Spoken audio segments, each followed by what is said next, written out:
Welcome back to the OCA podcast. We are currently not live on Twitch because the word shit is in the title. So give me a second while I change it to poop. A little kid-friendly poop there. Go live. All right, here we go. With me tonight is Greenline 743. Yeah, totally just out here chilling and not, against his will. No, I'm just kidding. Yep. That sounds about right. And Randy and Reese. Jesus. Back by popular demand. With his spoon. Okay, so I'm going to just go ahead and jump right in. If you guys want to support the OCA podcast, super chats are always nice. There's also our Patreon. There's also OCApodcast.com/support, where you can do all the stuff and look at the dancy inflatable guys, right? This one's like jerking themselves off while they're getting reamed in the back. Right? I never noticed that. Holy shit, you're right. Okay, anyway.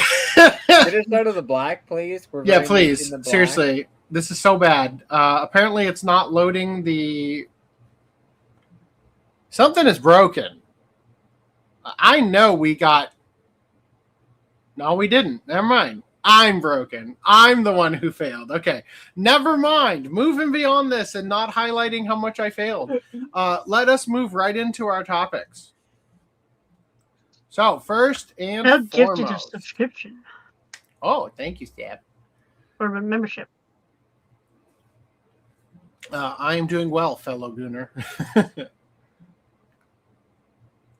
Also, Seb knows where it's at, right there. Right. Okay, so GameStop now owns nearly 10% of eBay in a hostile takeover plan that no one can make sense of. Well, did Seb do it again? Yep. Thank you, Seb. Wow. Based one per minute. Keep it up.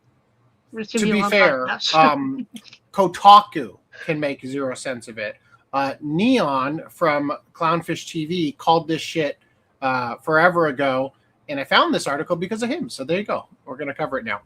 CEO Ryan Cohen seems determined to become the CEO of a different company. Still funny, right? Like, still fucking funny. I love how the image they use too looks like the worst neighborhood GameStop ever. So GameStop CEO Ryan Cohen's quixotic campaign to take over eBay has ratcheted up a notch. The meme stock gaming retailer now owns 9.8% of eBay, according to its latest regulatory filings. That's roughly equal to about $5 billion in current eBay stock, or half of GameStop's total market cap. Quote, "I'm not going to call my shots, but we're coming for eBay one way or another," Cohen said on Bloomberg this week, a transcript of which he included in his regulatory filings on Friday. Why?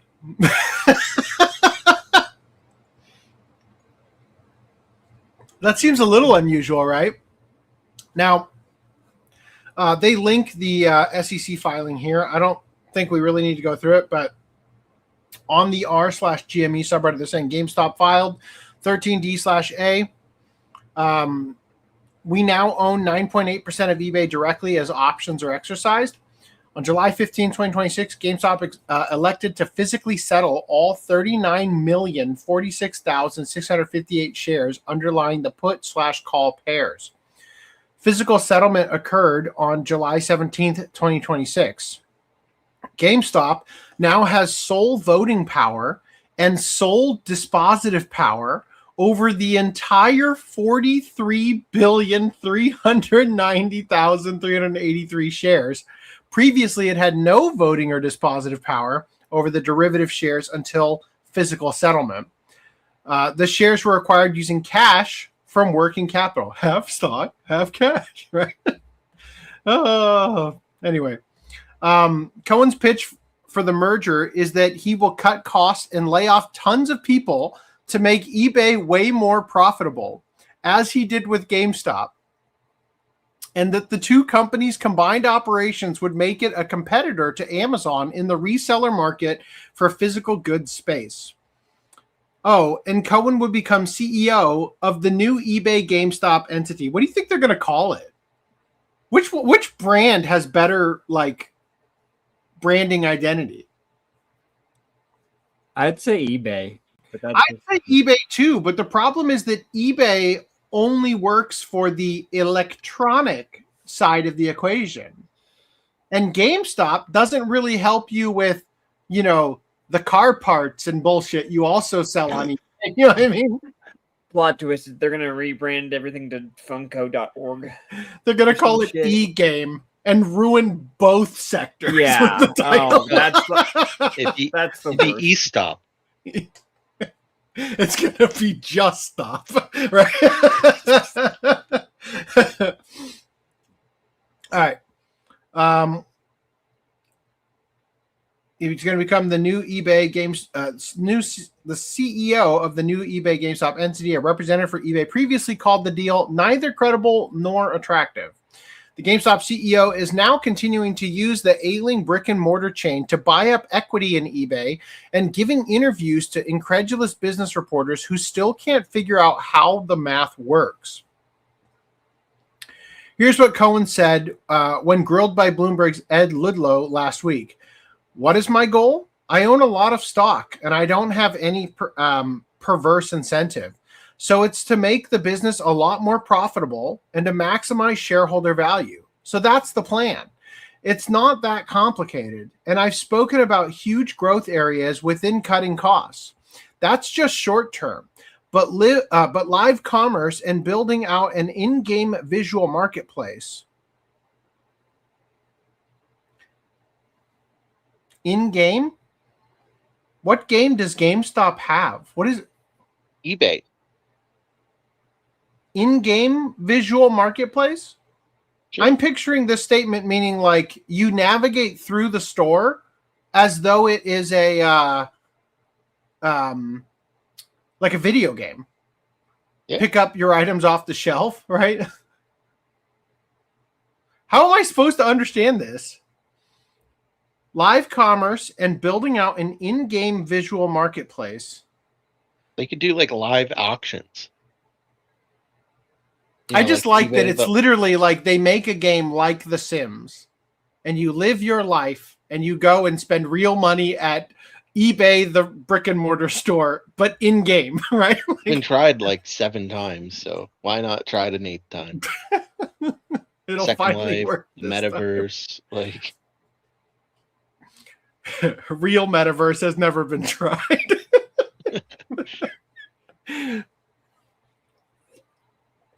But everyone in the past, I've said, wait, what? Everyone in the past I've said, well, what's the business? You mean, I think there's a portion of this transcript missing. Like I've talked to said, well, what's the business plan? What's the business plan? But they only do that with GameStop for whatever reason. Well, you know what the business plan is to make money. I have to imagine that's just a typo, and it was supposed to say, but everyone in the past have said. Yeah, possibly. So the reason, not for whatever reason, the reason they only do that with GameStop is because eBay is far more profitable than GameStop. That's why. Glad I could clear that up for you. eBay clearly has it figured out. Otherwise, you'd be doing better, right? Well, you know what the business plan is? To make money. GameStop just reported its highest earnings in the company's history with a fraction of the stores. And everybody in the media said GameStop was going to fail. So the plan is to make more money. The plan is to maximize shareholder value. And I'm going, am I going to go and share my proprietary plan in every single detail and give it out to my competitors? That'd be a pretty stupid thing to do. As far as I know, I have the plan. It's half cash, half stock, and the details are on the website, right? That might be the concept of a plan for running eBay, but it doesn't explain how Cohen plans to successfully complete his hostile takeover of the company. GameStop's meme stock aura coming out of the pandemic has allowed it to raise tons of cash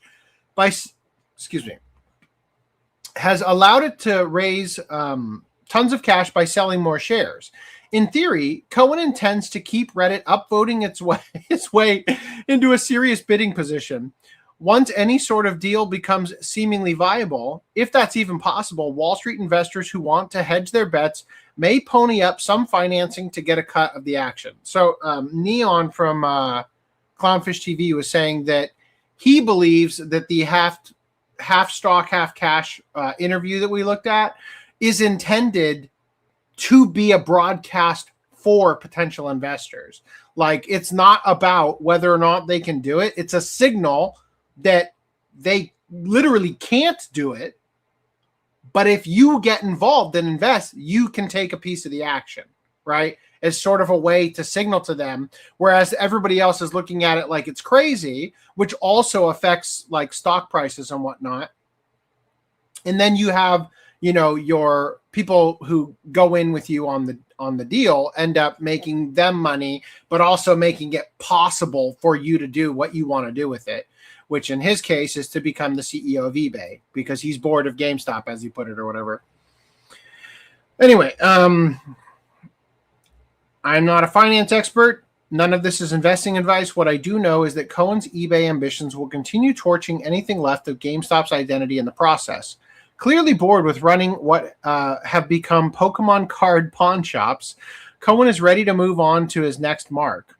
You can tell by the way he lost it over being asked about Sony killing PlayStation game discs in the next console generation. Quote, "It doesn't matter," Cohen said impatiently. "It doesn't matter at all. Software. It mattered in the past. Software today makes up less than 12% of the business, and collectibles make up over half the business. So it's totally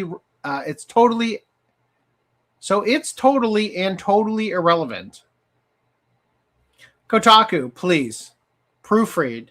And if he really said that, put a little sick next to it and in parentheses, Cohen had stroke at this moment or something. So I know, because that was AIDS and you gave me AIDS and I'm suing. All right. Anyway, Sab says, I can make more money as an eBay seller than a GameStop. Yeah. Yeah, true. Wait till you see the latest Pokemon prices. Best I can do. I don't know. Best I can do is 25 cents. Sells it on eBay for $50. Right. Oh, brother. Fuck yes. The second I saw that, Reese and I are like, SpongeBob. That's the SpongeBob tonight. Yes, absolutely. We lost GameStop in Sweden in 2020. Oh, well. Maybe you'll get Kinbae back or e-game or whatever. Stop Bay. I don't know. I can't. None of these work. Bay Stop. That's probably the only one that would work in both areas, but nobody wants to log into eBay and have it be called Bay Stop. Bay Stop. Stop. We have a budget, right? Anyway, all right, moving on. So I've also saw this one. This is what the apes are saying. Ryan Cohen just checkmated the system. eBay is now over 116% owned. Forced buy-ins are imminent. Woo! TLDR for the smooth brains, 106% plus 10% equals 116%. The math has broken and the trap is officially sprung. Rocket ship emoji. That's my stock on the moon, right? Here's the exact mechanical chain reaction of why this filing represents the absolute endgame. According to the NASDAQ data, eBay was already 106.21% institutionally owned before the GME filing. This is only possible because the exact same shares are lent out, shorted, and rebought in an endless loop, causing multiple institutions to report owning the same underlying assets. It's a pure paper game. On Friday, Ryan Cohen didn't choose a cash settlement where they just pay out the net dollar difference. He demanded physical settlements for GME's 10% position, 39 million shares. He literally said, give me my real unlent shares. With 106% already locked up by passive institutions and GME now demanding an additional 10% of real shares, we hit a hard wall at 116%. These shares simply do not exist on the free market. The market makers cannot locate or deliver these shares. Massive failures to deliver FTDs start piling up on Monday morning. Once these FTDs age out and breach regulatory deadlines, a brutal automated forced buy-in kicks in.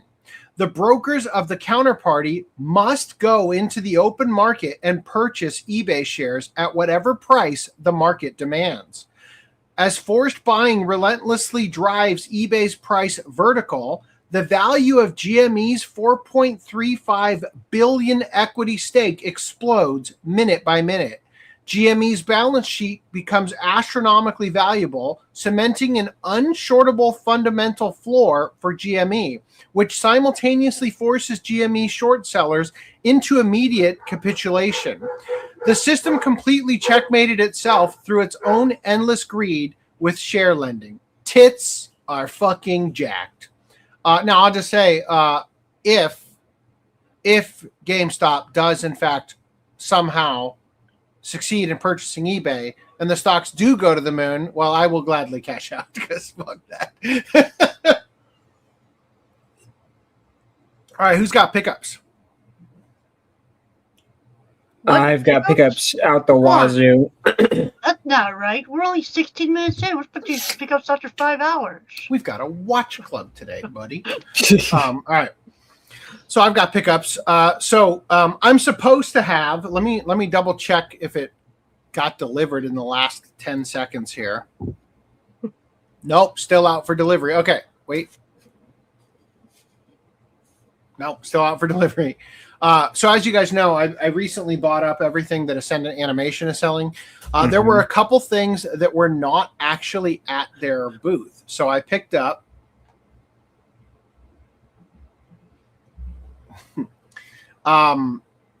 Game World Reincarnation Uncensored.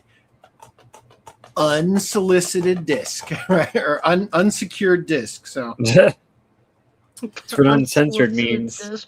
Like, I love that it's it's unsolicited disc pics. Right? So I love that it's like it's an isekai, like the villainous Otome games, but it's like, wait a minute, this isn't even an adult rated dating sim. How are we fucking? All right, let's see. That's the premise. Is like they expected to go into an adult rated dating. No, sim? I think they just got into it and they're like, wait a minute, this game is rated E for everyone. How is this going on? Hold on 1 second. So, with those being BDRs, do they have the same level of protection as regular press Blu-rays? I don't know, but it didn't look scratched at all, so I'm happy about that. Okay, That'd be something I'd be concerned about, like especially with the BDRs. Yep. Now, at least when I was like automatic return get a do one. Yeah, I know. All right, I'm gonna toss that right down there in the box that is entirely Ascendant Animation stuff. My pre-order for All You Need Is Kill arrived. Yes, you guessed it. I now have my Anime Expo one and the one I got off of G Kids. Wow. Also, with this order came. So first of all, this one is in pristine condition. Yay! But you know what's not in pristine condition? The thing that came with it: Witch Watch, damaged, destroyed, bamboozled. But it did come with these stupid art card things that I don't actually want, in a nice cardboard backing. So that's great. Love that. Thanks. Amazon to the rescue. Is Witch Watch any good, Reese? Do you know? You I watched haven't one, right? I don't even know why I heard bought it was good. That's 99% of the things you buy, Brad. Is, I bought this. I have no idea why, but I know why I bought this. The 100 Girlfriends Who Really, Really, Really, Really, Really Love You Season 2. We waited so long to start this watch club that now we can do 2 seasons. All according to Keikaku. I also picked up Tomo-chan Is a Girl because it was not even here to appreciate those last two. It was on Amazon for a much lower price than normal, so I was like, fuck that.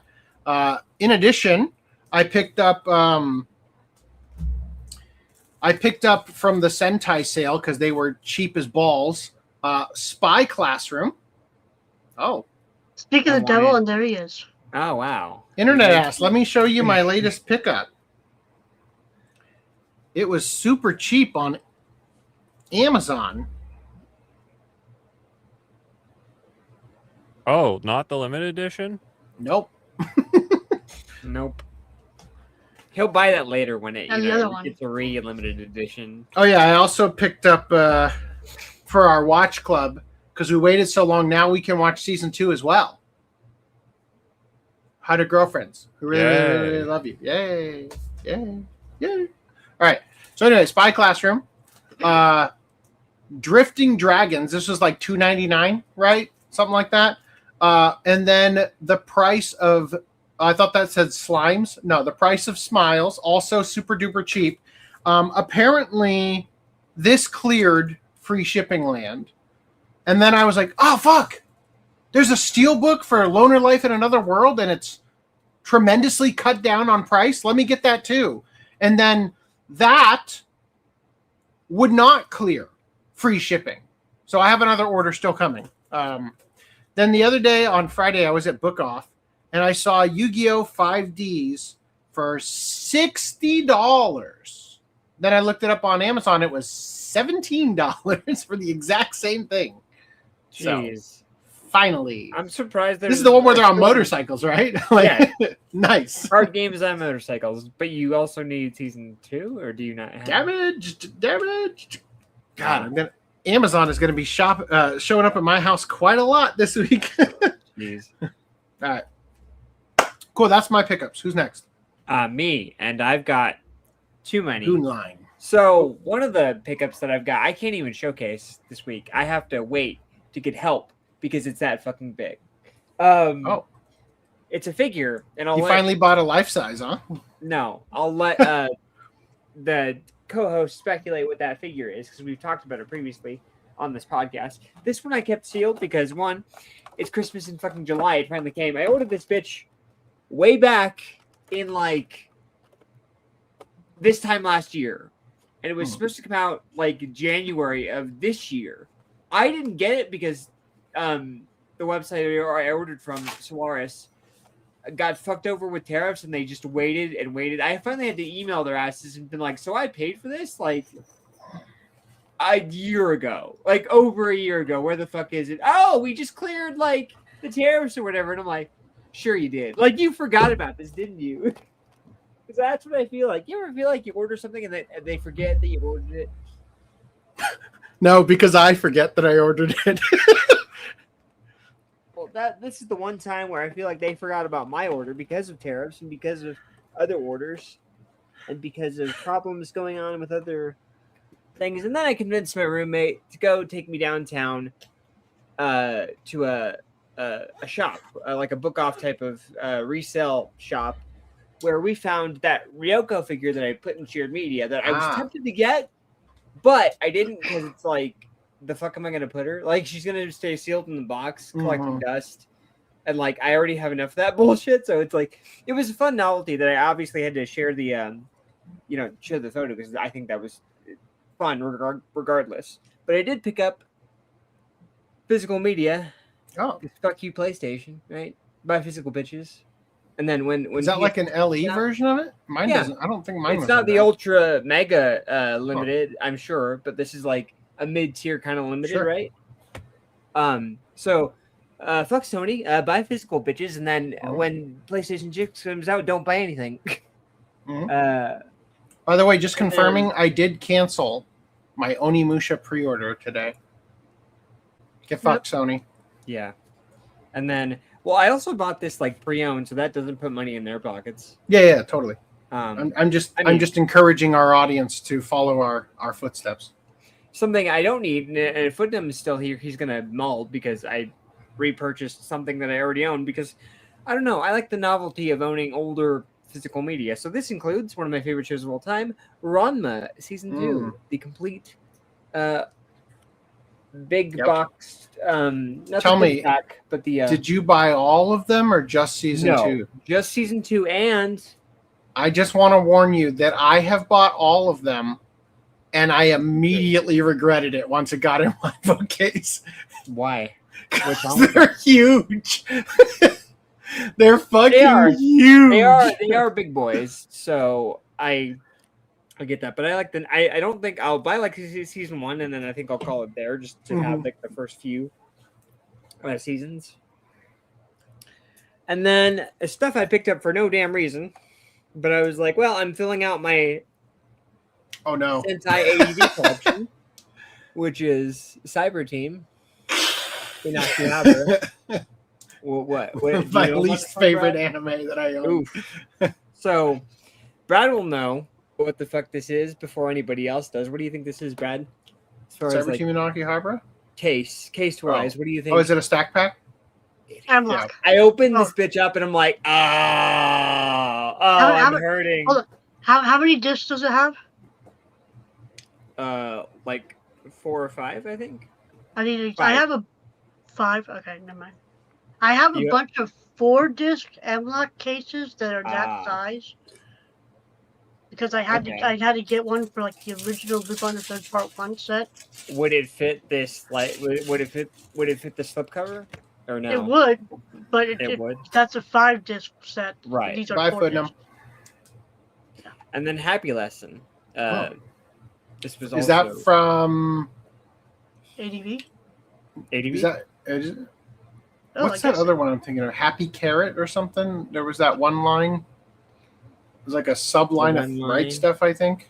The one line that's green line. That's not sounding familiar to me. And then, like everybody else, I followed suit in picking up some stuff from Sentai, from the Sentai sale. So I have. Before you jump into that, I just want to say real quick that the Ranma problem is significantly worse for me because I have the thin packs right next to it. Ooh, you have both? Yeah. What is wrong with you? I only have the first 3 seasons in thin pack, and then I bought the rest of it, like the whole thing, in the thicker, ones, and they are such a curse on my collection.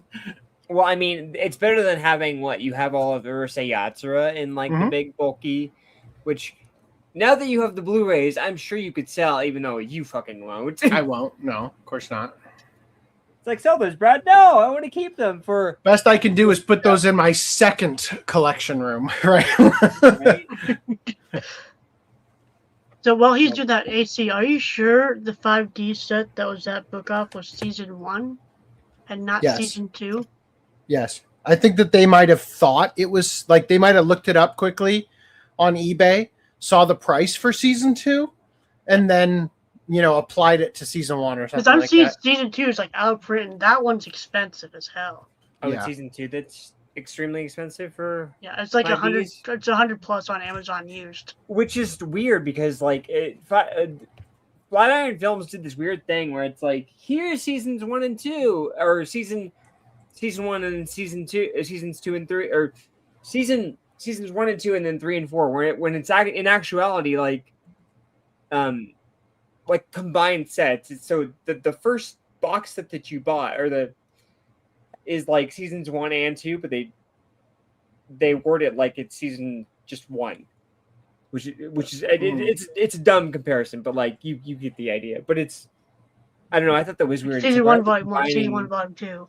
Yeah, why are they combining seasons? Anyways, Sentai. I picked up Rosen Maiden because I've been meaning to pick up Rosen Maiden, and this will be joining K-On! In the list of bulky Blu-ray sets that I've got on that shelf, because it's everything looks normal, and then there's K-On! Just out in the middle of nowhere.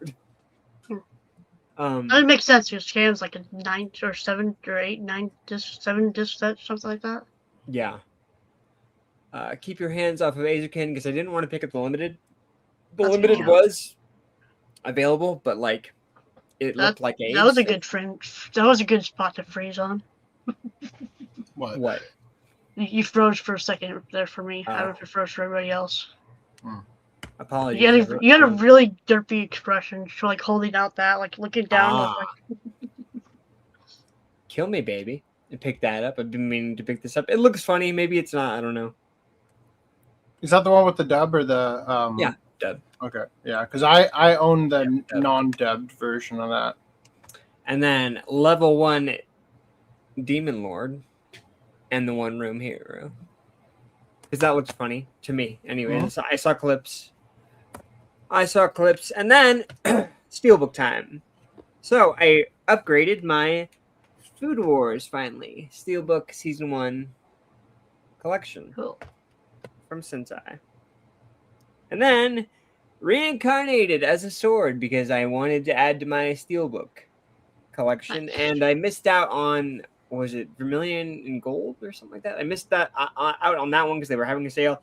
I don't know if it's still in print. I'm kind of worried that I may have missed out entirely, but like, I'm not sure. Like I did with fucking Gate. I think Gate's like now out of print as far as the Steelbook goes, but like. Oh, you mean I have Gate. You want it? The Steelbook Yeah. for Gate? Yeah, sure. I mean, if you want to give it to me, you don't have to. But... I'll sell it to you reasonably. Yeah, no, I mean, you don't have to if you want to keep it. No, yeah. I was actually just kind of thinking of like, I don't really need this anymore. I'm not gonna watch it again. And then finally, I picked this one up because of Brad, because he thought it looked good, and I thought the limited looked good, so I picked this up. Is that I Parry Everything? Yeah, excuse me.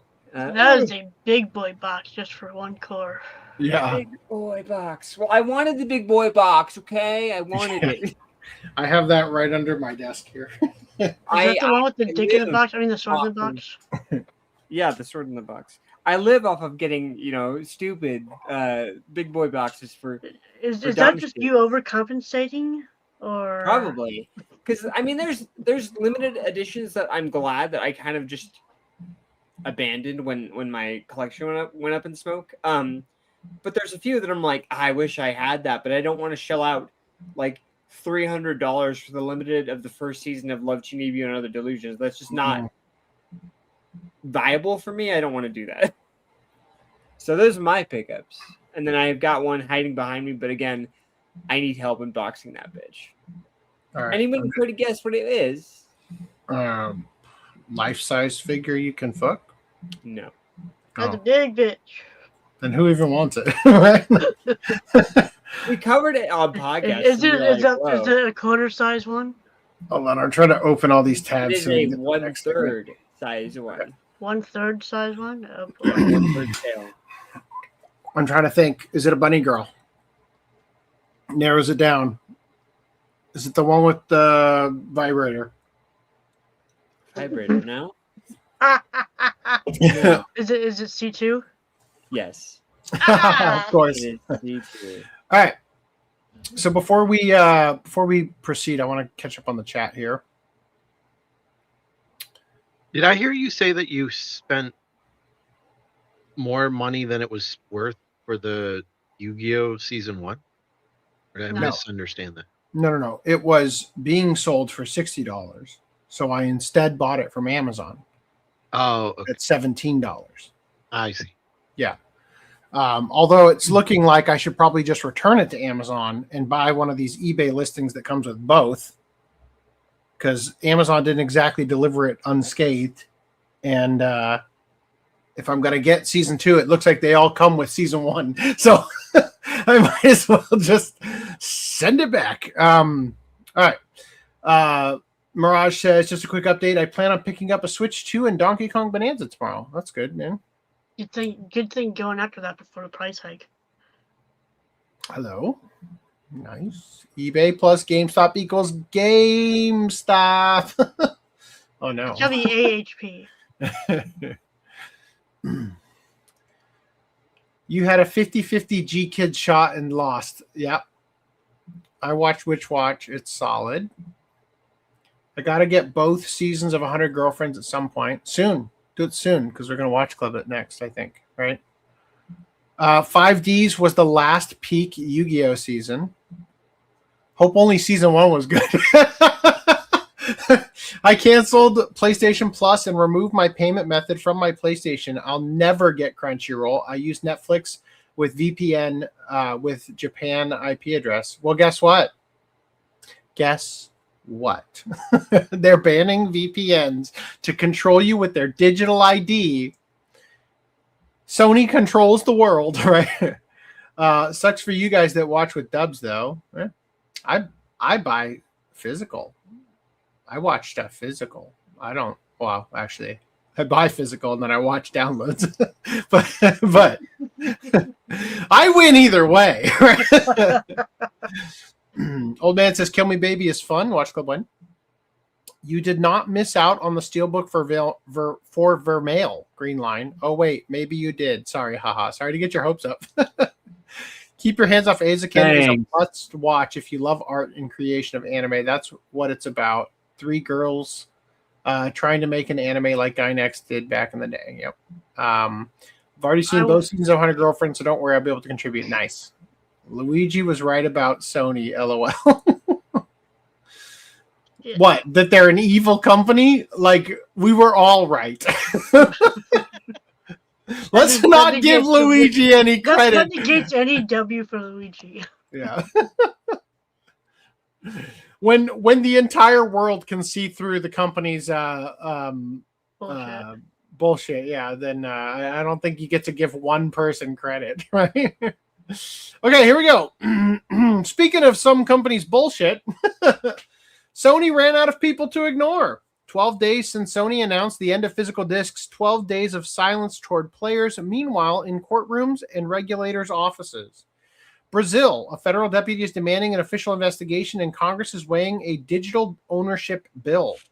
Netherlands, a consumer group suing for $457 million on behalf of 1.7 million players, has now escalated its case over the disc decision. UK, a £2 billion claim over PlayStation Store pricing has already been argued in court. Closing arguments are done. A ruling is expected within months. That seems fucking impossible to me. There is no way. Like, that has to be about something completely unrelated to this current thing, right? I think it was about like the monopoly of the PlayStation Store. Like, that's been a thing before this. Yeah. I don't think Sony's worried. And I want to echo my sentiment from last podcast. Nobody is going to come and save you. You have to be the change you want to see in Sony's bottom line, right? Okay. Mexico, 2 federal lawmakers are preparing an antitrust complaint against Sony as their sole seller and sole price setter on its platform. And here's the twist. For years, Sony's answer in these cases was simple. There's competition. You can always buy the disc. I mean, I don't think Sony's ever said that. But they always pretend like, oh, no. Us buying Crunchyroll is not going to be like a monopoly or anything because Family Guy's on Fox, right? Like, fuck you. Oh, my God. All right. On July 1st, Sony deleted its own alibi. I don't know what they're talking about the alibi. The petition got silence. The cancellations got coupons. This one comes with a court date. That sounded like the most AI ending I've ever heard. 14 days. Sony won't say disc. Just 2 weeks ago, Sony announced the end of physical PlayStation games. I have not watched this.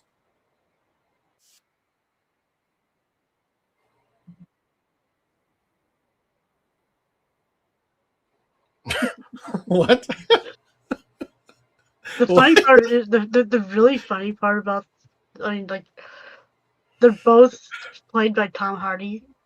Yeah. I was like, that was a little confusing, right? Oh my God. Don't shoot him. Don't shoot him. I know you're triggered happy. So 2 weeks ago, Sony announced the end of physical PlayStation games. For the first few days, total silence. Then the account came back like nothing happened. Daily posts about sales, new controllers, free monthly games, promos for upcoming releases, including games that still ship on disc. Zero mention of the decision that set the community on fire. 315,000 signatures on the petition, and still not one word. The only mention of discs under their posts comes from community notes.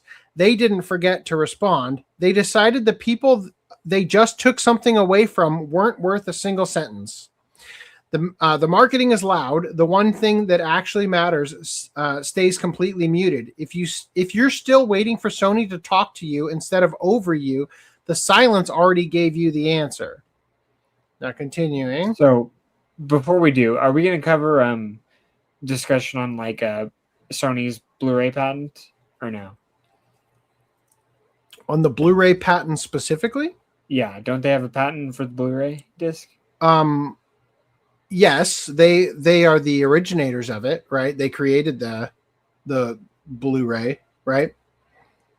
Did you have something you wanted to say about I it? just wanted to. I didn't know if we were going to cover like the harm to like, even people that, even companies that want to put out like physical media like on discs, like movies and shows.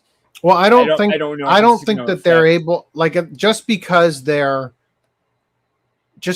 they're ending physical games doesn't mean that they're preventing other people from using discs. It just means that they're not going to be making them anymore. So hold on. I don't. Just to clarify, because I spaced out most of the last podcast.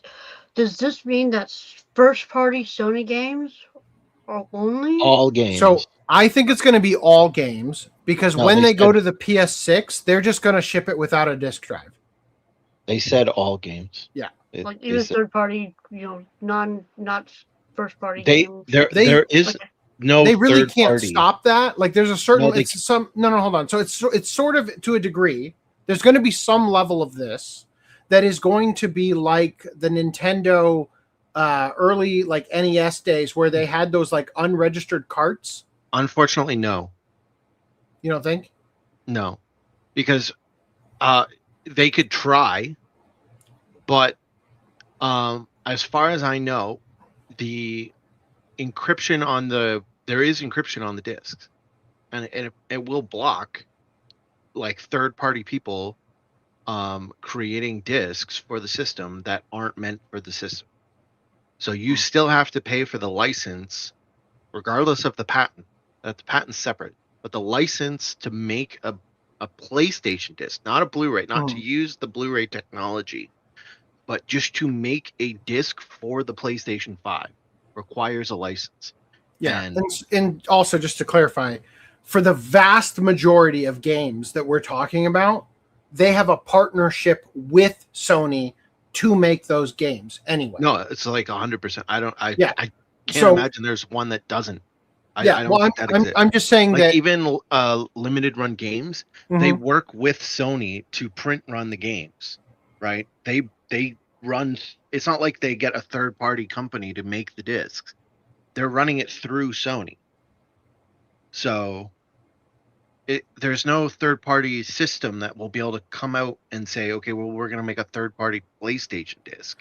So at least as far as I know, Sony handles. I think I already know the answer to this, but there are currently, in current year, consoles being made to play your old Genesis games, your N64, like just basically everything in one console that is completely unlicensed and nobody actually gives a shit anymore because like, you're not selling an N64 anymore, right? That cannot ever happen unless they're like with a PS5, unless in the future somebody from Sony basically leaks the source code for the encryption or whatever, right? That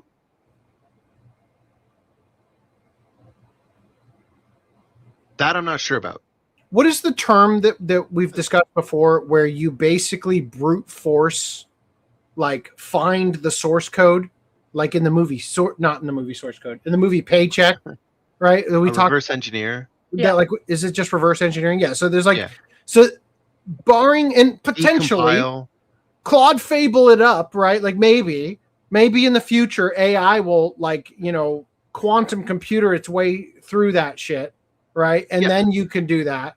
So the solution is if you want it to run on a first party like PlayStation console that PlayStation made, in theory you could make your own disc, but it would work on a hacked PlayStation. Sure. Right? If you don't hack the PlayStation. Now, what we could also see in the future is discs that like hack the system itself. Like, potentially there could be an exploit that like some person making a third-party disc could make the disc in a way that it automatically hacks the system and just allows it to play. I don't see it happening, but it could happen in theory. But in terms of making a third-party PlayStation, like if they make a PlayStation 5 that's like completely third-party, PlayStation didn't make it, then it's just emulation essentially, right? And I mean, generally with emulators, you need for the disk-based systems. By then, they've mostly moved on to some type of encryption, and then they block people from reselling it by saying like, "Oh, you're copying my BIOS file because the BIOS has encryption in it. You're not allowed to like the encryption. Getting around the encryption is the crime." So for all emulators and shit, or for most of them, they'll tell you, "Oh, you have to get the BIOS files from somewhere else." Google. So here's a really stupid question. Say that you reverse engineered the source code or whatever, and you're able to get through the encryption, right? Once you do that, that is actually like a legal way to get around those limitations, right? Theoretically. I'm not sure because I don't think you're allowed to reverse engineer an encryption. All right. Well, the real question I was going to ask is, let's just take it as yes. Under the current DMCA, anyway. Let's just take it as yes for the sake of argument, for the sake of this question. So if you were able to, reverse engineer the encryption or whatever and crack it, and then it was okay for you to be able to basically make whatever you want to be used on it, like they can't stop you, legally speaking, kind of thing. What if somebody at Sony like clandestinely released the information and then it becomes known that way? In that situation, do you think it would be illegal versus the alternate with the reverse engineering to be able to make things? And is this a way, hypothetically speaking, to cleverly kind of get around somebody being able to reverse engineer? Like, I almost feel like you could, in a situation where it seems like, because the decompiling or whatever, they're at 99%, they're super close kind of thing. Then Sony's like, oops, it leaked. Now nobody can use it even if you reverse engineer it. You know what I mean?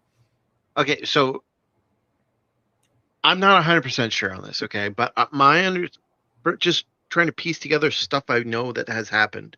The PlayStation 3 encryption key was handled poorly, and people were able to figure it out, okay? And they were able to share it online, and Sony went after them because they're not allowed to share the encryption key, even though they found out the encryption key on their own. Like, for all intents and purposes, they reverse engineered the encryption key. Sure. But it was still not allowed. Right now, I guess it never went to court, I don't think. So in theory, maybe the court could come around and say, actually, yeah, no, you're allowed to do that. But as far as we know right now, I'm pretty sure, as far as I know right now, pretty sure that sharing that encryption key is illegal, wherever you found it. And then it got stupid because then it's like, okay, you're essentially trying to outlaw me from saying a number. And then what does that mean? You can't own a number. First of all, it's functional. Second of all, it could be expressed as a formula. People were expressing it as an RGB, a series of RGB hex values, and just saying like, okay, here's the hex values. And then Sony was still going after them for that. So then people for just giving you a series of colors. Yeah. Wow. the hex values though. Yeah. And then people started posting just the image of the like colors. Yeah. Like, here's an image Go figure out the hex colors, and you can figure out the key from the image. Mhm. So it became kind of stupid. It's like, what are you gonna do?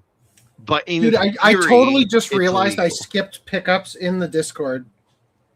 Fucking idiot over here. How did you not stop What me, a you guys? moron. Oh my god. Sorry, I'm putting all my shit away. I was eating.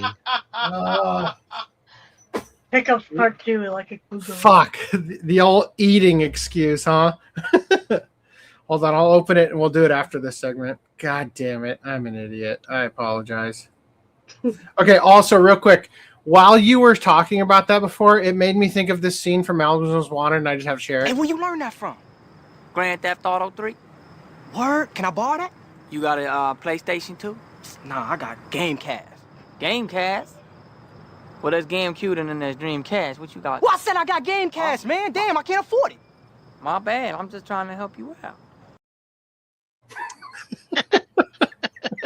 Watch party 1. He's surprisingly based. Did you know that, Jamie Kennedy? No. He was on Timcast recently. Anyway, sorry, you were saying though. Yeah, I don't know. It seems to me like the future we're looking at may involve, especially with the advent of AI, like there may be some form of jailbreaking for the PlayStation that allows discs again. But obviously Sony, before, like, there would never be a need for that had Sony not made their announcement, right? Yeah. And they're hoping, of course, that they're going to rake in all this money, right? They're signed on 100% with the World Economic Forum and UN Agenda 2030, and they want you to own nothing and be happy, and they want to control everything. They're totally on that. That's the train they're on, right? Okay, a couple things. One, sure. I think that you can jailbreak it yourself. I think that's legal. That's fine. If you found the thing, you can do it yourself. Of course. It's just no company can do it. Yeah, and it's illegal to share. Of course, So but I'm just saying that, I mean, a lot of things are illegal to share. For my understanding. Yeah, right. Yeah, obviously. I'm just saying. It's like no one's going to make a business out of this. No one's going to sell a game. I'm not. With they're the going to assumption open that you're source going to effectively, right? And then secondly, this whole hypothetical is under the pretense of, well, once Sony stops making PlayStation 5 games, some underground market is going to come up from the well springs and supply PlayStation 5 games. But it's like no one's going to fucking do that. People are just going to be like, it's on PC.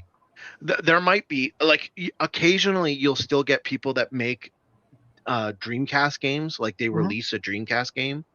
Tenchi's coming out on VHS. Right? That's a little different. But so in theory, you know, you could see something like that, but I'm not entirely sure what the details of how you produce a game on Dreamcast versus PlayStation 5 and whether or not there was the same amount of encryption that would prevent you from I assume not. Like an unlicensed game on the system. I assume not. Like, obviously, encryption gets more complicated as time goes on. Also, Sega might just not give a fuck and be like, yeah, you want to license a new game? Here you go. Right? Like, nobody back then had the hardware to even, like, write games to disk easily. Yeah. For also, in theory, Sony might not care. If you want to put out a PlayStation 5 game and make the disc yourself, maybe they don't care. So just real quick, the whole, like, argument, like, the reason why I'm bringing all that kind of stuff up is because the PlayStation 5, starting with the PlayStation 3, there's something else. I mean, honestly, the PlayStation 2 a little bit as well. There's like, but mostly the PlayStation 3 is where this really started to become a thing. Is there's basically an operating system inside of the game console, and it interfaces with the game in order for you to play it, right? So that's kind of the big, like, middle finger that Sony has that prevents other people from doing the same thing that those Bible games did with the unlicensed carts on the regular Nintendo and the Super Nintendo, right? Yeah. So I've been trying to get to that point for a while here, but that's why I'm bringing it up, is because the infrastructure inside the PlayStation is actually what allows the games to even play. And it's the whole reason that like the PlayStation Store exists, and like they've got all this stuff in there where it connects to the internet for you to use it and all that shit, and it downloads to the console off of the disc, and then you're actually playing off the console instead of the disc, but the disc has to be in if you get the physical, all that kind of bullshit, right? That they do. That is what's the hurdle to keep us from being able to just continue to do games without Sony. And this is all predicated on Greenline's question about the patent, right? So far as I know, nobody is stopping you from using a Blu-ray disc. The patent, like just because you have the patent, I don't think you can prevent somebody from using it. You might just still have to have them pay a fee to use the patent. Is that correct? Like you can't patent something specifically to prevent, like of this variety, at least this type of patent, to prevent people from being able to use it. Like I don't think you can retroactively say, no, fuck you, nobody can use my ball anymore, I'm going home, right? Well, we're not playing anymore. So it depends on what the patent is, but I would assume that if a patent exists for a Blu-ray disc, it would block people from being able to manufacture a disc without paying Sony. Mm-hmm. So you can't set up a factory and press discs with the Blu-ray system unless you pay Sony. And then there's also the licensing. So DVD, I would assume, has a patent, but it's probably all like long gone. But you still have to pay the DVD license to get that DVD logo, right? So there's some things that will be on DVD, but it's not. Is that why fucking Warner Brothers uses that obnoxious logo? I don't know. Don't they have like a weird thing on their Blu-ray cases where they do it differently? Just on their like slip covers or whatever, Reese? What are you talking about? The Blu-ray logo on the slip covers. The big instead of being on, like, the big instead of Blue, of doing this on the band, on the band, they like leave the band completely empty and then put it here, but like a really big obnoxious version of the logo instead of this one. Yeah, it's just sideways. Yeah, but seriously, like when you see it next to all the rest of your shit, it's a fucking annoying piece of crap. I'm not sure. Anyway, I want to catch up real quick on chat. Seb says Family Guy is the best anime. Hold up. What about Discord pickups? Sorry. I'm sorry. I'll get there. I'm sorry. Maybe the alibi is referring to sales being 80% digital and only 20% physical. I heard they deleted that because there was proof physical sales were higher than 20%. Yeah, probably. That must be it. Yeah. You have to pay Sony for a Blu-ray license if you want to make Blu-ray discs and use the Blu-ray logo, if I recall. Yeah, but I'm just saying that I don't think that they're going to prevent people from, like, they're not going to just like end the entire world's Blu-ray option, right? And if they did, we would just go to HD DVD. You know what I mean? Like, well, it's also stupid because they're not the ones that manufacture Blu-rays. Like there's enough other manufacturing plants that are just essentially paying a license fee to Sony. So it's like free money. Yeah, it would like, be. Why would you ever turn that off? It would be a huge cut in their profits to do it. And I don't know, maybe they're stupid enough and they think that they don't want to put the market. Maybe they don't want to put stuff on home video, but I don't see them blocking other people from doing it. It just doesn't. At least right now. And if and look, some part of me thinks that they would love to do that, but I don't. For games, I could see it because I don't think that they have enough. Store. They don't have enough of a monopoly on streaming non-anime to be able to do that. Yeah, I was just going to say, Sony doesn't even have a dedicated streaming service, does it? Precisely. Crunchyroll. Right? Well, yeah, other than Crunchyroll. What Reese is trying to articulate is that Sony makes movies as well, live action films and whatnot. And there is no streaming place for it owned by Sony. Unless they completely unless they rebrand Crunchyroll and put up all their Sony library on there too, then they're not going to have, like, this won't be a smooth transition, right? Yeah. But also like trying to block PlayStation games from being made in the future for a PlayStation 5, considering PlayStation 6 probably won't have a disc drive, right? Is I could see them doing that, right? Like, it's our console. We don't want you making more games. Put it on the PlayStation 6. Just make it digital. We don't give a fuck. And I could see them blocking it. Maybe they won't. I don't know. Maybe people will keep making PlayStation 5 games and it'll be on disc, and that's fine. They've said that they're going to still be printing games past 2028 for games that already exist. It's only new games that won't get discs. So who knows? But for movies, it's like not even close, because they don't own a monopoly on anything.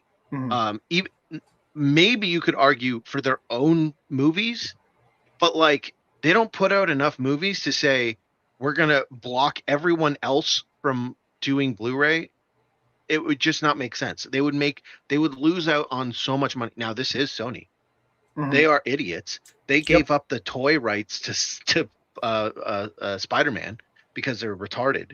But I can't imagine they would block other people from giving them money to put stuff out, put their own products on Blu-ray. It just, I don't see that. And then obviously, yes. I mean, I couldn't see them making an entire store with it as a subscription service either. But yeah, they did that. Yes, but let's hold off on that because there's a little bit more going on there than we previously thought, but not a lot, much more, right? Okay. And anyway, hold on. The last sentence is if they were to do that, then you do create the void, and it's like, yeah, people will go to HD DVD or try and find a new solution that is maybe disc based still, but it's a new technology. Like, it was 2020 or 2006 when 20 years. Yeah. Right. It's 20 years old now. Like the idea that we couldn't do better, right? Like or that we couldn't make something that and like I said, the original Blu-ray, I think the original Blu-ray patents have to have been expired by now. Like, so I'm not, at least by 2028. Right. By the time that they're trying to, that might be the real reason. That's what I brought up last podcast. I didn't make the connection, but that honestly might be the real reason that they're getting a hefty sum from the patent payout, right? Basically, that if they lose that, they need to recoup those losses for the investors in some way. And the way that they plan to do that is to force everybody to buy games directly from them on their platform. That very when you rewatched last podcast, I said that exact thing. Well, I'm sorry. I we had a very long opening discussion last podcast. So it's very easy to miss stuff. Anyway, coming back to here. So I'm showing you this tweet. Just a heads up. This is not the tweet that I was going to put here, but it is verbatim the text from that tweet, which should go to show you something in a minute. The reason I'm not showing you the tweet that was supposed to go here is because the account has been suspended, and that'll become important for where we go from here. So this tweet says, the backlash against Sony appears to be losing momentum. Many PlayStation posts initially received 100,000 plus protest replies. Recent posts are reportedly seeing closer to 10,000.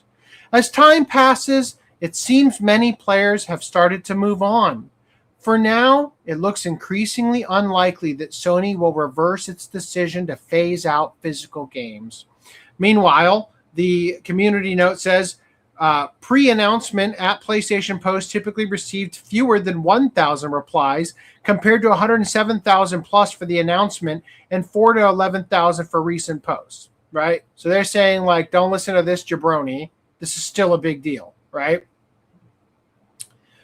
Now, the reason we didn't have the post I wanted to show you is because the post was from a suspended account. It was this post. This person was replying to it saying, they're literally trying to convince you that the backlash is useless and isn't affecting Sony.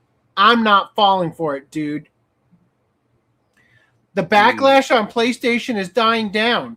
If that's true, then why do my analytics look like this? Last month, I only had just over 1 million impressions. This month was an added million. The PlayStation backlash is not dying. It's only heating up. Keep fighting and hold the line. Well, then what the fuck? The sad thing is Sony's Twitter is like verified, right? So all these engagements is just making them money. No, that's you don't understand how Twitter works. That's the point of all of the community notes. As soon as they get community noted, the money gets turned off. Mm-hmm. Oh, okay. But this tweet is stupid. They're like, oh, it's up in July. It's not dying down. Yeah, the whole controversy has happened in July. So you fucking you can't compare it to last month. Last month didn't have the controversy. So if you're trying to say it went down, I think they're talking about. I think they're talking about their impressions since talking about it. But you're right. You're right. They said month. Yeah. But I'm saying I think they're talking about their impressions, like as in their posts are getting more impressions now that they are talking about it. But you're right. There was no last month to compare it to. You're right. Yeah. They're comparing their engagements to last month and saying it's up. It's like, yeah, obviously, because you had the whole timeline of the issue happen this month. Right. Seb says, keep liking videos on YouTube that talk about Sony and people will keep making videos. Yeah, guys, you got to like the stream. Sorry, those are the rules. Right? Okay, so last podcast we looked at the Change.org petition, of which I do not think a Change.org petition has ever actually done anything, but I fucking signed this one because I think the numbers matter here. Like this one actually makes sense to send a message, right? Do I expect them to have any reason whatsoever to respond to it? Fucking of course not. But the numbers show to the investors and everything what matters. So last podcast, it was at 298,747 signatures. Now it is at 331,859. So we're basically up 32,000 signatures right now. Okay. I forget what the controversy was, but there was this controversy that had to deal with Japan, some company in Japan. Again, I forget which one. And they said that change.org petitions don't work because it's just a number online. But what does work is sending them mail. Yeah. What do you remember what that was? And then some people were going to set up this campaign where they were Stellar Blade. Was it Stellar Blade? Yeah. Stellar Blade? And they were going to send a bunch of mail in to try and change their minds. I don't know if this call is getting pushed from the Japanese head office or from the American head office, though. So I don't know how high it goes. I don't know, but it's going to have significant repercussions if it's happening from the Japanese side. We'll show you why. Are we still going to cover pickups from Discord? Yeah, we'll cover pickups. In fact, I'll put this over here, and then we'll cover it there because that's a good breaking point, actually. Sony is facing heavy allegations that they deployed a social media bot army to manipulate public opinion and defend their controversial decision to kill new PlayStation discs by 2028. The controversy gained massive traction after tech insider and YouTuber Moore's Law is Dead published an analysis of social media activity surrounding the announcement. With the gaming community overwhelmingly protesting the end of physical media, Moore's Law is Dead noted that finding genuine accounts defending the decision was incredibly difficult. When he did find accounts aggressively pushing for a digital-only future, further inspection revealed suspicious automated patterns. Long dormant accounts suddenly became highly active right after Sony's announcement. The posts use unusually formal, business-like language to praise anti-consumer practices, and many of these cheerleader accounts utilized AI-generated profile pictures. The accounts heavily promoted and interacted with one another, after which several associated accounts were completely deleted. Media is forming like Voltron to expose Sony. So Forbes wrote this article. Sony PlayStation's disc decision is its biggest scandal in 20 years. And it says, Sony has stepped in it now, announcing plans to stop selling new PlayStation disc copies of games when 2028 begins, ending an era of physical gaming media that has existed since the medium's inception. The pushback is not just... In fact, Sony was the first company to release discs, weren't they? With the PlayStation 1? No. Basically. Was the Dreamcast before the PlayStation 1? I don't remember. I think it might have been, but because I think the PlayStation is what killed the Dreamcast. So I think Dreamcast was first, but also there was the CDI Philips that was good earlier. Point. Good point. Yeah. The pushback is not just swift and vehement among fans. It appears this situation might be the most outraged gamers have been at PlayStation in 20 years, if not ever. The tweet announcing the move has an absurd 57,000 replies and 55,000 retweets, 99% furious. Everyone replying along the lines of, actually, this is fine, is getting ratioed to oblivion. There was also a Sega CD. The internet is swarming with articles and videos decrying the decision. I'm not sure I've seen anything like this since 2006. Do you remember? That was when Sony, high off of its PS2 success, believed it could charge $600 for a PS3 at launch. Adjusted for inflation, that would be over $1,000. On top of that, Sony's Ken Kutaragi said in an interview that the goal for the PS3 was for consumers to think to themselves, quote, I will work more hours to buy one. We want people to feel that they want it, irrespective of anything else. And you know what happened? I stopped gaming for like 10 or 15 years. Wow. Look at where we are again with your next stupid decision. That was this. Good. Enriv corrected me. Dreamcast was after. Okay. It was PS2 that killed Dreamcast. Really? Which I never had a Dreamcast. I don't know why I didn't think about it, but when PlayStation first came out, it was mostly like 2D. Even though it had polygons, it was 2D games.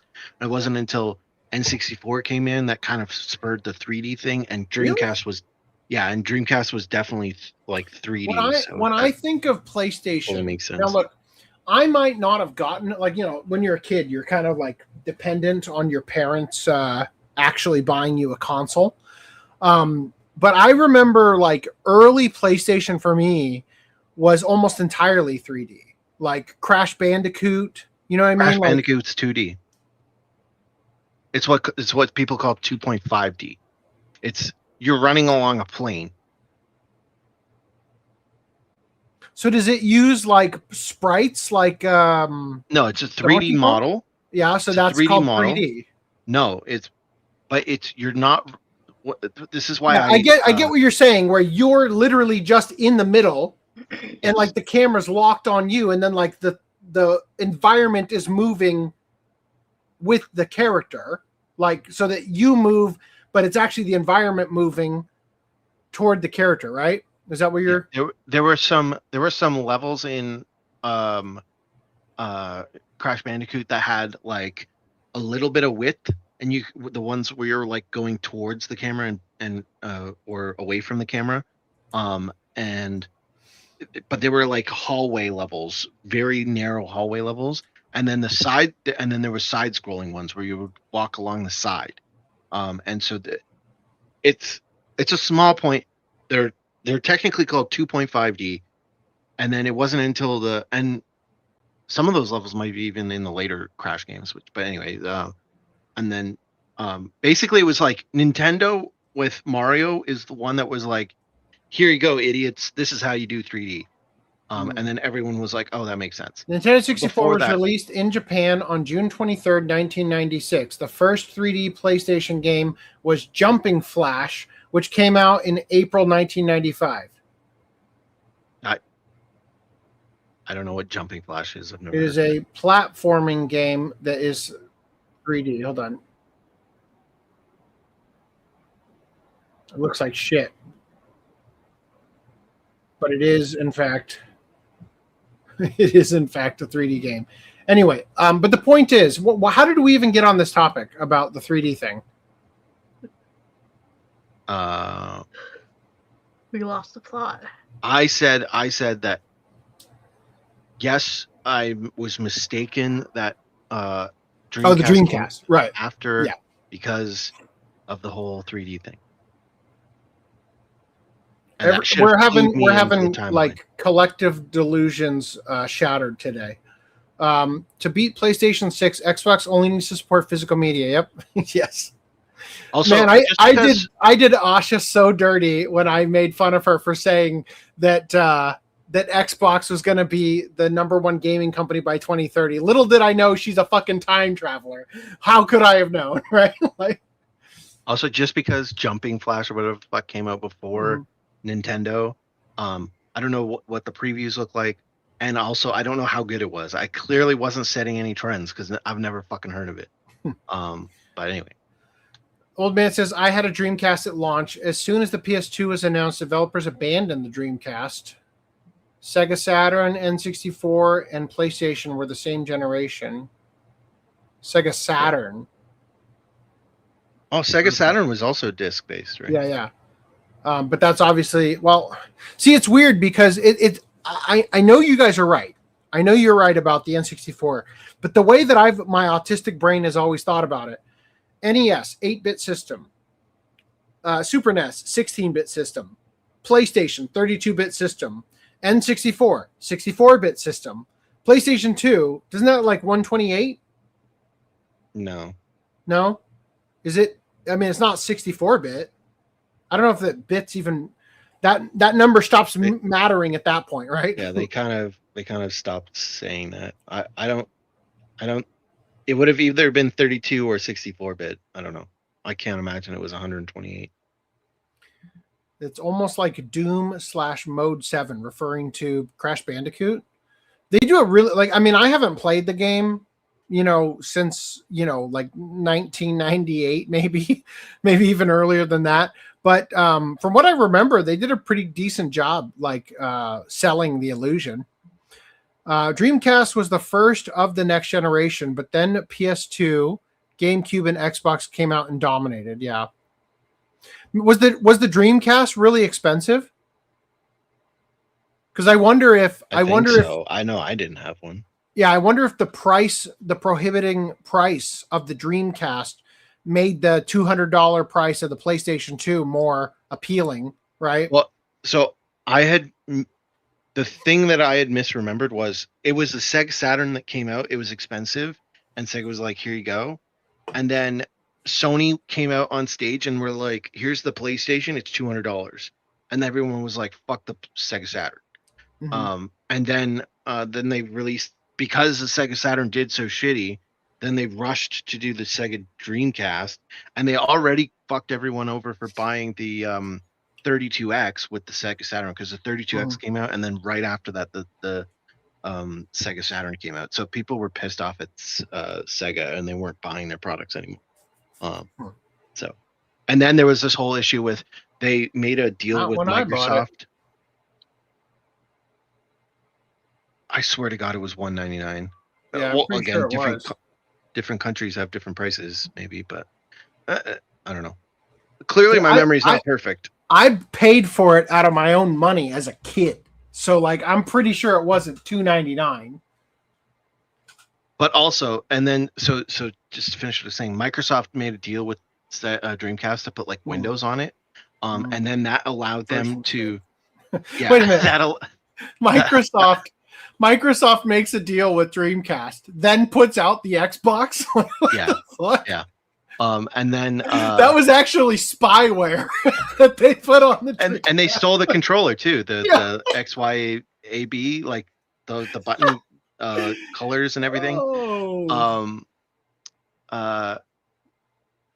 But doing that made it easy to pirate games. It was also like early disc. It was a sabotage for the Xbox launch. Right? So people were able to pirate games, and a lot of people didn't make games for it.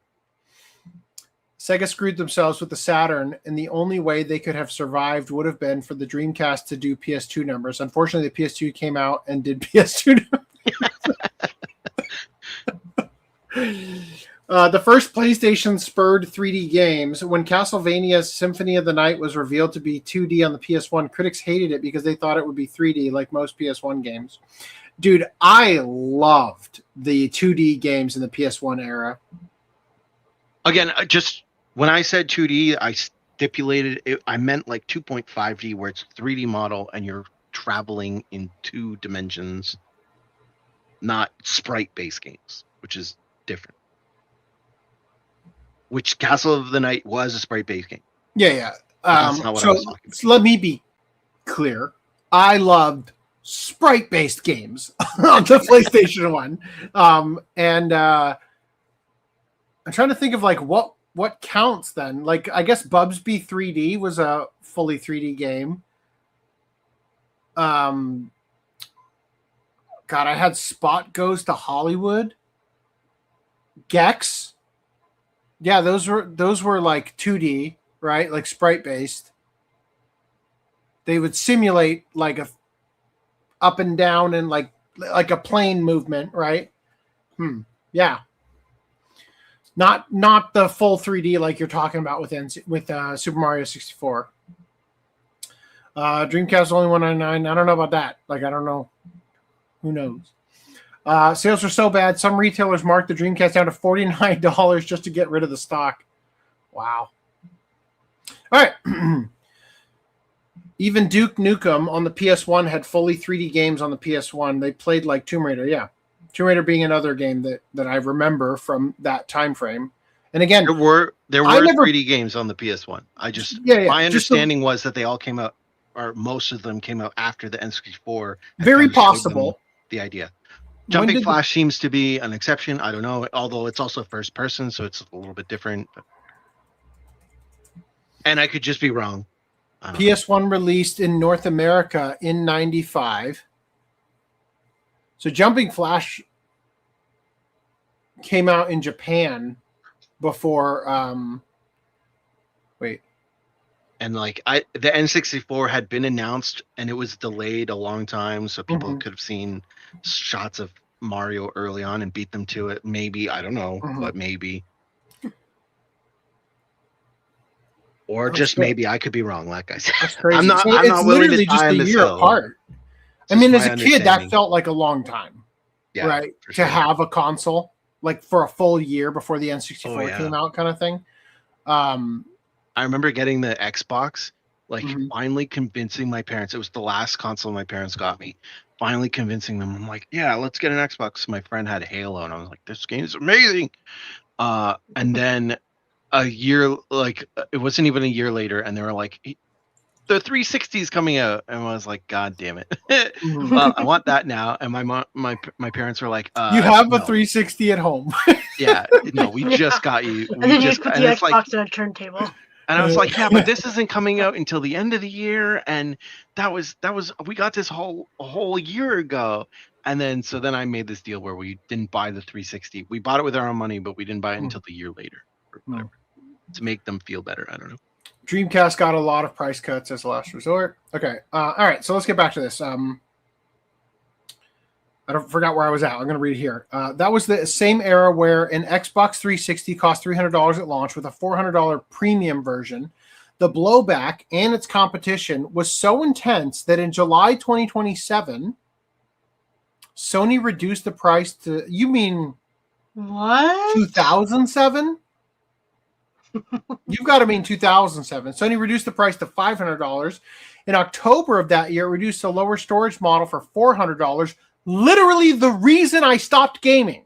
This is exactly why I stopped gaming. Because as somebody for whom gaming was not my end-all, be-all of who I was as a person, I'm sitting there seeing all these different versions come out, and like $600 is a lot. I'm going to have to save up for this for a while. Then the $500, like, oh, that's great. Then $400, but it's a smaller storage model. I'm like, wait, is storage important? What is that? I don't understand. Are we not using memory cards anymore? And then it's just like, fuck it, I give up. There's too many options. Now it's not backwards compatible. I'm not doing this shit. The PS3 Slim launched at $300 in 2009, though at that point it was widely accepted that the initial launch damaged the entire generation. Yeah, so I guess I knew a lot of people. Well, I knew one specific person, but the word on the street was more people were doing it, that bought a PS3. They were a wealthier family. They bought a PS3 because that was a Blu-ray player. It was the cheapest Blu-ray player on the market at the time.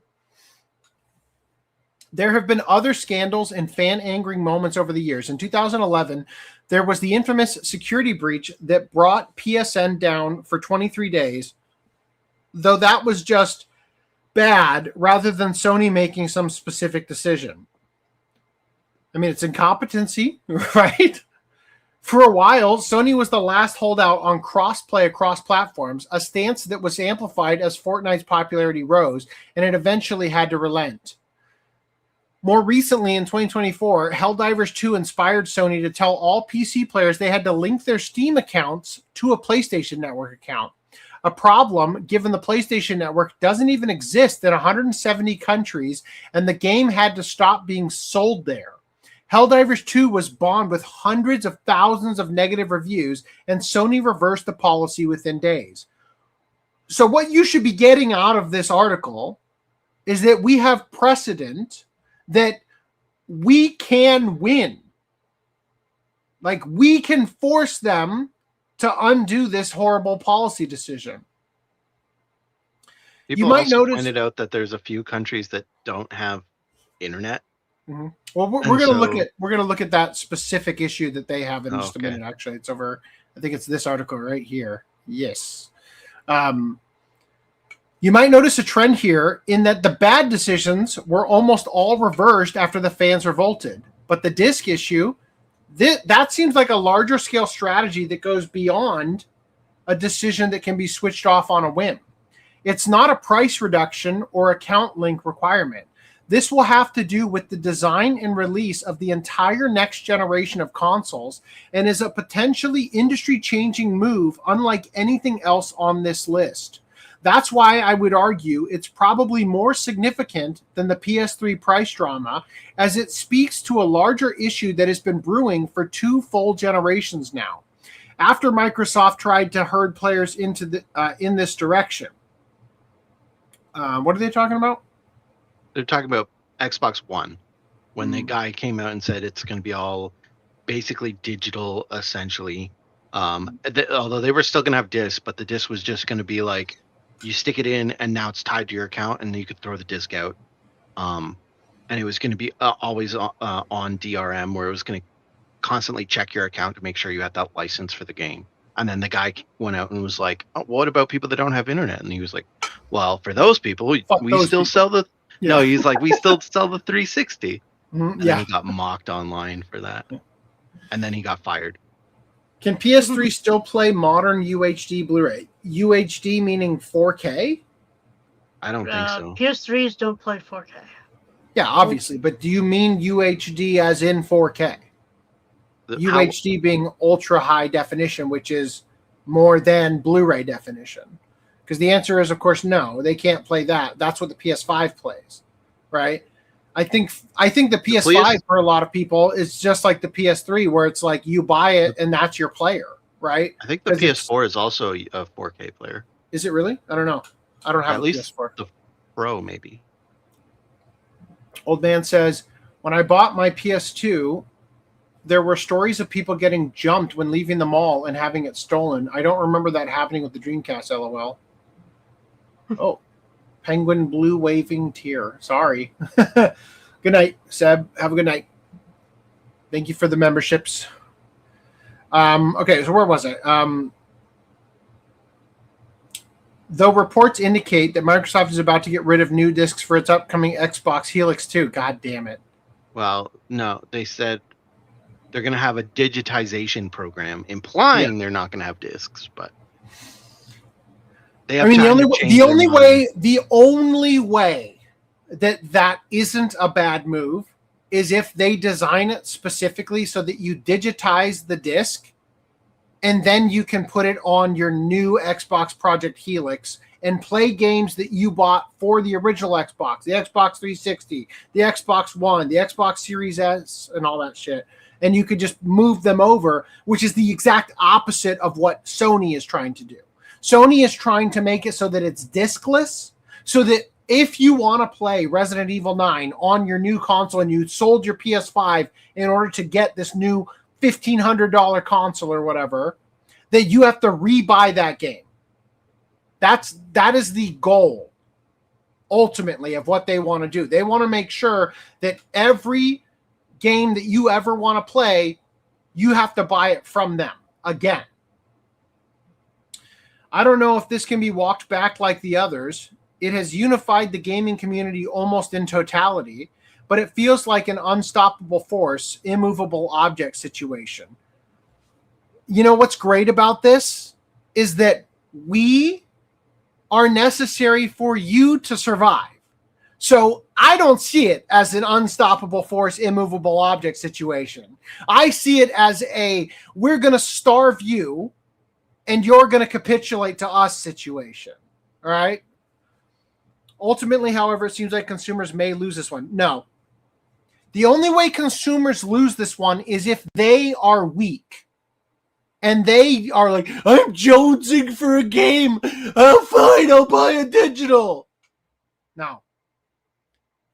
Keep the pressure on. All right.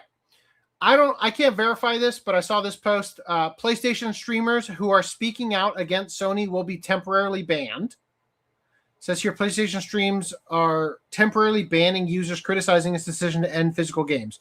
Is PlayStation streams like a thing you stream from the PlayStation? Like, what is this? Does this make any sense? Yeah. Okay. Yeah. Like you can do like live broadcast from your PlayStation. Yeah. PlayStation is reportedly making various studios furious as they pay them thousands of dollars to feature their games on social media, only for the post to get flooded with angry comments and community notes over Sony's plan to end physical game media by January 2028. This may possibly derail promotional campaigns for other games, including GTA 6. Don't give up. Keep up the pressure. Our voices must be heard. No disc, no buy. So, yeah, this is basically talking about the same thing they say. Eyes on this. The chaos on PlayStation social media has just sparked a direct firestorm with developers in the industry. According to a leak from Moore's Law is Dead, third-party studios are shelling out thousands of dollars to Sony just for the privilege of securing a promotional tweet in a specific time slot on their official accounts. So basically, they have like a marketing package they sell where you can buy access to their Twitter to post on behalf of your game. And people are paying thousands of dollars because people follow the PlayStation account on Twitter, right, for news and stuff. The problem is that with the current wave of outrage and massive complaints flooding PlayStation's profiles, every paid announcement is getting buried under the community's hate. Anonymous sources within the studios are blunt. They're furious. Shelling out a fortune for premium marketing only for your game's announcement to be met with toxicity towards Sony's policies is shattering publishers' trust.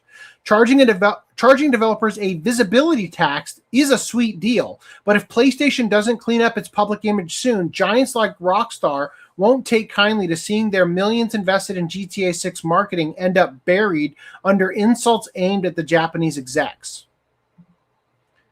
The backlash is working. Developers, publishers, and investors are paying attention. We must continue to voice our opinions. We must be louder, more than ever. Keep applying pressure. Keep canceling your PlayStation Network. Any pre-orders, including GTA 6, and voicing your courage. We got this, gamers.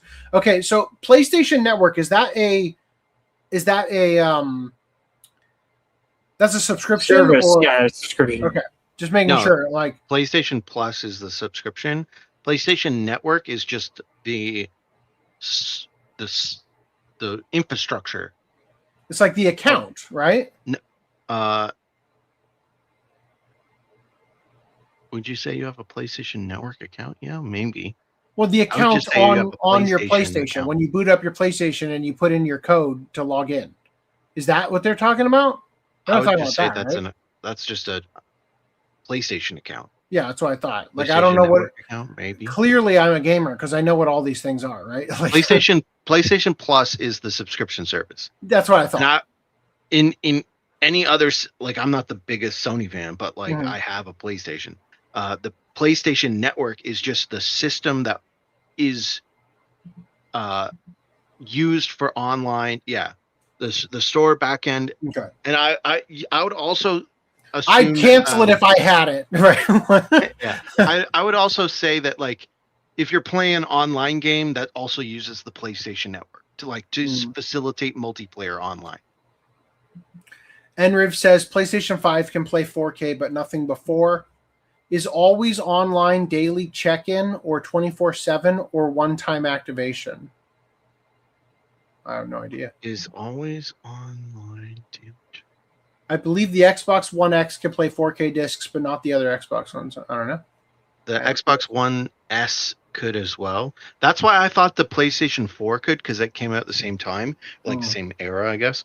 But and the PlayStation 4 Pro, sorry, the Pro, not the original one, but the Pro could do 4K media playback. But wait a minute. I thought it could wait a also minute. do Wait a 4K minute. Blu-ray, I just but guess realized not. something really stupid. Really fucking stupid. We're talking about the patent for the Blu-ray that's 20 years old. Yeah. Are they even putting games on a Blu-ray disc anymore, or a 4K Blu-ray disc? Yeah, technically it's a new style of disc, right? So isn't the patent going to be extended? I brought this up before, but yes, I don't know. I don't know if the addition of a new layer, because that's essentially what it is. It's getting the layers different. If that was enough to extend a patent for that specific technology. So I believe the Blu-ray discs that they use for PlayStation games can go up to 100 gigabytes. I think.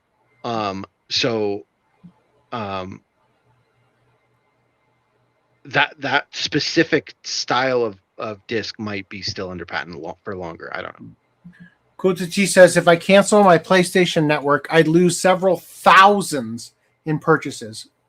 Kotachi, in doing so, though, you will regain your soul.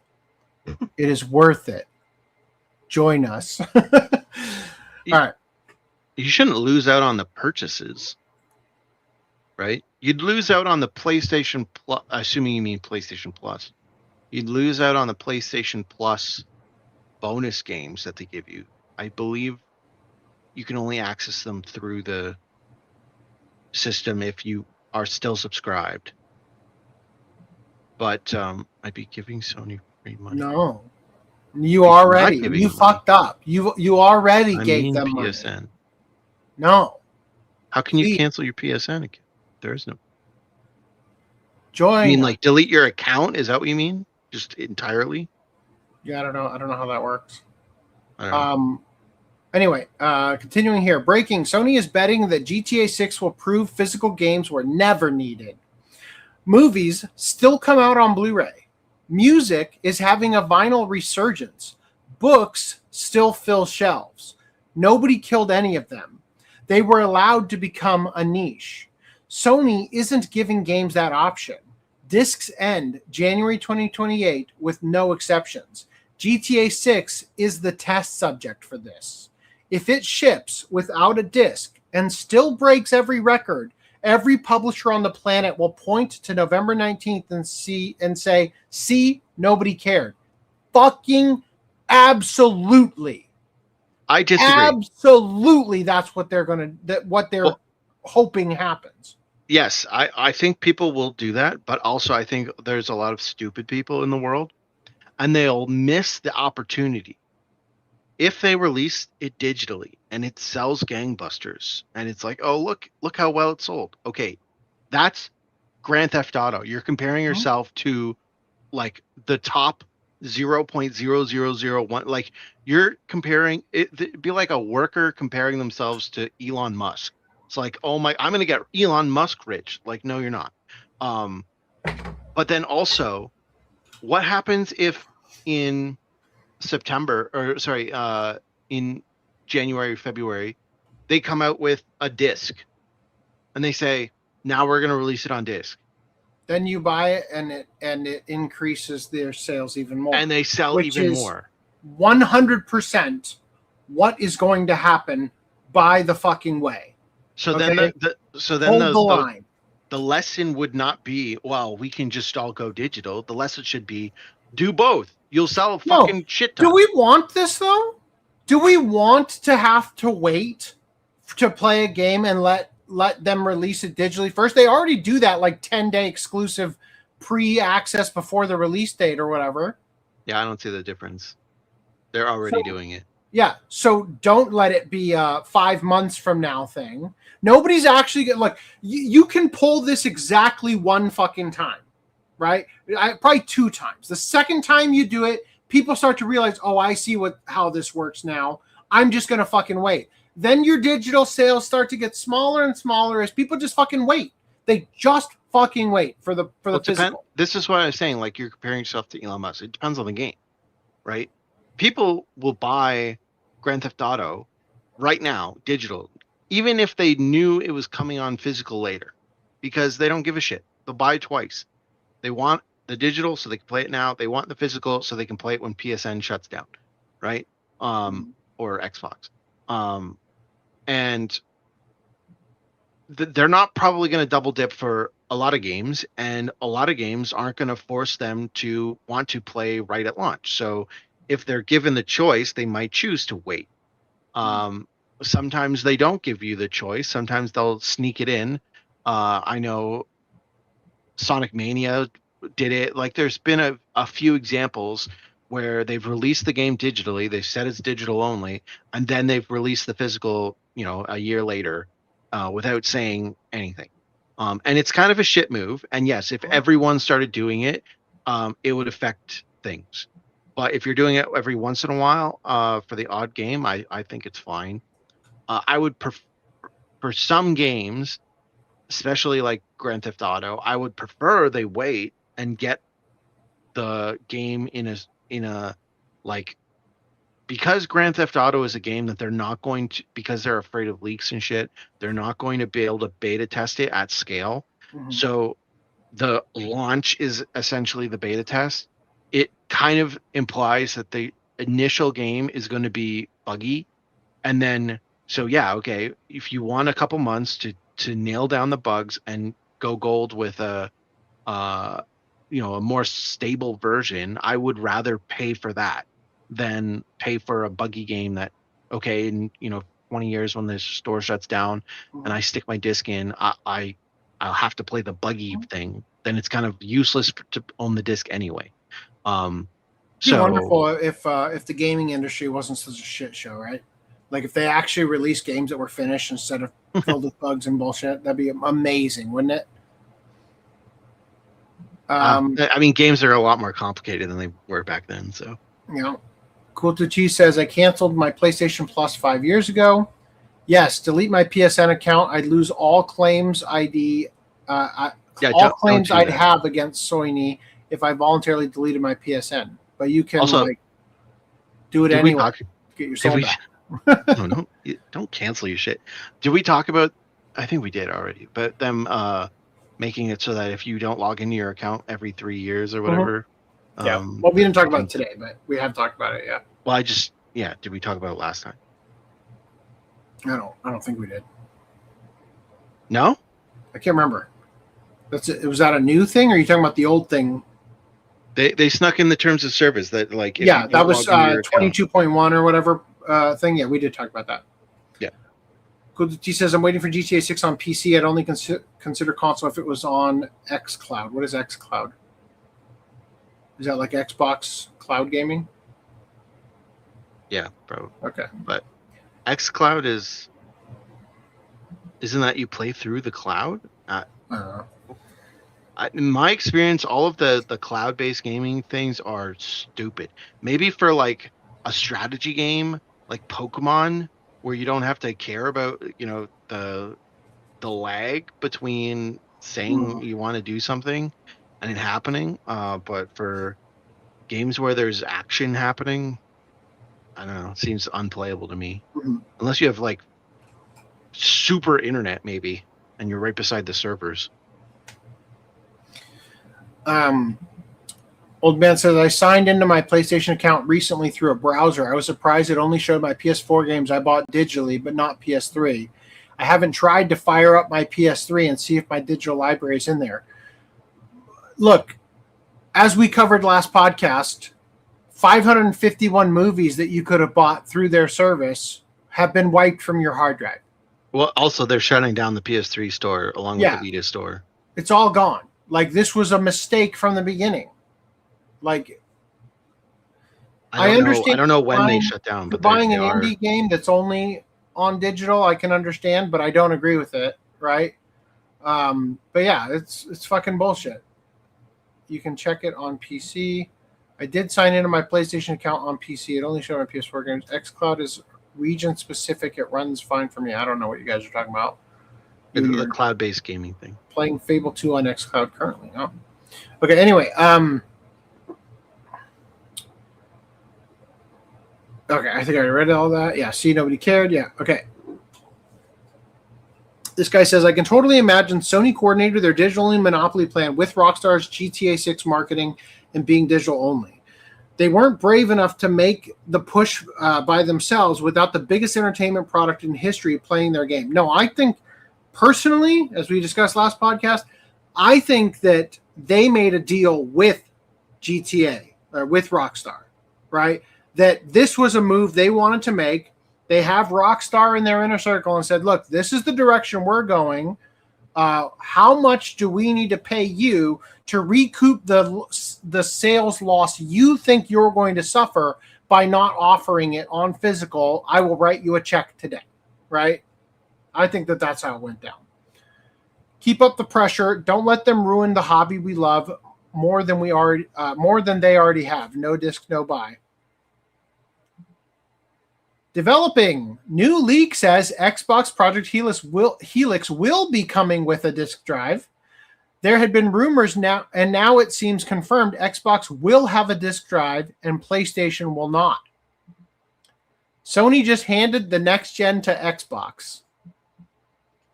I assume they will do what they originally said they would do with Xbox One. Give you a disk drive and it just be the same way discs work on PC. You stick it in either through a code, through a code or something automatic on the disk. It installs it and it registers it to your account, and then that disk just becomes an install disk. I definitely think that that's possible.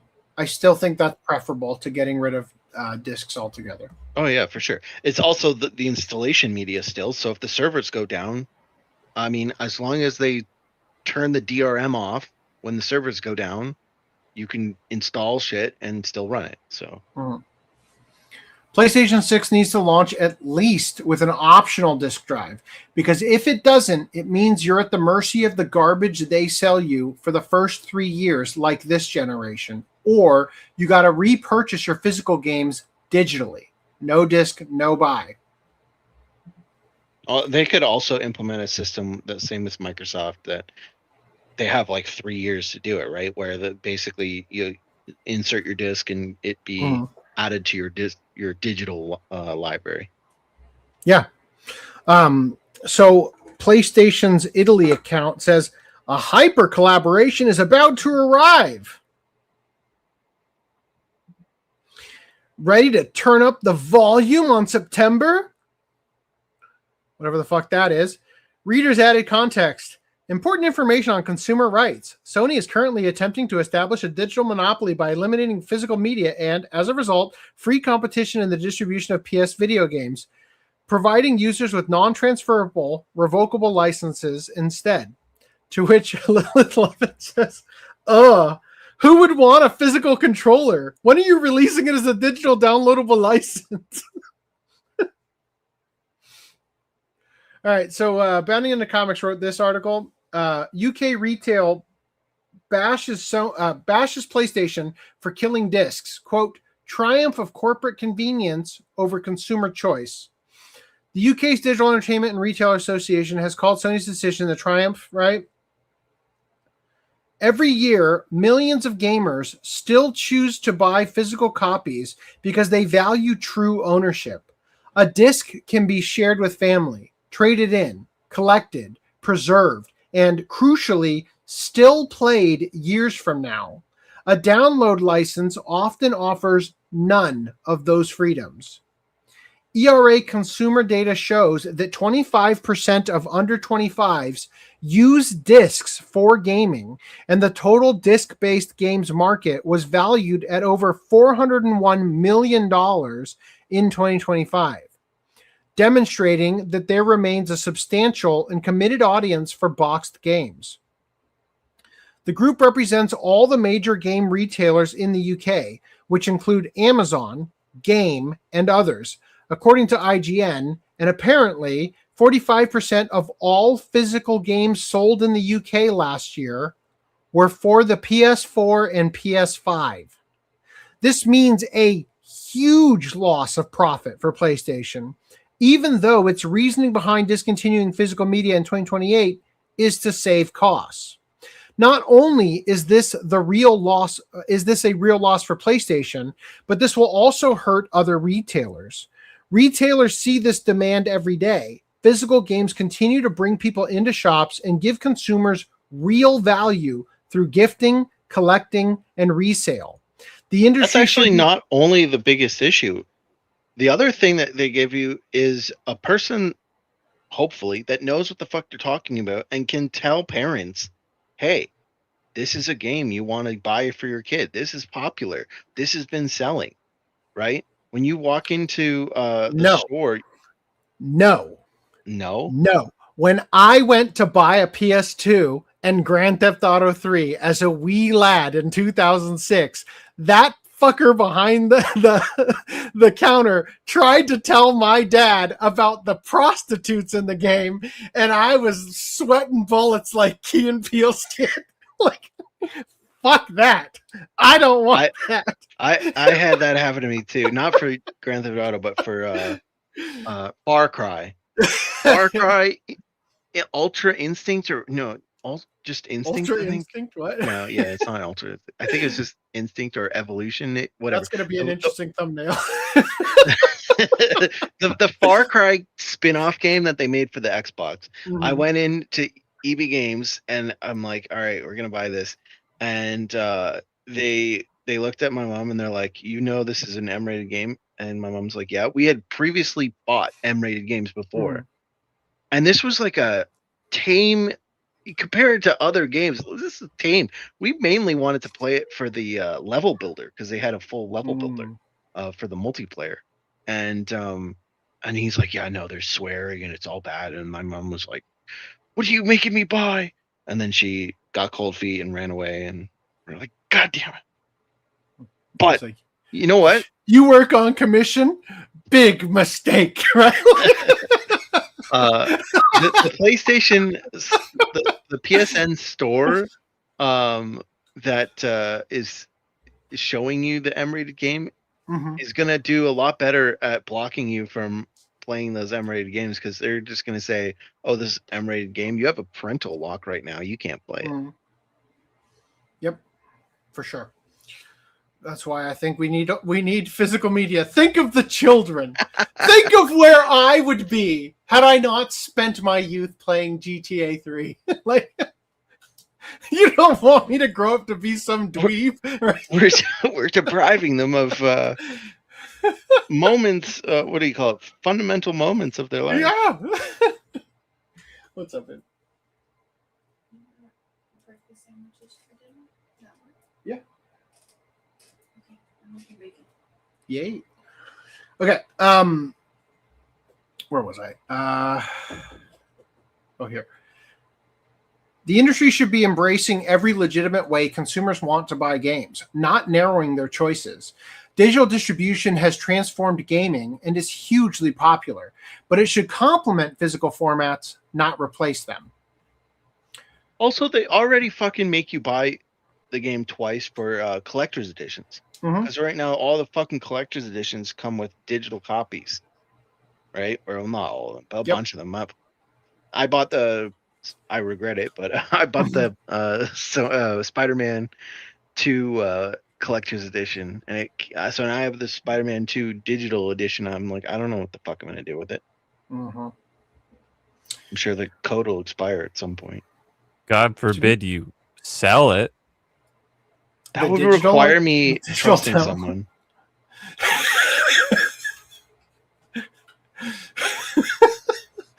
To be somebody clip that. That needs to be a shirt. That would require me trusting someone.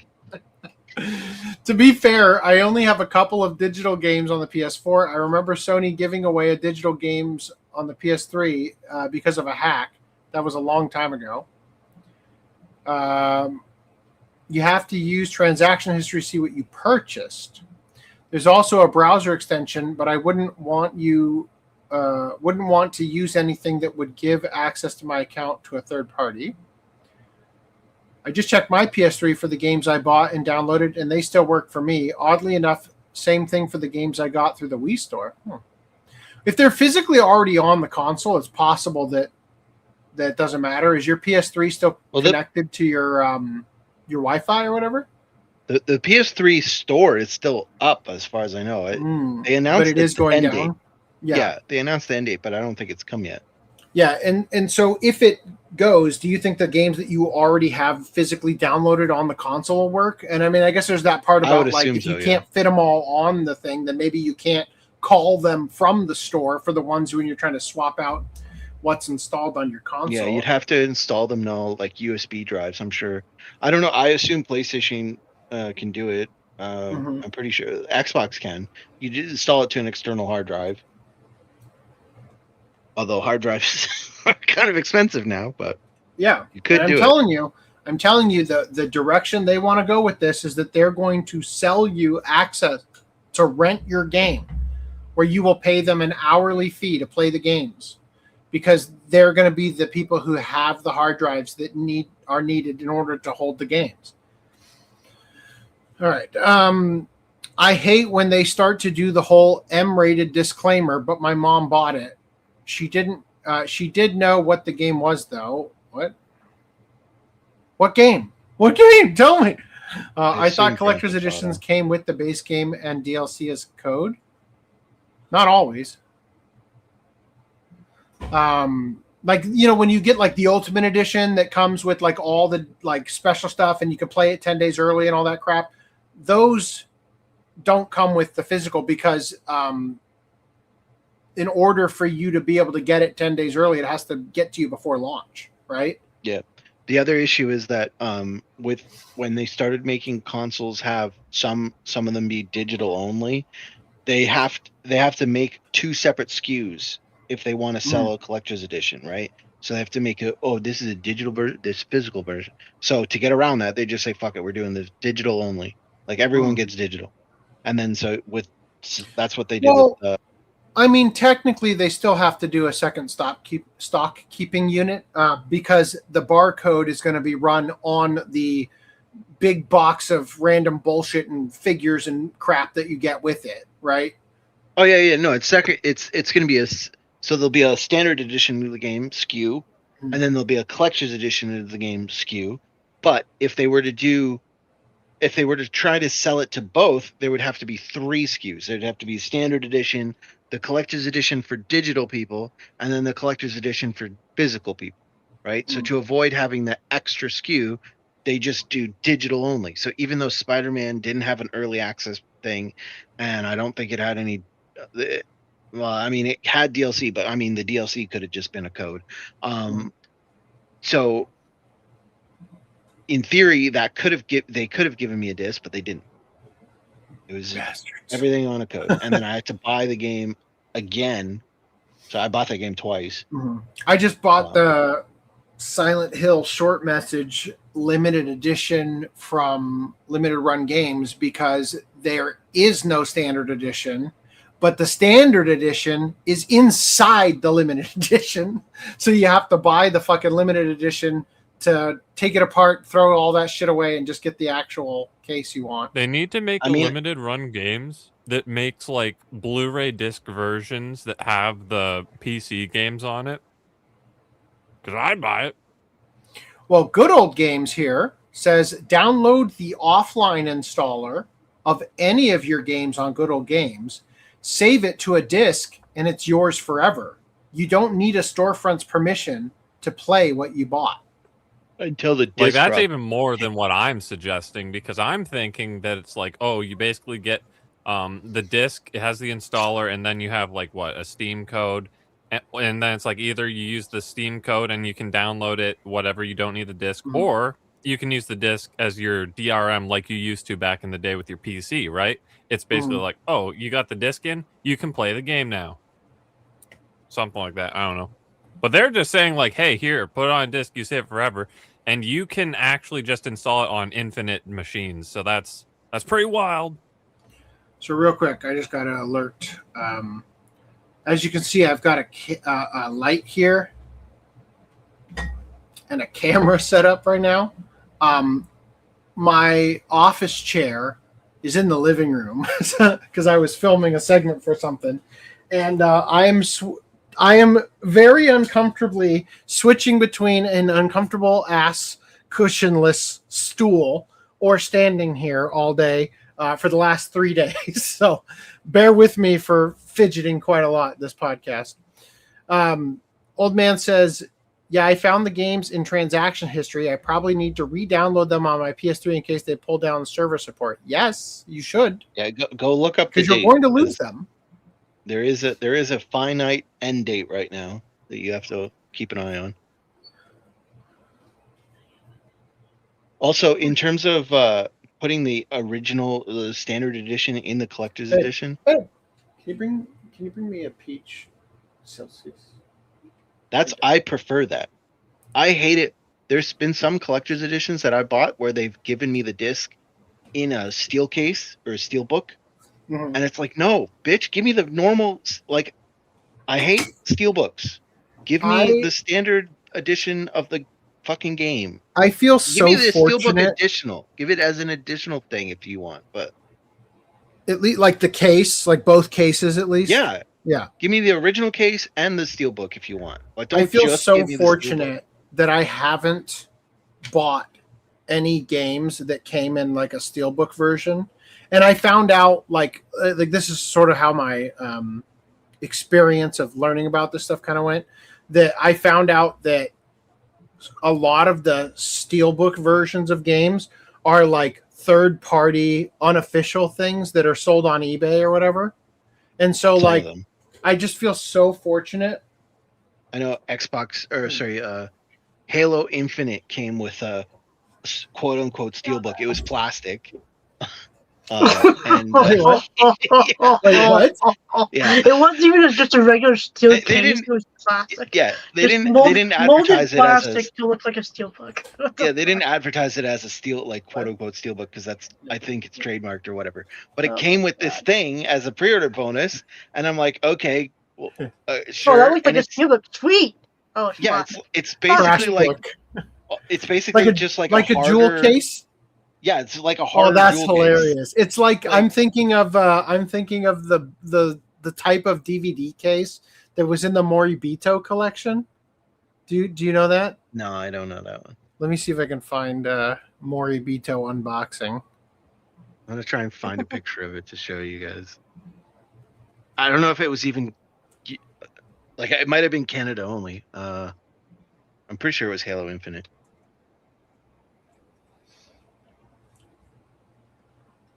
All right. Oh God, this is just. Nope, it really is only 360p. Hold on. Oh God, it's the same channel and it's also 360p.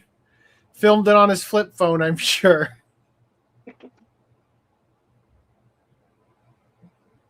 No, that's a review. Fucker. God damn it. Okay, let me Sometimes in reviews they do show the box sets.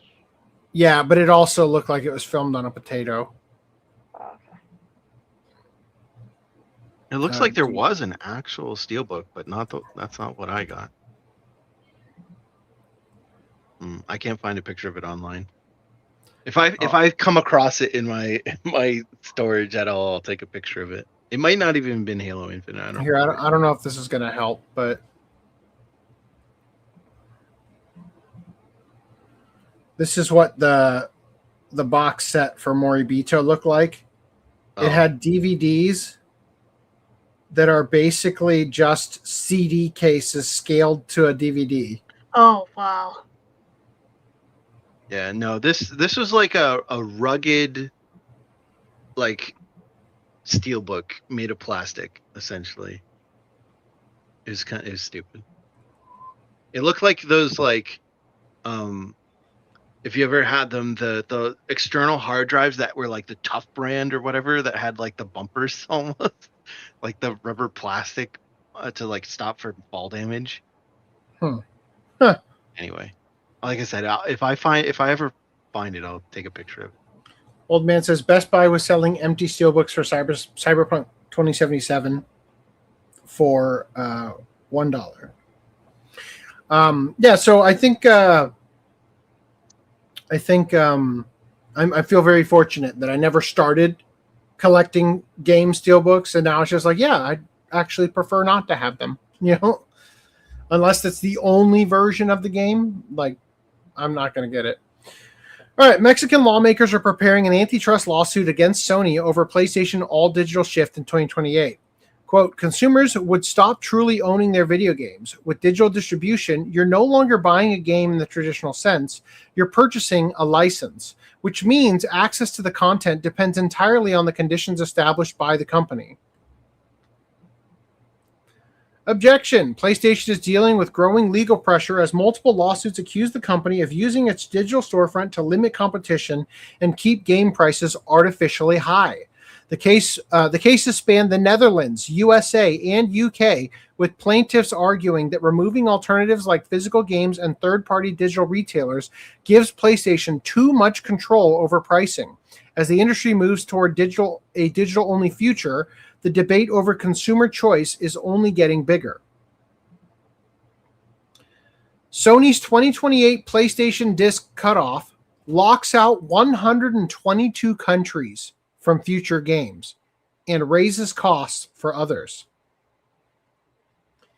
If you own a PlayStation in the US, you've never had to wonder whether Sony's online shop works where you live. You turn on the console, buy a game, and play it. But that isn't most of the world's experience. Sony's own country selector, the closest thing the company publishes to a map of where PlayStation operates, comes to 73 countries and regions when you count it. But put that next to the usual 195 countries in the world, 193 United Nations member states plus 2 observers, and more than 60% of the world's countries don't have official access to Sony's store. Estonia isn't on the list. Neither is Latvia, Nigeria, Pakistan, Bangladesh, Egypt, or Kenya. You can walk into a shop in any of them, buy a PlayStation 5, carry it home, and discover Sony's store won't serve you. There's always been a way around that, and it's been sitting on shelves the whole time. The disc. On July 1st, Sony said it's ending them for new games. I think we already read all this, right? Company plans is going to... Holy shit, can you get your fucking ads out of here? Jesus Christ, Yahoo Finance. Sony plans to stop making physical games for all new PlayStation games in January 2028. The company says it's following its players and pointed to a reference for digital that significantly outpaces physical discs. Market tracker Circana found that U.S. spending on new physical games dropped 11% to $1.5 billion in 2025. I just want to... What did we read? The UK's one was 401 million? Million was the market. Says here, U.S. spending is 1.5 billion in 2025, down from 11.6 billion in 2008. In plain terms, after January 2028, every new PlayStation game can only be purchased via a download. You buy it from the online PlayStation store and it lands in your account. Stores will still sell PlayStation games, but Sony says they'll be in digital formats only. The company hasn't said what that will look like on a shelf yet. I think they did. There won't be a shelf. Like maybe it's a download code in a box. Okay, a card or something else. But for now, it told developers the details aren't final. It doesn't matter where you live. If you use a disc to play a game, you buy it, you put it in, it works. A digital game, however, has to be in a PlayStation Network account, and that account has to be registered to a country Sony supports. Workarounds exist, but they're messy. Some players register their account to a neighboring country Sony does serve. On paper, Sony's own rules make that a tight squeeze. The terms say your account info must be accurate and complete, and Sony reserves the right to suspend accounts created with false details. Once you pick a country, you're stuck with it. You can't change it later. Your PlayStation wallet only takes prepaid cards from that same country, and if you try to pay with a regular card, Sony can check the card's country against your account and turn the payment down if they don't match. One thing does soften the cliff. Sony has since told publishers they can keep ordering discs for games released before January 2028. Oh, that softens it. Damn. It's the reaming isn't so bad now. Come on. First reported by industry newsletter GameFile, so older titles don't get cut off at the factory. What's already out stays in print as long as it's still worth pressing, and the catalog slowly ages from there. Sony never publishes a neat list of where it doesn't operate. What it publishes is the country selector. If your country is on that page when you scroll through it, then you can buy digital games in your country. If your country isn't on that list, there's your answer. Being on Sony's list doesn't protect you from the change. It just changes what it costs you. Andrew Ching, great name, a professor at Johns Hopkins University Carey Business School who studies used game demand, walked Fortune through it with a round number. A $60 game you can later trade in for about $20 effectively costs you $40. That resale value works like a rebate you collect later. Take it away, Ching said, and what buyers pay falls with it. Real numbers back him up.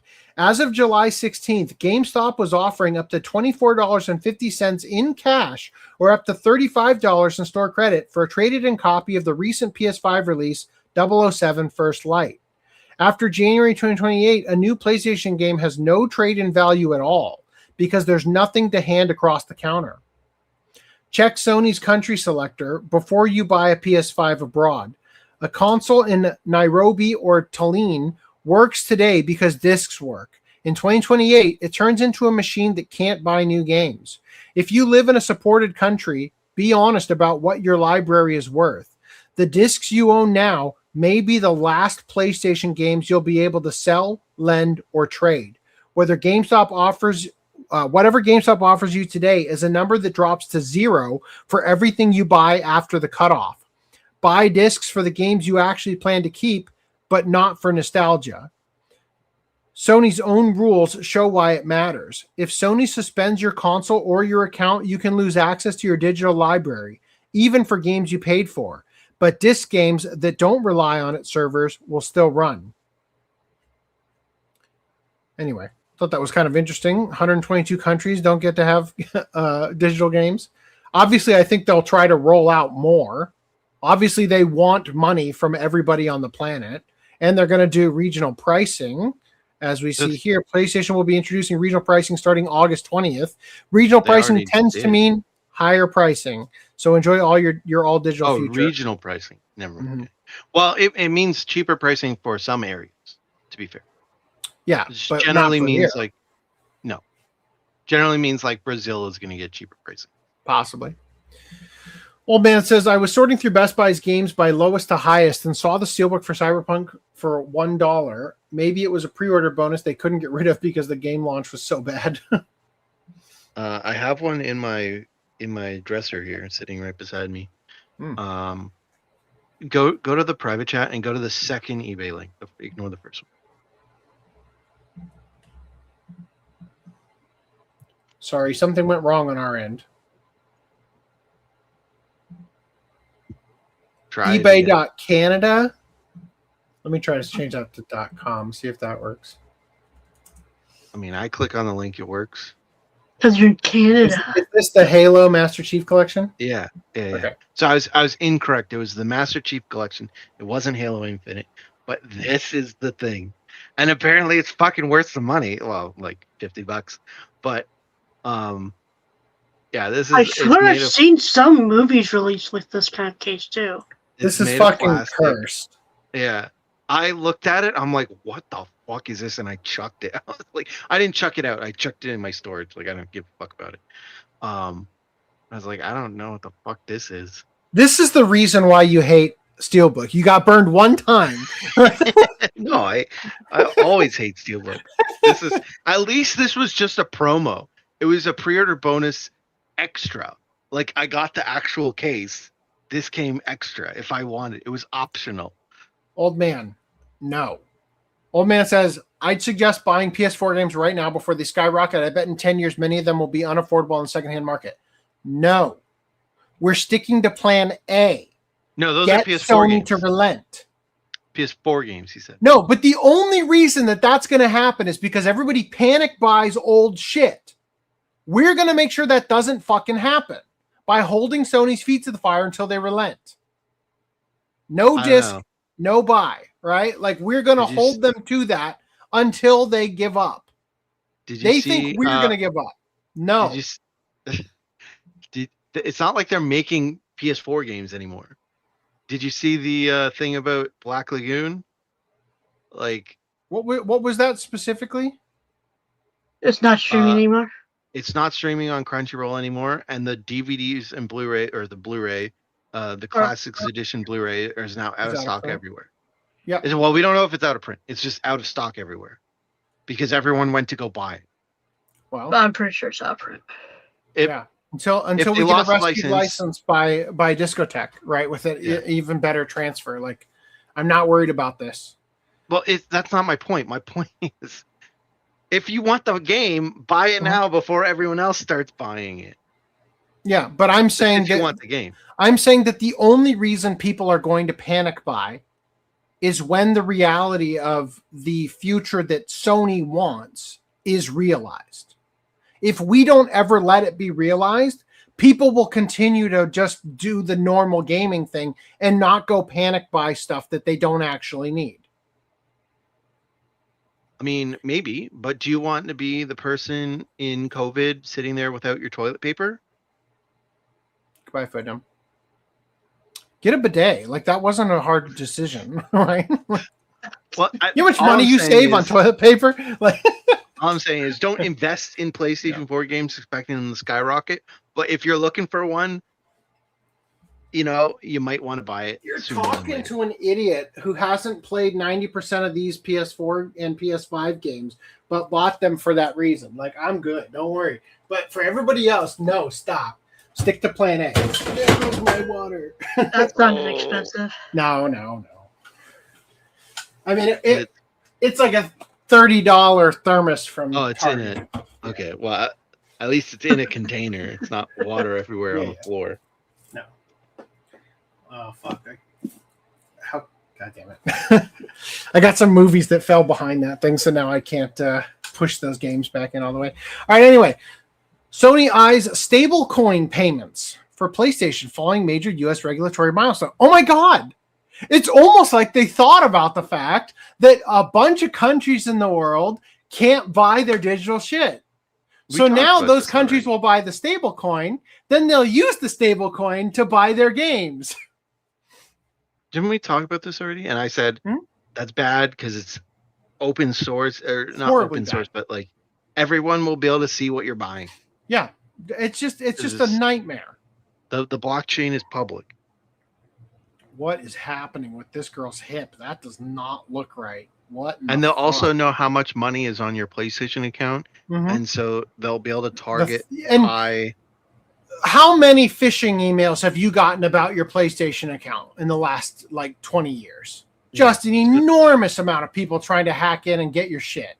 So the normal like system of like, hey, Random 11, here's a PlayStation thing that like it's called a phishing email, right? Mm-hmm. But when they get super specific and they like are phishing emails are generic, right? But if they get super specific and they want to target specifically you, they can include more things like make the return address your mom's email or something and make it seem like, oh, this is my mom. Like I inherently trust her.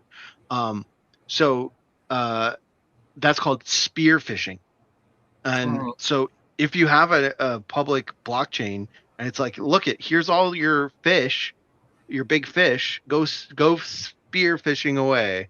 You're going to get a bunch of emails just because you have a large amount of money sitting on the blockchain. So in your wallet. Currently, my item is 9 stops away. So if I do pickups after the other segment, I might actually have it in time for today's pickups. All right. So anyway, about the stablecoin. Hold on. Old man says, I regret not buying used PS3 and 360 games for $5 at my local pawn shop. I bought a few, but many of those games cost more than what they did new. Yeah. $5. I mean, $5 today in when those games, I know you're not saying they were all $5, but $5 today is not the same as $5 when you were looking at them, right? $5 when you were looking at them is probably like $15 today, right? Crazy. Anyway, Sony's financial arm has cleared a major regulatory hurdle toward issuing its own US dollar-backed stablecoin, a move that could eventually allow customers to pay for PlayStation games, subscriptions, and other Sony digital content without relying on traditional credit cards. Sony Bank has received conditional approval from the U.S. Office of Comptroller of the Currency to establish Connectia Trust, a U.S. national trust bank that will support the issuance and management of a dollar-backed stablecoin. The subsidiary will be wholly owned by Sony Bank and capitalized with $40 million US.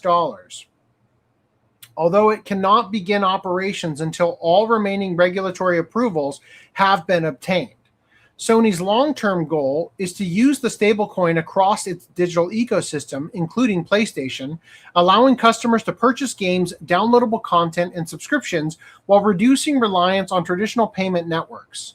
By processing transactions internally, Sony could also reduce the credit card processing fees associated with digital purchases. Oh, goody! Fuck off. Unlike cryptocurrency such as Bitcoin, a stablecoin is designed to maintain a fixed value by being backed 1-to-1 with reserve assets such as a US dollar or short-term US Treasury securities. Sony's proposed token would be denominated in US dollars. Do you know what that means? Do you know what that means? It means that the value of your Sony stablecoin will inflate with the or deflate. No, the value will go through inflation in pace with the US dollar.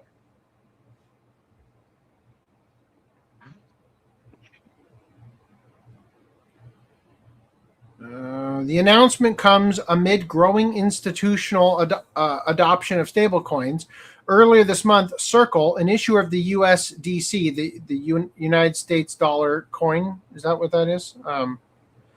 Received final regulatory approval to establish its own national trust bank, with industry analysts viewing the OCC's, the Office of the Comptroller or whatever that was,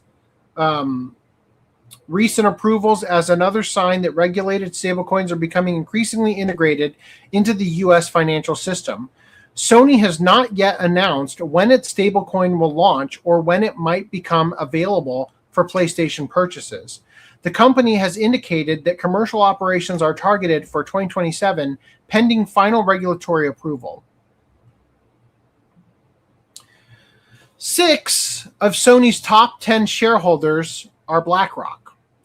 BlackRock Fund Advisors, BlackRock Japan, BlackRock Investment Management, BlackRock Advisors, BlackRock Netherlands, BlackRock Investment Management.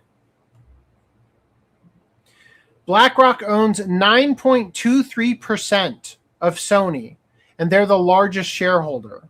Now Sony is straight up executing physical media. No more discs, no more ownership, just endless digital rentals and subscriptions.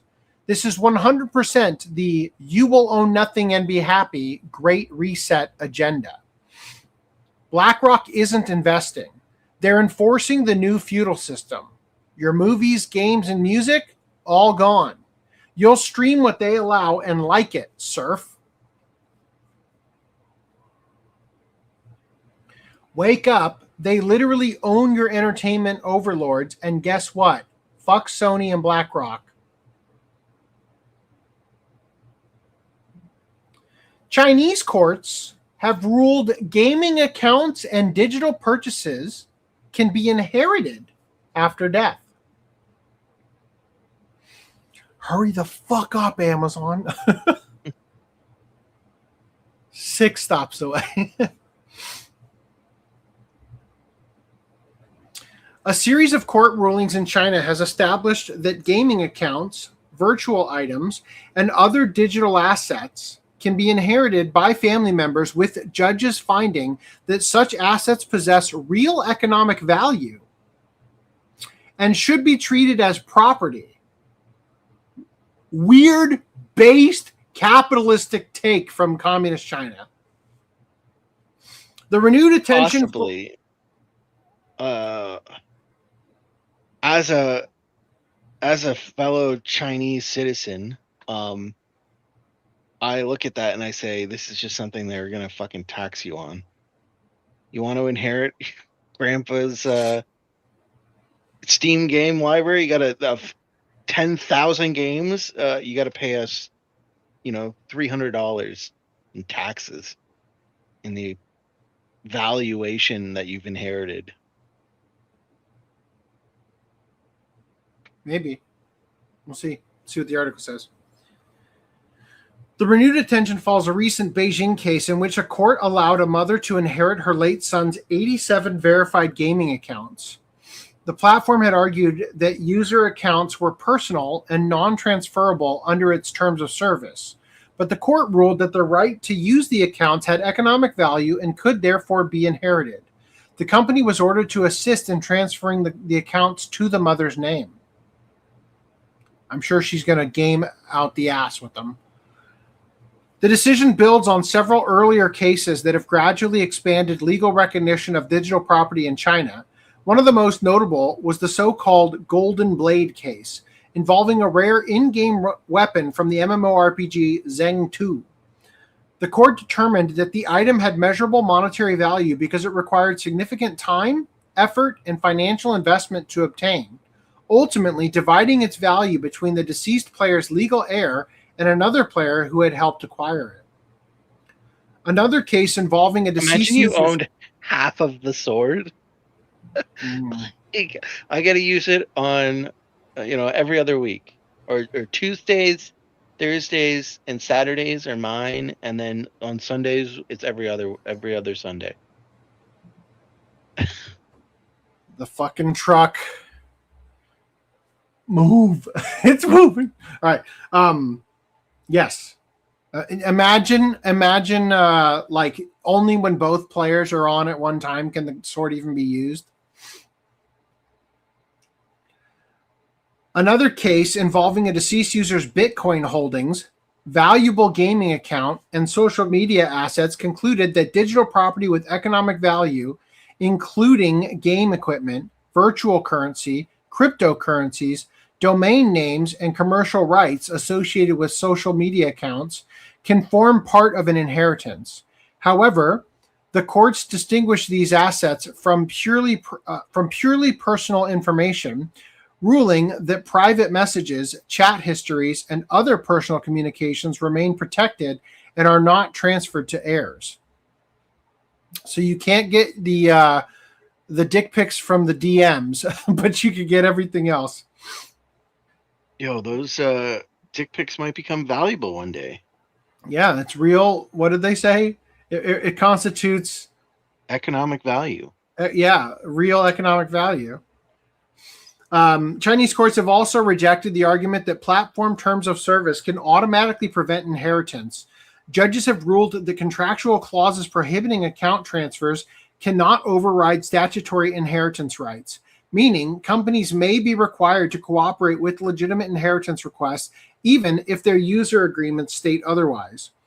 The rulings stand in contrast to the approach taken by Western gaming platforms, where digital purchases are generally treated as non-transferable licenses rather than property that can be passed on after death. As the gaming industry continues shifting toward digital storefronts, the Chinese decisions are likely to fuel further discussion about what it truly means to own digital games and online accounts. 3 stops left. What if you're friends with someone and they send you a dick pic, and then that person becomes president of the United States because they're an anchor baby, but they sent you this picture in like Roblox or whatever. Mm-hmm. I would want that DM. Like, it's not valuable until they become president, and then it becomes immensely valuable. I'm sorry, my wife came in and asked me about my bun option. So I missed like the point of what you just said. Were you talking about potential pre-presidential dick pics Yes. Okay. Just what if that's hidden in your Roblox DMs? I want access to that. I was joking and I nailed it. All right, this fucker is 3 stops away, and it would 2 stops away, and it would make a lot of sense to jump into pickups right now instead of continuing. Does anybody have anything more to say about the Sony situation? I'm disappointed that the Change.org petition has not substantially increased from last week. I mean, 31,000 new signatures is a lot, but I would like it if it was a couple 100,000 every week. You know what I mean? Mm-hmm. Like, we need to see millions of people sign that thing around the world for it to make a meaningful difference. You know? Yeah. Unfortunately, it's kind of like I've struggled with creating the best way to explain this because it's come up a number of times, but a scenario where you're going down a path and you've made the wrong choice, so you turn around, but you're turning around but you're now in a different location. Like, you're down you've gone 2 kilometers west and you turn 90 degrees east. You're like, if you had have turned east right away, you would have been fine. But you turned like 2 kilometers in the other direction. So now you're turning at a completely different point in this cycle. So it's kind of like you're getting like whipped around, right? And every time you get whipped back in the opposite direction, the chain gets a little bit shorter and shorter and shorter. So it's like the biggest thing that will tell them they're wrong, right, is not buying the PS6. Absolutely. Right. And I'm not. But by then, they're going, like, if they significantly. I think withholding your purchase of Grand Theft Auto 6, which I think Sony thinks is going to be the biggest selling property in the history of the planet. Like, they're going to do numbers that are going to make the Bible look like it didn't have a good sales week. Like, they legitimately think every single person on the planet is going to buy this. Like, that's I get it. But here's the problem. Most people don't care. I 100% agree. And then, so in the terms of, I hate to use the term activist, but like if that's technically what you are insinuating that you want to do, boycott. The activist population is going to be very low. Okay, in people that will willingly just not buy it because it's not on disc, right? Mm-hmm. And sure, they'll might be vocal, but it's going to be low. But what's going to end up happening is the people that don't give a shit, right? They're like, well, whatever. I have a PlayStation. I'm going to buy the game because it's on PlayStation and it's right there. I'm going to buy it. I don't care if it's on disc or whatever. But those aren't the people that you have to convince. Like, if you could convince them now, it would help, right, in the future. But it's not that you're going to convince them now and they're going to change their mind. It's in the future when PS6 comes out, and maybe it might even take them one generation. But the point is, once they go digital and they find out that PS6 comes out, and just like PS5, because games take so long to come out and PlayStation doesn't make any fucking good games and half of them get delisted because they're shit, they realize, oh, PlayStation exclusives only released 4 games and the rest of them are all on the PC anyway. And now that there's no discs, why do I even have a PlayStation? Yeah. And then it's going to be, no one's going to be buying PlayStation anymore. Remind me. And the chain will get shorter when they remind me back. What the PlayStation exclusives thing, was it Squaresoft who came out and said that they haven't been served by the PlayStation exclusive thing and they're not going to be continuing with it or whatever? Square Enix, yeah. Square Enix, whatever. I think so. And then Stellar Blade was published through Sony, did so well, and then said, no, fuck that. We're going to self-publish next time, right? I don't remember the exact deal with that. I'm just saying that everything is trending away from Sony's control, and it almost feels like they're trying to claw it back. Off memory, I don't think that Stellar Blade had an exclusive thing. They were just like, we're focusing on Sony right now. But anyway, they might have. I'm not sure. No, I think Sony was the publisher for the first game. Oh, maybe. And that the censorship that was hitting it was like top down from Sony. Yeah. I'm the next stop. I can see them. They're outside. Okay.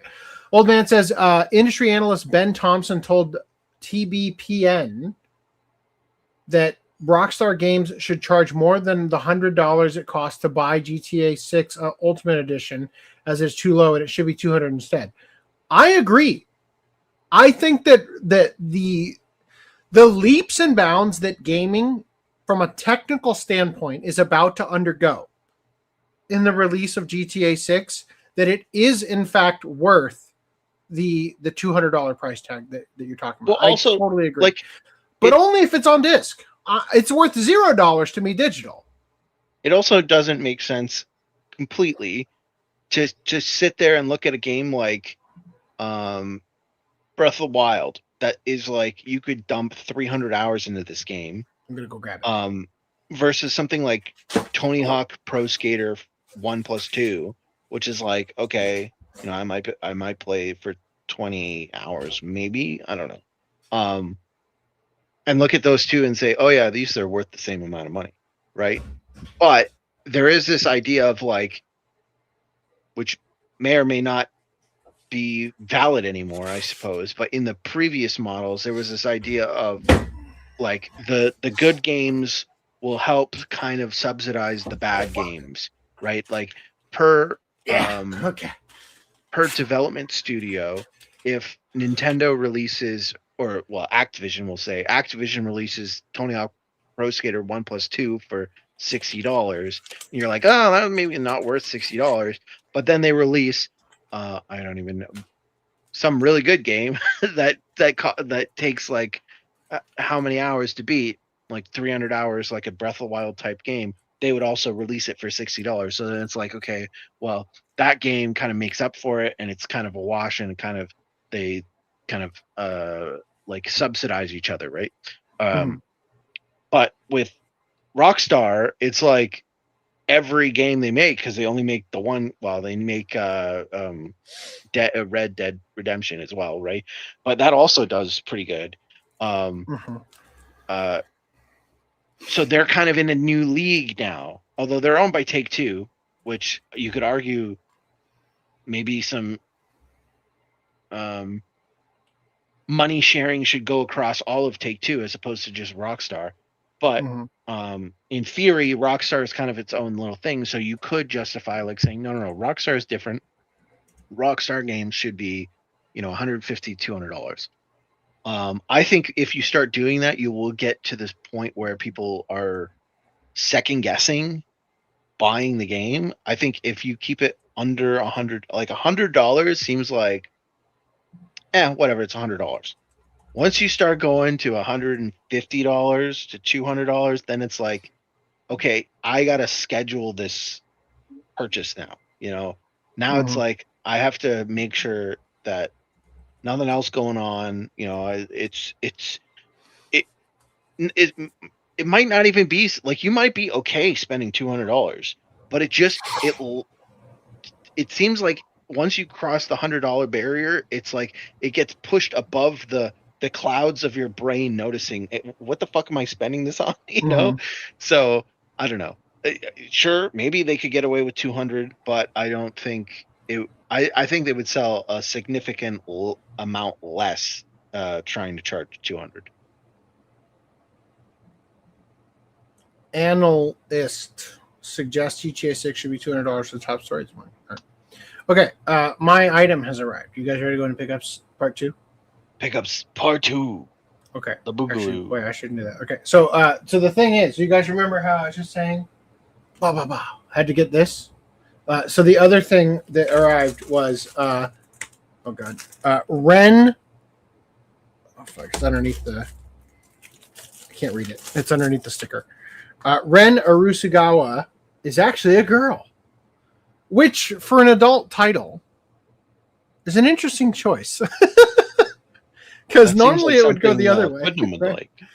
It says here, Kyohei's only brush with fame is being the cousin of Japan's hottest male celebrity, Ren Arisugawa. They haven't spoken in years until Ren suddenly shows up at Kyohei's rundown apartment out of the blue. However, when Kyohei accidentally discovers Ren's biggest secret, everything changes. Ren made the picture of cool and confidence on stage, but off camera, he is actually a she and surprisingly adorable. So it sounds like it's Wincest 2. All right. Yeah, anyway, I would just like to point out that there's been some TikToks that have come across my screen. Like I've talked about it a number of times where they'll do like a summary of like what's happening, and it's like kind of like talking about like the man goes to the counter and picks up a knife. But there's also ones that are a little bit less like robotic and just kind of going over the plot like of what's happening. But anyway, I sounded like that? No. Oh. I've come across a few that have been from hentai, and it's like they cut out all of that bullshit and they just show you the plot.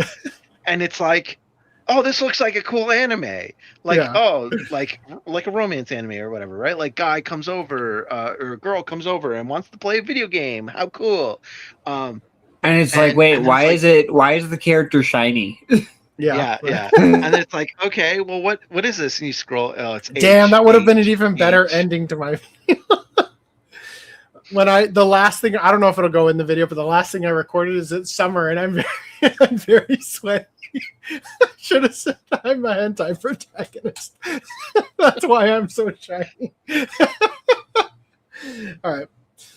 Okay, so the last thing I still need is Ichigo Aika.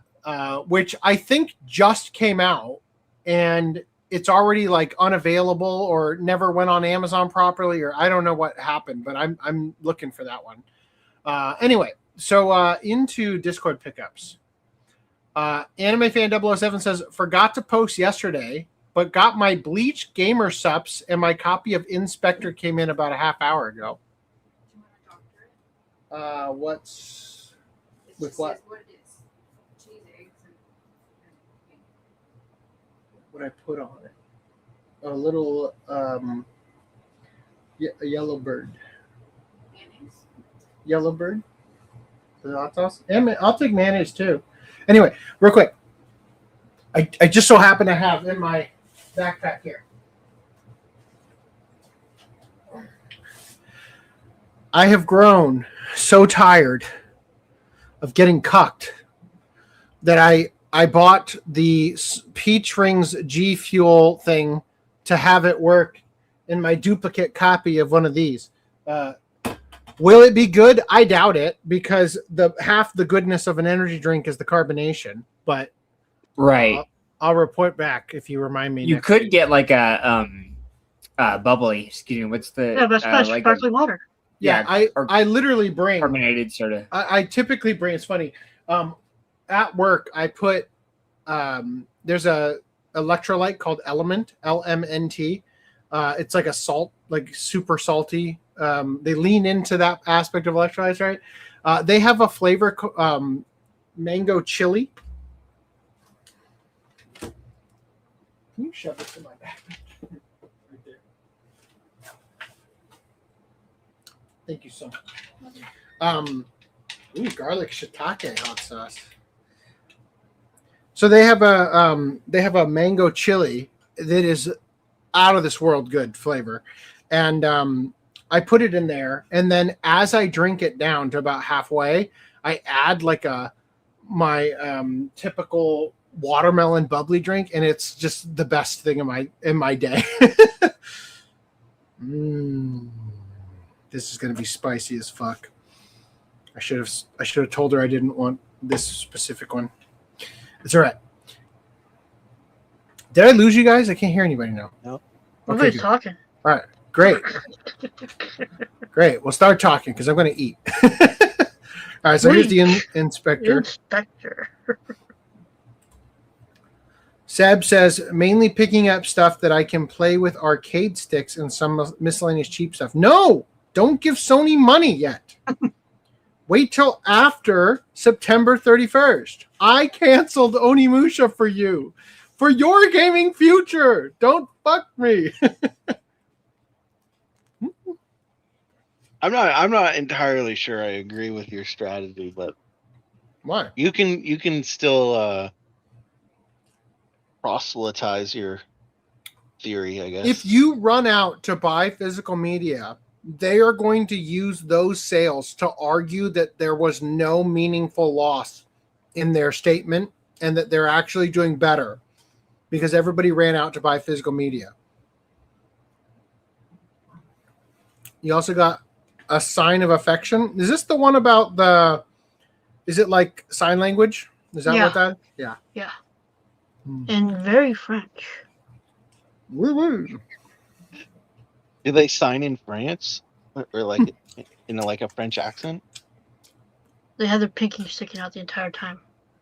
Oh, fucking French. Oh, they do. But it also is the French Blu-ray. So I don't know if you were talking about that or the other thing. That's what it said. Yeah, ENVF. NVF. Yeah. So the funny thing is with these sign language animes is that American Sign Language is different from Japanese Sign Language, right? Oh, that's fun.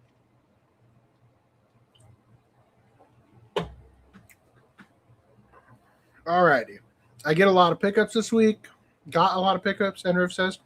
Went to a retro game store and got a bunch of cheap Xbox 360 games. That's Fable how you 3. buy used ones. Yeah. Max Payne 3. Did this come out for the PS4? Because I never got to play Max Payne 3. I tried playing it on PC for a while, illegally, because I didn't have a pardon. Did I say? Yeah, I tried playing it on PC because I didn't have a PS3, right? At the time. I now do have a PS3 because I inherited one from a friend, but I don't know. Anyway. Fable, and they also had Blood the Last Vampire for $5. Yeah, that's not a bad deal. Great movie. Also went to another game store and finally found Ninja Gaiden Black. Always heard there was the best version, so hyped to play this one. No. Is this the Far Cry you're talking about, Randy? No. No. Yeah. You weren't a young man when the PS4 came out, I'm guessing. Not anymore, no. Or not by then. Next up is what I teased last week, some PS3 collections from Video Games Plus. Mainly got these because they were new and came with still valid codes. Figured I'd get them now before the store goes away. Also, again, since they're new, maybe it'll help boost Sony's physical numbers. You fools!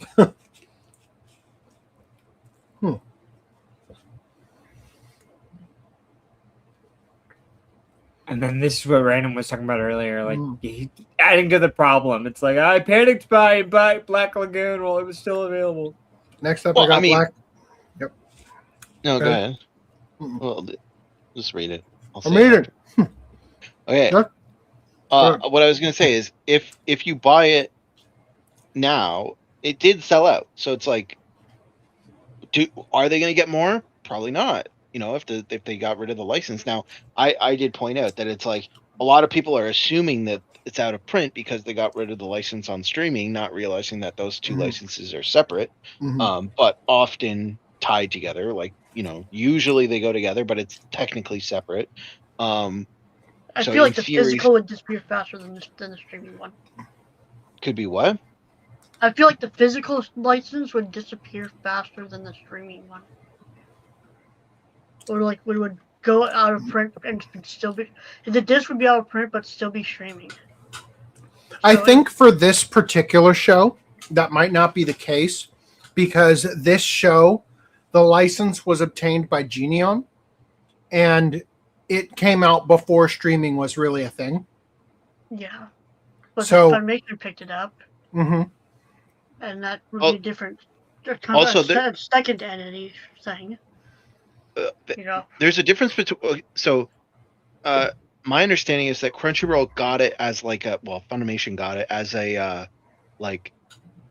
Geneon went out of business. So they just took over the licenses, not renegotiated them necessarily. But anyway, I think that's how it went down. They basically obtained everything that Geneon had. Yeah.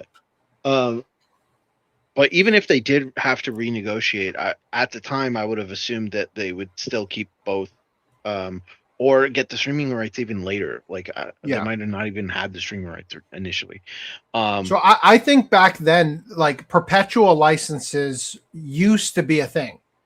Like back when anime was still kind of niche in the West, it was actually quite common for perpetual licenses to be provided for physical, but I think some of those perpetual licenses, and I think we see this with Sentai, only apply so long as a release has come out within X number of years, kind of thing. And I think that's partially why Sentai has continually just kept putting out the same box sets with a new cover over and over again. Yeah. Maybe it depends on. They're actually just trying to hold on to the license. It was Crunchyroll completely stopping re-releases effectively. Mm-hmm. Well, this was a re-release already, but yeah, but this was released back when Funimation was still a thing. Yeah. Oh yeah, I see what you mean. Yeah. Not yet, Mirage. But so. To your point as well, though, with physical stopping first, there is fully, you may see the end result of physical stopping first and streaming continuing, but that may not be due to the license expiring. That might be due to the licensor just not wanting to put out physical products anymore, right? So I don't know if there is a situation where that is what happened, where I can't imagine you sitting down with a licensor and they're saying, okay, you want streaming rights for 10 years and physical for 5 years. That just doesn't make any sense to me. But I could see a streamer a licensor getting a license for 10 years for both. And then after 5 years saying, we're not selling this. All right, we're just going to go out of print. And it's not that no one has a license or that it needs to get relicensed. It's just they didn't think it was worth putting the physical out anymore, and then it gets locked up in a license hell, or they sell it to a third party to do their own physical release, whatever. Either way, the point being is that they're not necessarily tied together, but likely are. And so if they likely are, while you would be contributing to the sellout, I mean, if you don't have it yet, go fucking get it. Right? That's my opinion. I want to, but I don't want to spend like over $100 for both seasons. Well, now you can't because it's out of stock. Yeah, I know. Well, you have to go buy it on eBay. But do I wait and like wait for the prices to go down or what? Like it's one of those like. I mean, I don't think the prices are going to go down anytime soon. I think it's more likely that a new. My waiting would be like 2 years, 3 years. You know, like that's how long I would have to wait to see. No, I mean, what I was going to say is, I think it's more likely that someone else will get the license and put out a different release before the price goes down to make it worth waiting. Yeah. Like Discotech might pick it up. How long would I have to wait for that? You know, it's probably like 6 years down the road. No, I don't think so. If they lost the license to streaming, there's a rumor I heard on TikTok that the manga just put out enough manga to do another series. So there was, I don't know how true it is. I haven't been following. I just watched the TikTok. I didn't verify, but in theory, they could be working on another anime project. And if a new anime project comes out and a new streamer picks up that rights, and maybe that's why Crunchyroll lost it, because they're planning on doing this and they decided to say, okay, no, the renewal fee is going to be higher, and Crunchyroll's like, fuck that, because they're expecting to go into a new anime project. And if they do a new anime project, then they'll sell all of it together. The steelbooks, personally, I know that's kind of weird, but like, yeah, I was thinking about it. Okay. And even the DVDs. Okay, well, either way, by then, it's quite possible that you don't have to wait 6 years for this to get saved. It could be a year or two. It's possible, but I'm just like, the long term of like having to, it's like, how long is it going to be? There's times where, yeah, you're right. Like it's a year, but then there's other times where it's like, well, when are they going to release this? And it's like in 10 years down the line. Like, how long have we been waiting for the re-release of Monster? Yeah, but Monster is completely different. Monster had a whole a licensing hell situation happen, right? That's what locked it up for so long. This isn't a licensing hell. As far as we know, the license was clear. As far as we know, it's just there it is. There's the asterisk. As far as we know. Well, yeah. I mean, we can only go based off what we know, right? What's public right now, and that's fair, I guess. Like, presumably, with what happened with Vampire Princess Miyu, right? Where Jason, right? His name? Justin Sudeikis said that if we don't buy it now, like once their license expires, it's going in the license hell. Yeah. So yes, maybe it's possible, but I mean, and where's the license for like Tenchi Muyo? That's like long out of print, and like we're getting a Kickstarter, so maybe. Well, we're talking. Well, again, we're comparing like small blow to Elon Musk here. Like Tenchi Muyo, whatever. Tenchi. I don't know if anyone went back and recounted that, but anyway, from last podcast, is not like, it might have been popular back in the day, but it's not as popular as Black Lagoon is now, right? So I would argue that it has that like staying power, though, as far as like it's one of like the classics that you would think about. Like, yeah, like I mean, it's as a classic as it is now. Like, what do you mean as now? Like, Black Lagoon is like 10, 15 years old. Like, it's still pretty old. Whereas like Tenchi still has like new projects, like the Kickstarter, or like Tenchi Muyo. That is not a new project. That is a whimper of a prayer. Like, it's still a new project. From a comic. Like, sure. Regardless of how small you think it is still, regardless, a new project. Like, okay, but okay. Well, let's put this into perspective. Okay, Tenchi is being like dragged out in the American sub market by the American licensor of that comic to try and like make it an American thing essentially. It is not doing that they're not getting new Tenchi stuff in Japan, right? Black Lagoon is still getting serialized as a manga in Japan. Oh. So it's every like so often, like every 5 or 6 years, Tenchi gets something new. We just haven't seen it over here because we haven't localized it in fucking forever. okay, I don't know. I'm not an expert on Tenchi. All I'm saying is Tenchi is like an 80s fucking show. 90s. Black Lagoon is 2010, 2011. The original Tenchi is 90s, but like the new Tenchi stuff is like from the 2010s. Mm-hmm. Tenchi Muyo, is that the most recent one? Yeah. Maybe it's just my perspective, but from my perspective, it seems like Black Lagoon is a very much more in the popular culture of current culture than Tenchi was. And I can't imagine well, I'll say it this way. I understand why the Tenchi license is not making new releases right now. I think there's a lot of reasons for that, because the original source material isn't still being developed in the novels, right? That's what I just said. Yeah. So, but Green Line said new stuff comes out with Tenchi every 5 years. I don't know. Like as far as manga goes, yeah, but it's an OVA. So I think we're arguing apples and oranges here, because the thing about Black Lagoon is that it's a cult classic, whereas Tenchi has mass appeal, but has I think overplayed its hand in terms of they kind of milked it a little too much. Black Lagoon's benefit is that it ended in the anime without milking it to extreme, and especially in the US market, they're never going to make a dub like that again. Yeah. Right? I just think it's apples and oranges here.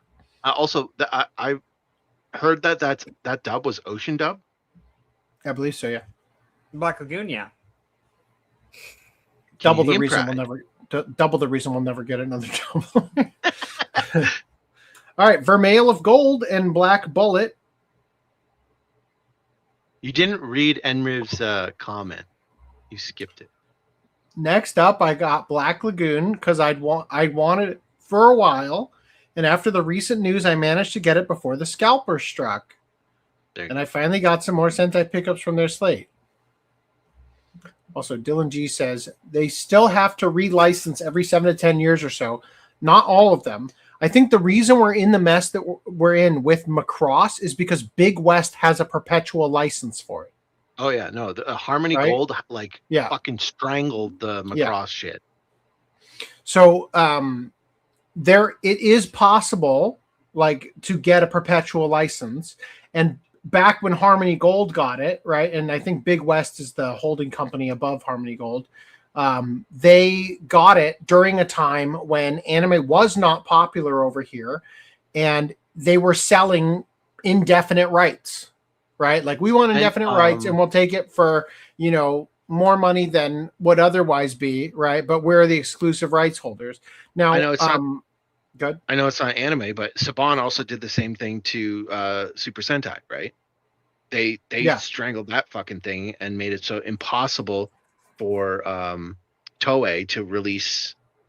Like, they had to make a special deal to release the non-American version of it in North America through Show Factory. And that was only after it had been sold to Disney and then sold back to Saban and then sold to Hasbro. Yes.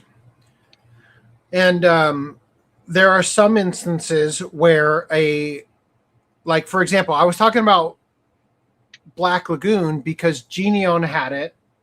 I think they probably got a perpetual license. And then Funimation acquired it, right? And then Crunchyroll absorbs Funimation after Funimation on paper bought Crunchyroll. this is the GameStop situation. I'm thinking, right? Like, they buy eBay and then become eBay, right? But along that same time, ADV had the rights to Elfen Lied, and Elfen Lied, for whatever reason, with that license, could not transfer to Acer Holdings to be released by Sentai. So they've held ADV as a company the entire time and not released anything through it, so that when they made the Blu-rays and released Elfen Lied on Blu-rays, you'll notice it's released under ADV long after ADV supposedly dissolved as a company. Because in order to, the legal way to release this shit is that they have to stay on top of that, right? So there are weird things in this industry because of all of that shenanigans, and largely because pre-2008 especially, anime just did not hold the power that it holds now for Japan to be able to demand higher prices and whatnot for the licensing. Tenchi Muyo Ryo Oki 4 was 2016 and Ryo Oki 5 was 2020. Huh. Robotech is an exception to the rule, but that's not the standard practice. Yeah, and again, Robotech being so much older even than the things I'm talking about is obvious. Like, it's even more likely that it's going to have that perpetual license stuff. The most recent Elfen Lied Blu-ray that came out this year is finally under Sentai. Oh, maybe they finally got it worked out. I haven't seen the re-release one. I only have the other one in the Steelbook or whatever. I'm just saying that there are legal like hurdles that they've got to jump through in order to make these things happen. Also, if Crunchyroll, like,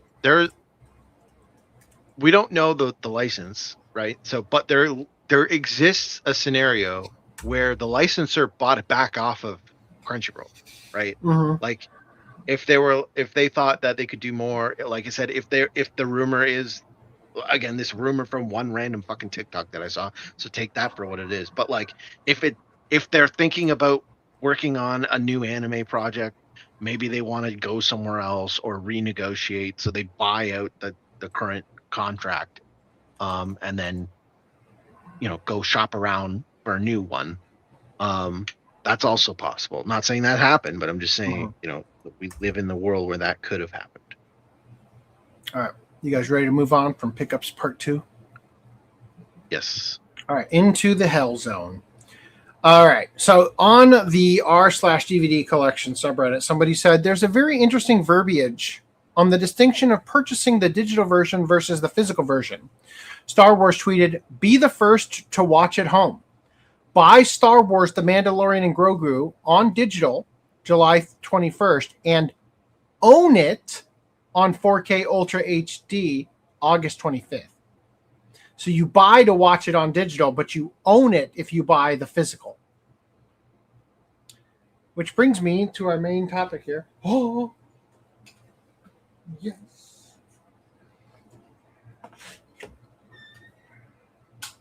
Hold on. Weren't we going to Kickstarter news? No. We're still in opening discussions. This is part 2 of it. I even separated them by... Right, I even separated them by... I missed it. I got it. Okay.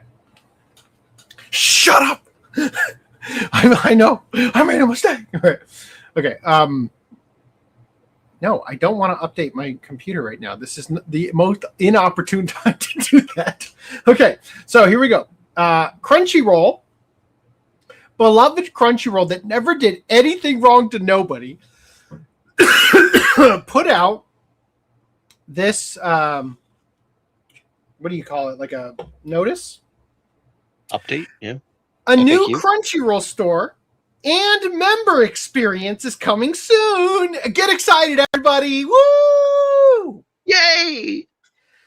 I get to buy more anime. No, you don't. This August. Do you have the email that they sent? I don't think so. Here. Perhaps I don't need it though. If you let me read this first. No, it this has more than what's on that. Well, look, yeah, just carry on for now. I will save it. This August, we are transitioning the Crunchyroll store to a brand new shopping experience that will be available exclusively for Mega and Ultimate fans. The new store captures the excitement of convention-exclusive merchandise, collectibles, curated drops, and limited release products inspired by the anime series you love. But before the new experience launches, we're celebrating with a summer sale with 50% off select items beginning July 14th. But please note, the select items will be designated as final sale, and refunds or returns will only be accepted for damaged or defective products. Now, Right Stuf died for this, is the overall sentiment I think we all have. So they're making the store cut off from everyone who doesn't pay their crazy prices for a subscription. How the hell is this a good business model? That is correct. My guess, not saying I support it, is there's probably a higher margin in doing FOMO drops versus the Right Stuf model. Yeah, 100%. They are banking their entire thing on FOMO, on milking money out of you to be able to get exclusive access like a convention has. Like that stuff you can only get here. We're gonna make sure that you want to be here because maybe something you give a shit about is gonna go up on sale, and you can only get it if you're a subscriber. Now, it doesn't even sound like they're going to be selling anime. It sounds like it's just going to be a merch store. That's what it sounds like. There's some stuff we haven't parsed out yet. You want, before you go into interpretations, you want to go over the email? Or yeah, here. I just copied and pasted the entire email that I had. It's got more bullet points. Okay. This August, we are transitioning the Crunchyroll store to a brand new shopping experience that will be available exclusively for Mega and Ultimate fans. Mega Fan and Ultimate Fan memberships are designed to unlock even more ways to celebrate the anime you love, and this new store experience is an exciting addition to those benefits. The new store reimagines our assortment to capture the excitement of convention-exclusive merchandise, collectibles, curated drops, and limited release products inspired by the anime series you love. As we prepare for this next chapter, here are a few important things to know. In August, Mega Fan and Ultimate Fan memberships will have the ability to purchase curated exclusive products from the new Crunchyroll store. Shipping benefits for Mega Fan and Ultimate Fan members remain the same. Wow. Existing benefits for store discounts available with Mega Fan and Ultimate Fan memberships will end on August 14th. As we transition to this new member-exclusive store experience, all open orders will continue to ship as normal. And the rest of it's just the same stuff, right?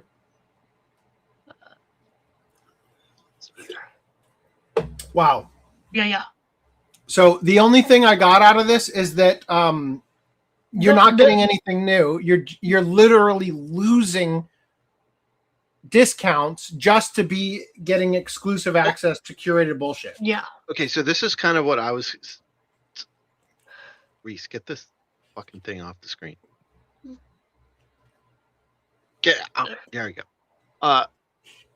So they're basically saying we're getting rid of the discounts, but then it's like, but we're making it exclusive to those people. So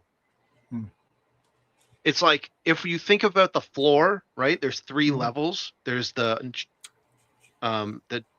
everyone level, and then there's the 5% discount Mega Fan, and then the Ultimate Fan, right? Which was a 15% discount. Yeah. 5, They're 10, basically 15. dropping the floor down one, getting rid of the base thing, and getting rid of all of the discounts.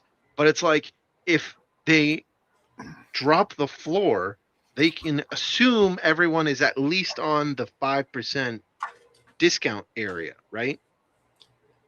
Or the whatever the Mega Fan thing is, the minimum to get in the store.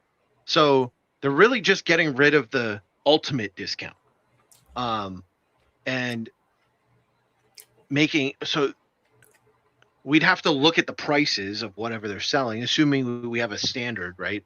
Because the only way to know if something's discounted is if you can compare it to somewhere The else. standard for what it is right now, you have the MSRP, the standard Crunchyroll discount, which is 20%, and then you got the 5% off of that, 80%, 10% off that 80%, 50% off that 80%. Yeah, so it would be hard to now. So it'd be hard to tell if they got rid of the whole system and said, we're only going to sell random fucking merch that's not available anywhere else. You can't really tell if they've like given you a better deal. But if they are selling stuff that is on other stores and you can have the MSRP essentially to know, we could be looking at a situation to give them the most benefit of the doubt where they're just going to automatically give everyone the like mega fan discount that they were giving everyone when you had a mega fan account anyway. But just because in order to get in the store, they assume you're a mega fan. There's no point in saying, well, mega fans get 15% off because everyone is a mega fan. So it's like, if everyone's getting 50% off, then no one's getting 50% off, right? That's just the price. Okay. So I think you guys should stick with me for the next 5 taps, because some of the things that you're... Oh my God. Oh, okay. What? Smoothie. All right. Some of the things that you guys are talking about are going to be... it's going to shift your thinking on this a little bit. There are some updates to this story that came out like today. Okay. They're minor, and I don't think it substantially changes much, but it's important to know that there's going to be some things. So we should save this like serious discussion. All right. Until quit talking after this fucking go. Now, Old Man says, if Crunchyroll puts physical media sales behind a paywall and sales plummet, they can say, see, there's no support for physical media, and go all digital. Yes, they can do that. That is the trap they are trying to set. That doesn't mean we rush in and pay for their digital subscription, for which they will then also be able to say, look at subscription numbers are way up. People want digital. Like, no matter what, they're rigging the game against you.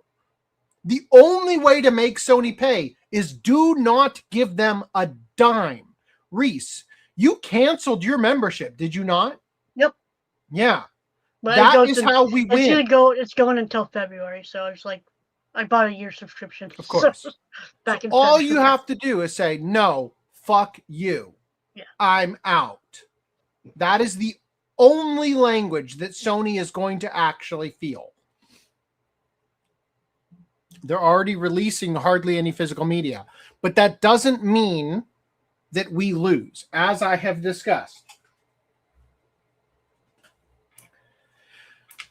Ascendant Animation is putting out shit nobody else is going to bother to put out. As I have shown last podcast, barely any space on this disc is being used. No other company would bother to sell something like that. Like, it's just not financially worth it for them.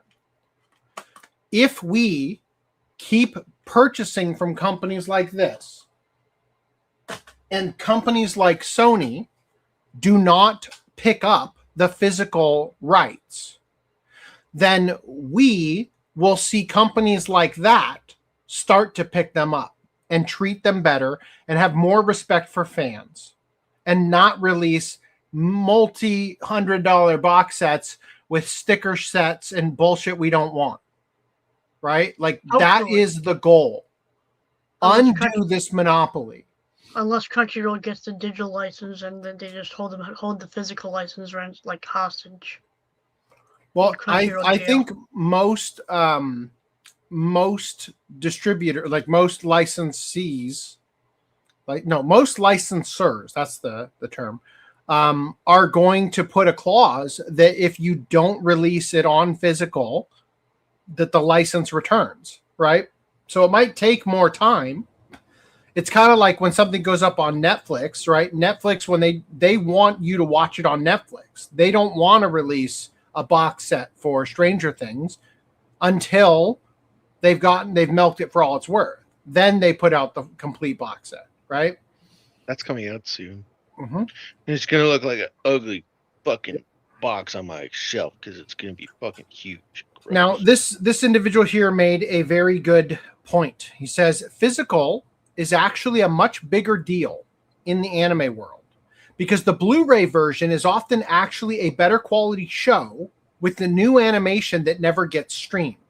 Also, a lot of anime will never stream again, and unless you buy the discs, you won't have legal access. Continuing. Just quickly on the editing or like the best version or whatever. Mm-hmm. It's like streaming sites already don't update Don't based even on bother. the Blu-ray. Exactly. They don't even bother. It's rare when they do it. Funimation used to. Mm-hmm. Yeah, they used to. Funimation was a god tier company compared to Crunchyroll, and always has been. It's funny that you can think today, like, man, I wish Funimation was still around. You know what I mean? Like, we did not leave them on good terms. And granted, they are around. They're just called Crunchyroll. Like, we know that is what they are. But because they're in the situation that they're in with their basic monopoly, now all of a sudden they don't need what they used to have. And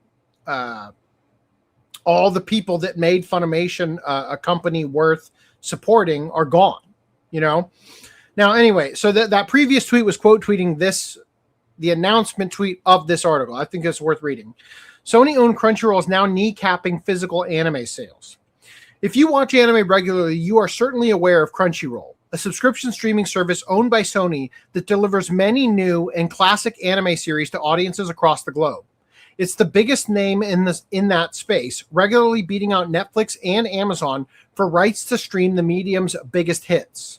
It's also got an online store where you can buy your favorite anime on physical media, which many devoted fans do, since streaming rights to shows can and do frequently expire. However, in a move that has familiar echoes to Sony's decision to end production of physical PlayStation discs, the Crunchyroll store is being severely scaled back, and fans of anime on disc are very unhappy. In 2023, Crunchyroll purchased the Right Stuff International, an Iowa-based online retailer of anime DVDs, Blu-rays, manga, and merchandise, to bolster their sales and merchandising presence. Right Stuff was folded into the Crunchyroll store, where it continued to be a source of physical anime media, offering discs of not just Crunchyroll licensed anime, but also shows and films from a wide variety of licensors. Unfortunately, it seems that the time of the Crunchyroll store being a massive anime retail store with a broad selection open to all is coming to a close. The store will be dropping much of its current stock and transitioning to a brand new shopping experience that will be available exclusively for Mega and Ultimate fan subscription tiers. Instead of physical discs, the Crunchyroll store will focus on collectibles, curated drops, and limited release products inspired by the anime series you love. To which I say, check this shit out. My slice of life version Ultimate Fan swag bag came in. I wasn't expecting a lot in the first place, but this is still worse than I expected. Oh yeah, did you get one of these, Reese? I did. I showed you what I got. I got the action Solo one. leveling? I got Solo okay. Blu-ray. I got a Jinmu figure. I assumed this was a newer one. This is a Volume 2 manga for Licorice Recoil. Yeah. Thanks, Crunchyroll. Starting me off on Volume 2. Basically saying, oh, you wanted to read this thing you got for free? Go buy Volume 1 from us. Fuck you. I mean, to be slightly fair, maybe they put keychain with cinema roll on it. Yay! And a Hello Kitty and Friends fucking coloring book looking thing. I will defend them slightly, not knowing, but they may have put Volume 1 in the first grab bag last year, because I hate. They always give volume 1s. But you only get actually, Randy. No. that doesn't make any No, sense because that you doesn't only make any get sense. one. First of all, You only get one of these a year. and first of all, That's well, he said what I last year. just said. But first of all, let's not ignore the fact that this person selected the slice of life version. Licorice Recoil is an action manga. Oh, okay. That I don't know. Well, have you seen the show? I've seen enough of it. Okay. Oh, yeah, there's a lot of slice of life. Cute girls doing murder, right? Yeah. Cute girls doing cute murder. My favorite genre. Yeah, there's still some slice of life in there. I just think it's ridiculous, right? Like we've got fucking Hello Kitty and friends and a cinema Geass is also a keychain slice and of life, right? what's up? I said Code Geass is also a slice of life, right? They got high school scenes. Yeah. Right, it's a show about terrorism. To quote that meme. Cute girls doing terrorism. Yeah. Anyway, so I want to address this this comment here. I'll have to look again, but I'm pretty sure it's supposed to be a minimum of like $80 to $100 each box, and they would still be making money off of your yearly subscription with that. This is just a slap in the face, to be honest. Yeah. Well, I think this is just a skill issue. He chose slice of life. That was a wrong decision. I mean, Reese showed us the underwhelming solo leveling box. That was lit. That was a lit box. I got a full series of solo anime. leveling. Solo leveling on this first season of solo leveling Blu-ray. That's $50. The Genu figure. That's $30 right there. That's $80 right there. And I got a Deku plushie and like what was the other thing? A Haikyuu keychain. What you're describing to me is getting a loot crate and every piece of item in there is bullshit. But look at this thing I already have. That's what you just described to me. I'll be right back. He puts his headphones back in to leave.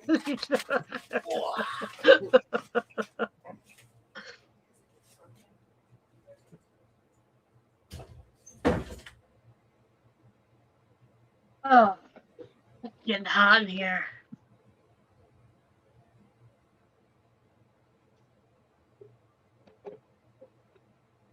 Indeed. Weren't you gonna leave? I guess Putnam did leave. I'm gonna step away for a minute. Oh, you are also gonna leave.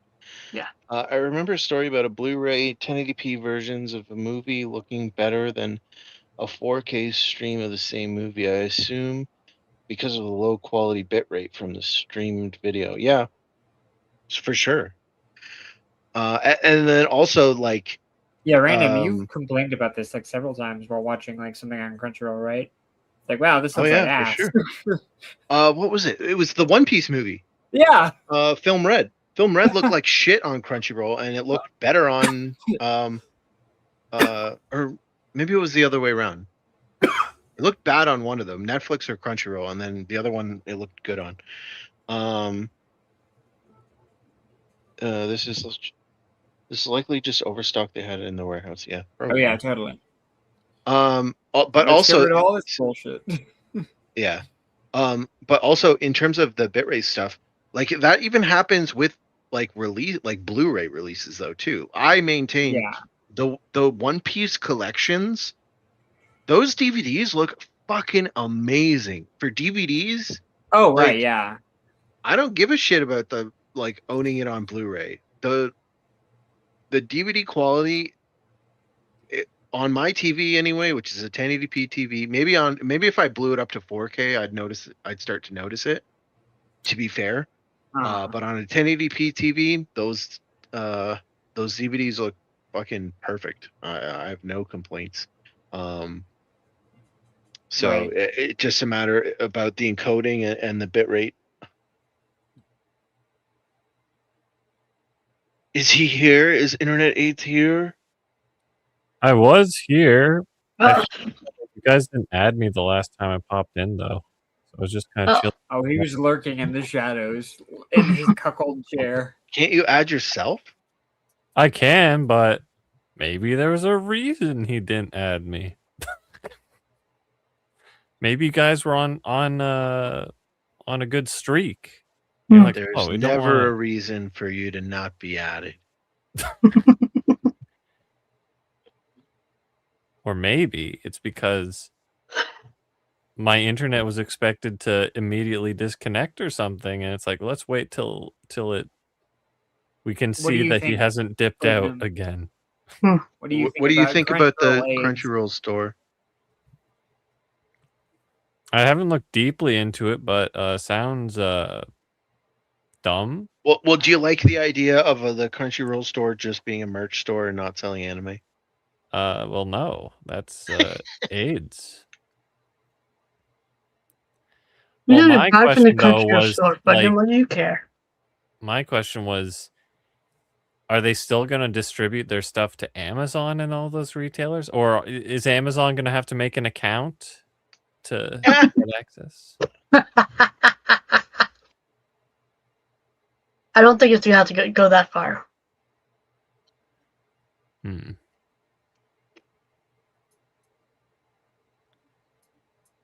Like, I imagine they'll still do Blu-ray releases and still distribute stuff to the other retailers, just not their own, so they can get rid of the Right Stuff warehouse.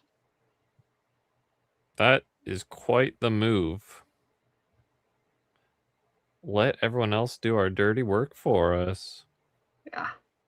Yeah, I meant to bring this up last week, but the whole idea of like Sony removing your movies from your console or whatever, from your account. Like, what happened to the days of back then when you could buy a movie on iTunes or whatever and just download it? Like, you just owned the fucking file. And you could do whatever the fuck you wanted with it. I mean, it has like DRM still, but yes, you do have a physical file that's like a physical.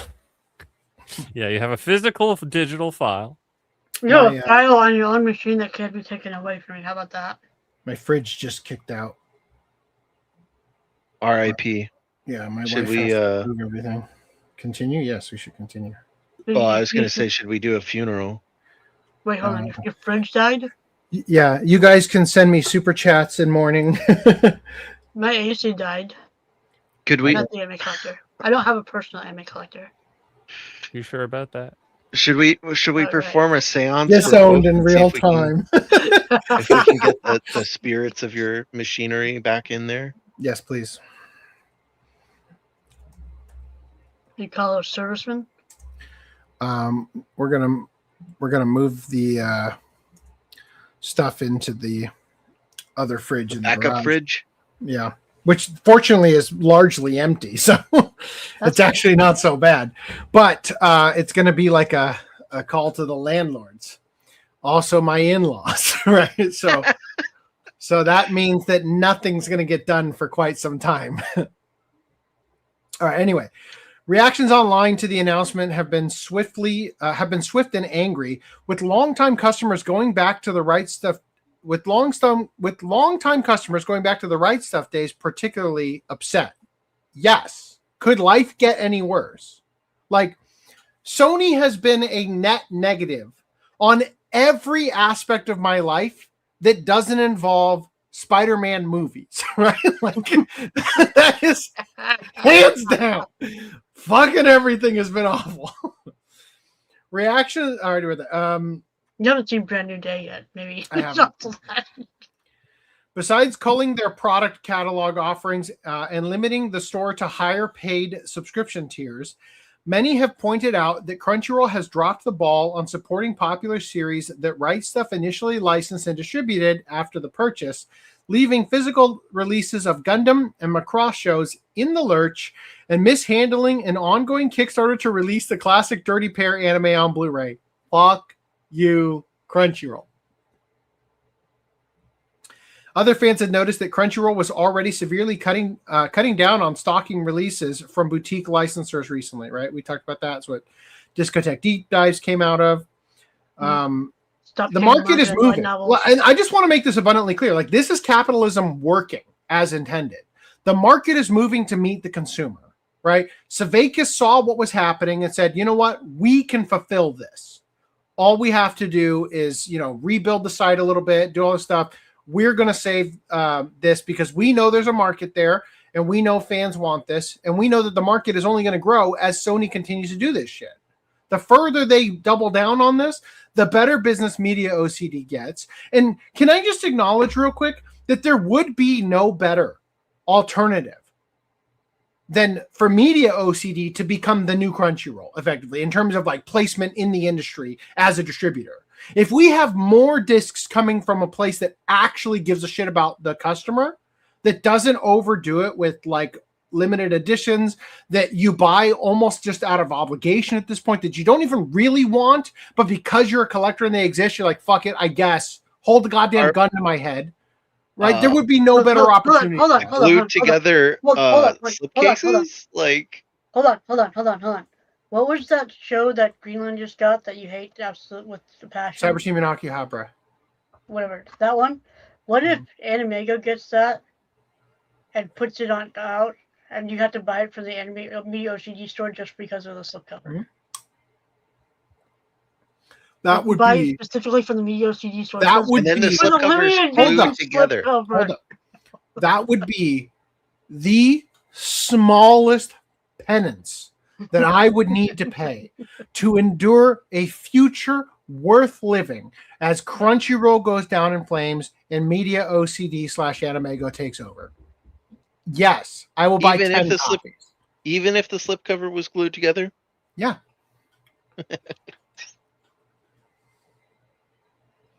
All right.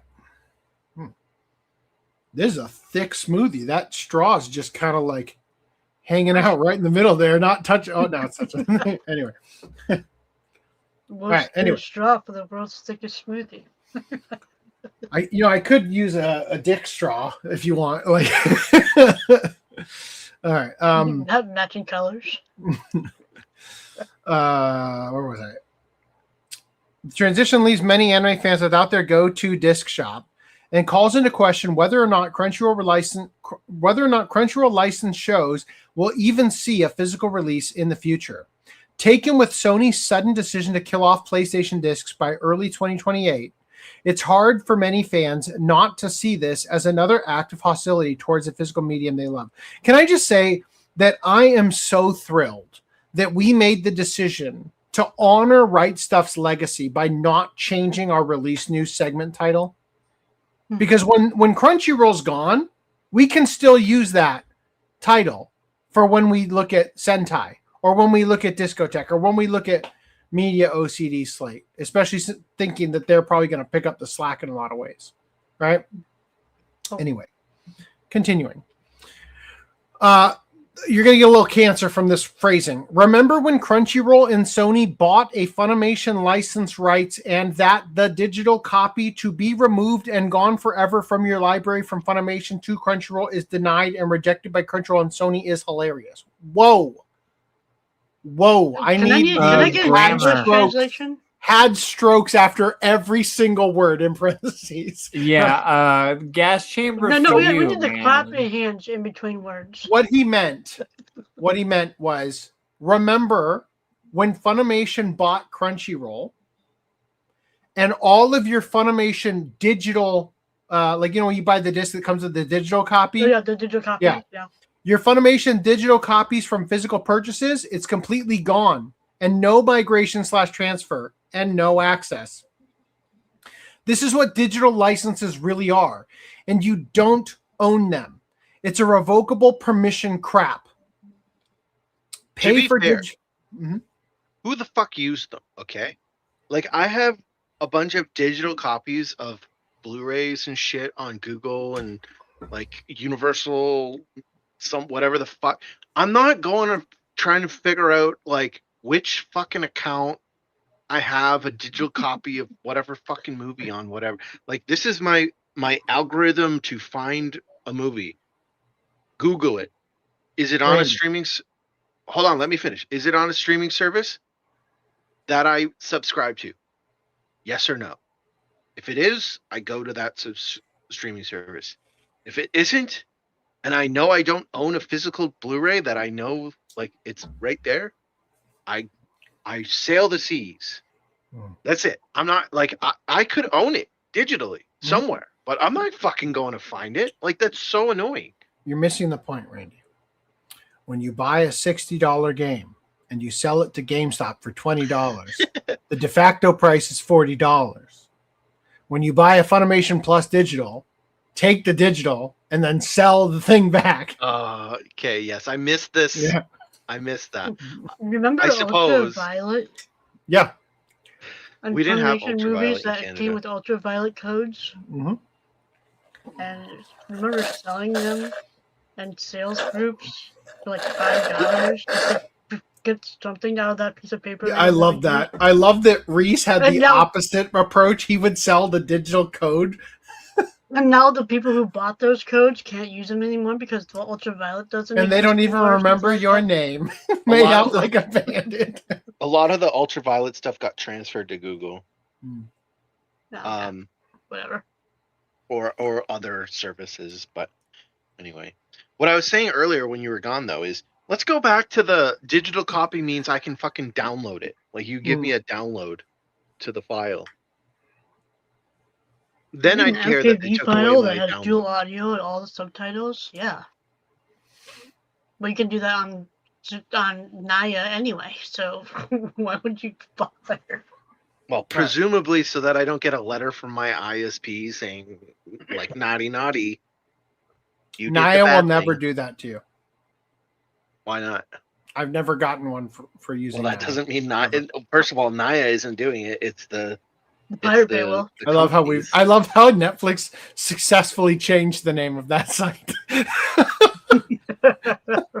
What site? And Nya, that we now all call it Naya, off of their Oh. hilariously bad tone I deaf say it so we're Hello not Fellow so we're Kids not- Resident Evil show.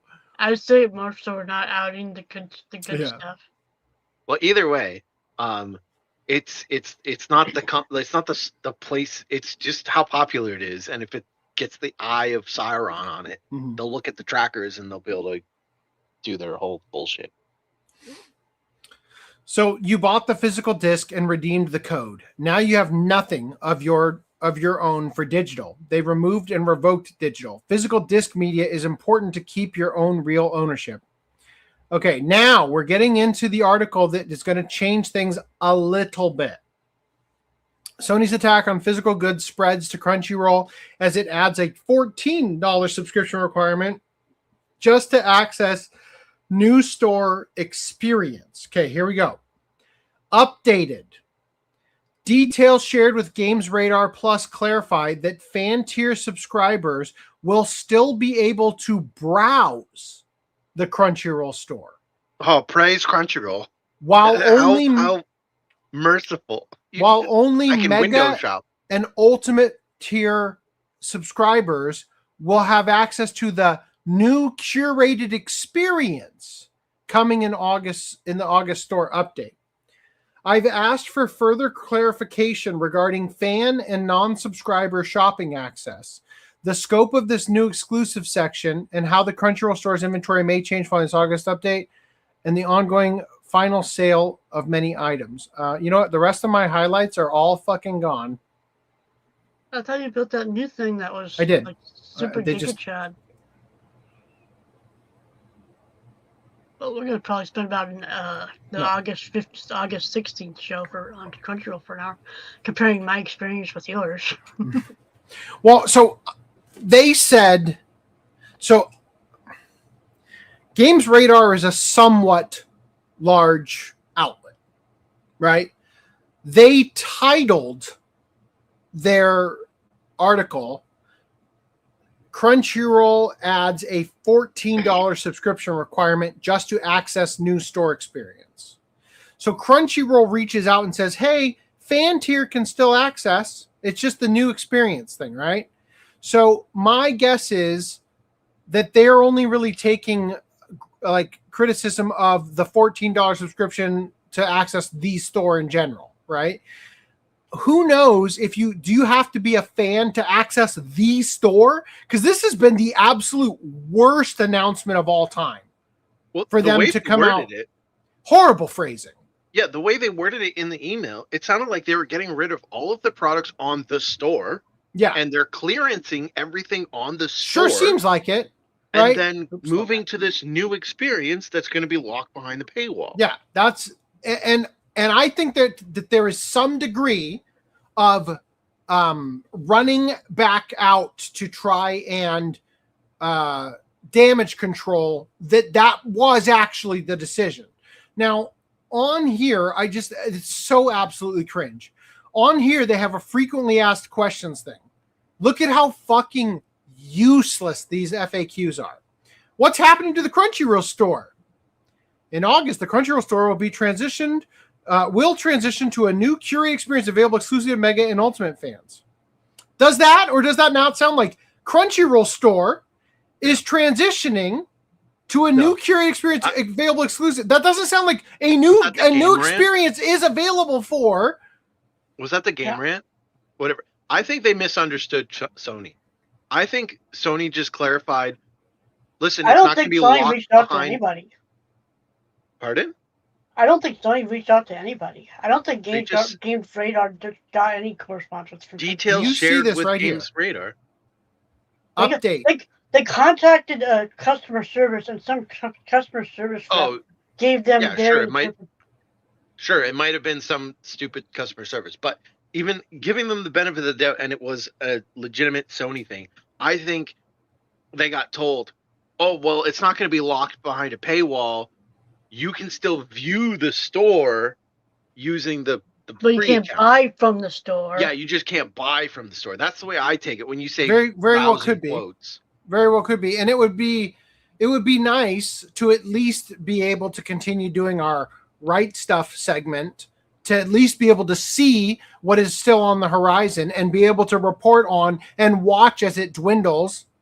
It would still be nice to be able to do that. I'm still going to buy my shit from Amazon, but in fact, I literally just bought a bunch of shit from Amazon that I was looking at the Crunchyroll store and said, am I going to be bummed if I don't buy Vigilantes limited edition? Yeah, I will. I'm going to get it from Amazon. Oh, it's $20 cheaper? Great.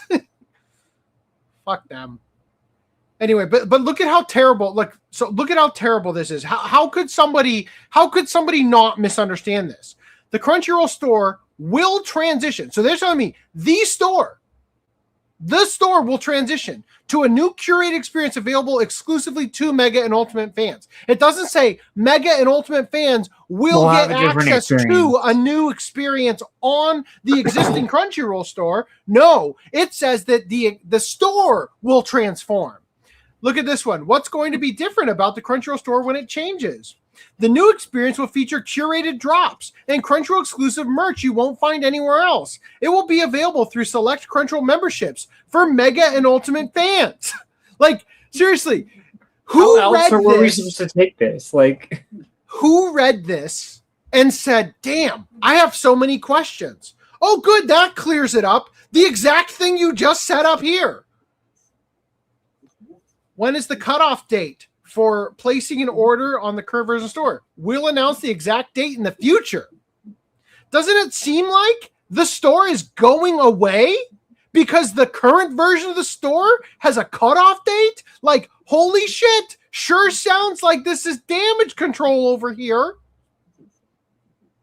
What happens to my open order? Open orders will continue to process and ship as usual, including items that release after the store transitions. Kind of sure sounds like the store's going away, doesn't it? If any part of your order cannot be fulfilled, you'll receive a separate email with details and next steps. How do I cancel my pre-order? If your order hasn't shipped yet and you'd like to cancel, visit the help center and contact Crunchyroll support. Can I still access my account and view past orders? Your account and order history will remain accessible. Oh, just like my Right Stuff orders? For how long? Can I still use my Crunchyroll store gift card? I mean, the Right Stuff orders are still available. Like, you can still look at them. Listen to this. We will continue to support gift cards through October 14th, 2026. Whatever gift cards you get, you gotta use them now. Otherwise, afterward, that money you gave us, we're just gonna keep it. Afterward, please gift contact. Cards are a scam. Afterward, please contact our help center for any questions about your outstanding balance. What if I have an issue with a current order after the store transitions? Our Crunchyroll support team will continue to support existing orders. Not a single word that has been uttered on this entire thing, especially in the FAQs, has convinced me that somebody who does not have a Mega or Ultimate Fan subscription tier will be able to access the store. Our Crunchyroll support team will continue to support existing orders, including address updates, delivery issues, and other inquiries. However, please note that beginning July 13th, yada, yada, yada, select purchases will be final sale. Refunds and returns will no longer be accepted unless the product is damaged or defective. When will the new version of the store launch? We'll announce the exact date in the future. They're literally shutting down the store. I mean, maybe that last line implies that a new version of the store for everyone will be coming later. I don't know, but so I'm pretty sure this is the stuff I left unhighlighted to read. The move will effectively charge users for the privilege of browsing the Crunchyroll store, where they'll then need to spend more money to acquire the books, Blu-rays, figures, and other merch that was previously available via the demonstrably superior Right Stuff shop. This assumes that the same inventory will be accessible in this new curated shop.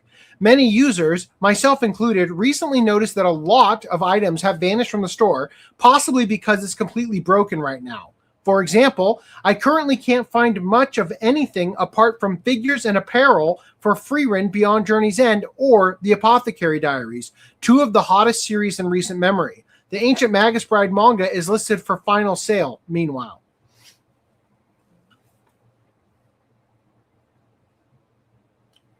Oh, dear Lord. Ideas for OCA merchandise. I'll get to it. A picture of Reese selling bras on a t-shirt that says Reese's Cups. Only the best cups come from Reese's. And it's a hot anime girl covering up her boobs. All right, let's do it.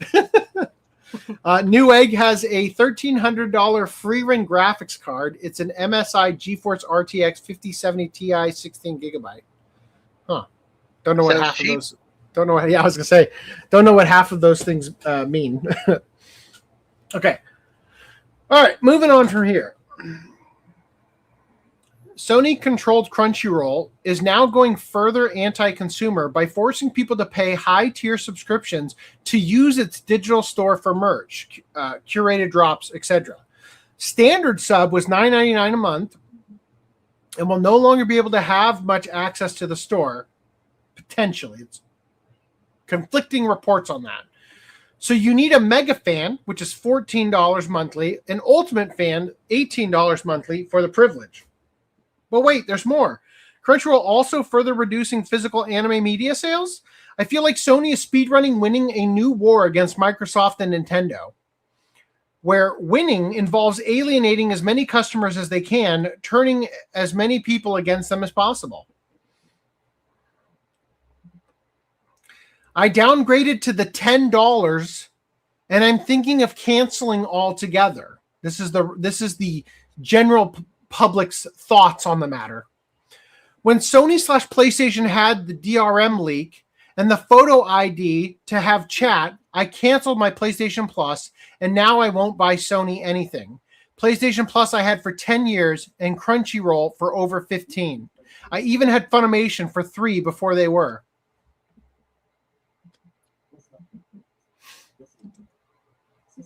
Yeah, if this is what happens to Crunchyroll credit, imagine when it's Sony Bank credits. Yes. Apparently there's a matching keyboard, mouse, and mousepad for $180. Yeah, that seems worth it. But you can't, it's a stable coin and it's on the blockchain. You can't get rid of it. Listen up. We need to do something about piracy and get people to use Crunchyroll. What if we remove the ability to watch anime without subscription, increase prices, make Crunchyroll Store subscription exclusive, and remove more shows? You son of a bitch. That's a great idea. Let's do it. Crunchyroll, probably. Like, at what point do we, and this goes back to, when I was talking about, like, the Sony Blu-ray patent. It's like, okay, how, It's like, well, they wouldn't do that. They wouldn't do that. Are you sure? Like, they make stupid decisions every fucking day that we think, nah, they wouldn't do that. They wouldn't be that dumb. They fucking would. They would. If you think the decision is stupid, the answer is yes, they will do it. I admitted they were stupid. I said they sold the toy rights to Spider-Man. That goes back to, I know that discussion is over, but that goes back to my worry about, like, what if they just decide to just not let people use Blu-rays? I don't think they have that control, and I think there are alternatives that will pop hope up. So. I could be wrong. I hope I'm wrong about the Blu-ray thing. I thought it was owned by them, and so. No, I'm just saying, like, I think they could try. I think they might try, because they are that stupid. Right. But I think that the retaliation will be so enormous that I just don't think that they're going to succeed, right? Now, remember, Crunchyroll is like, you know what? Let's just software. Nobody needs that. Everybody wants collectible. Crunchyroll store exclusive Funko Pops, right? That's the direction we're going in. That's no more physical media. Decision. Sony is done with physical media. They think Blu-rays are gay. They're done with it. Don't worry, though, because they have digital anime you can access. And this is the type of quality you can expect from their platform, where they tell you that if you pay yearly, you can save, God damn it, save 60% by paying yearly instead of monthly. Oh, here's a problem, though. It's actually 16% you save. It almost feels deliberate, like when they get called out, oh, I told them 16%. The coder put 60. That was an honest mistake. What do you think the odds are that a back order on Crunchyroll is actually going to get filled at this point? Given how Crunchyroll have been dismantling the business, I wonder if I should just if I should be keeping my eyes peeled elsewhere, or if anyone thinks there's really a chance they'll fill back order stuff. I've had to slow way down on spending this year, but the most recent announcement pushed me to the panic point. So I'm finally trying to grab Off and Monster while I can, and surprise, surprise, it's not really in stock anywhere. Back ordered on Crunchyroll is the best I can see.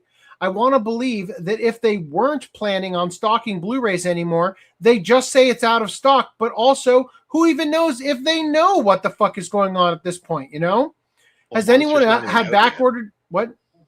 Said Monster's not even out yet. No, you're talking about the Monogatari. Off and Monster, the Bakemonogatari sequel. Oh. Off and Monster season, which is an Aniplex title, which is why they're saying this. Just so we're clear, we're on the same page. I'm going into Aniplex land right now. That's what's happening. Buckle your seatbelts. Has anyone had back order stuff actually come back in recent months? I'm likely still going to keep looking around when I can, but curious to hear y'all's thoughts on how hopeless this one may be.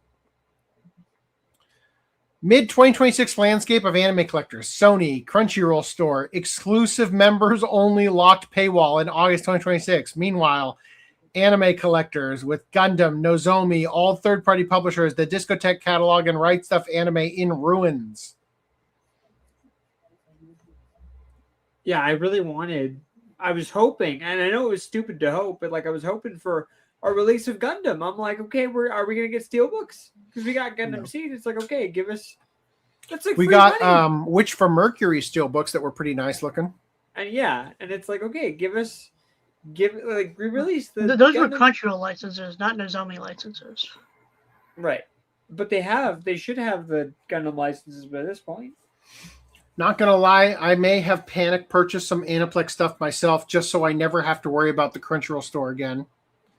Sony turned down the Marvel movie rights for $25 million and it only picked up the Spider-Man movie rights. That was a mistake.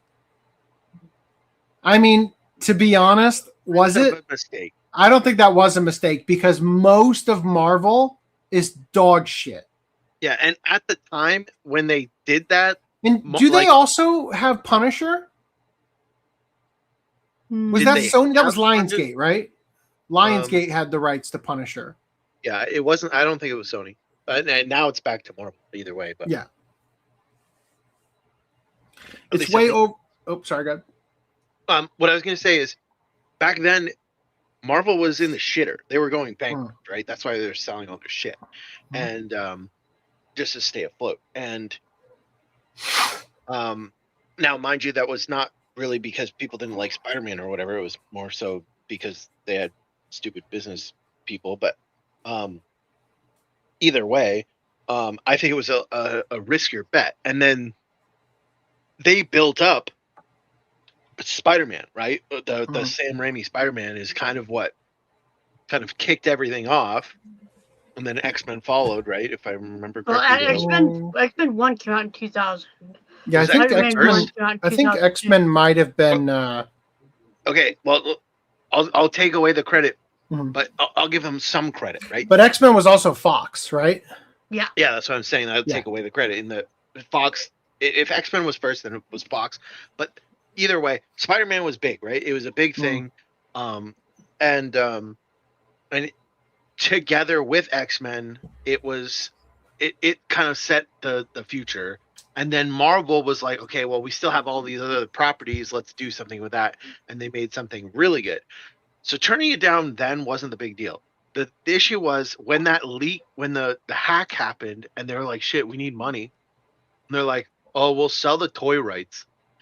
As Marvel's just kicking off the MCU. Like, it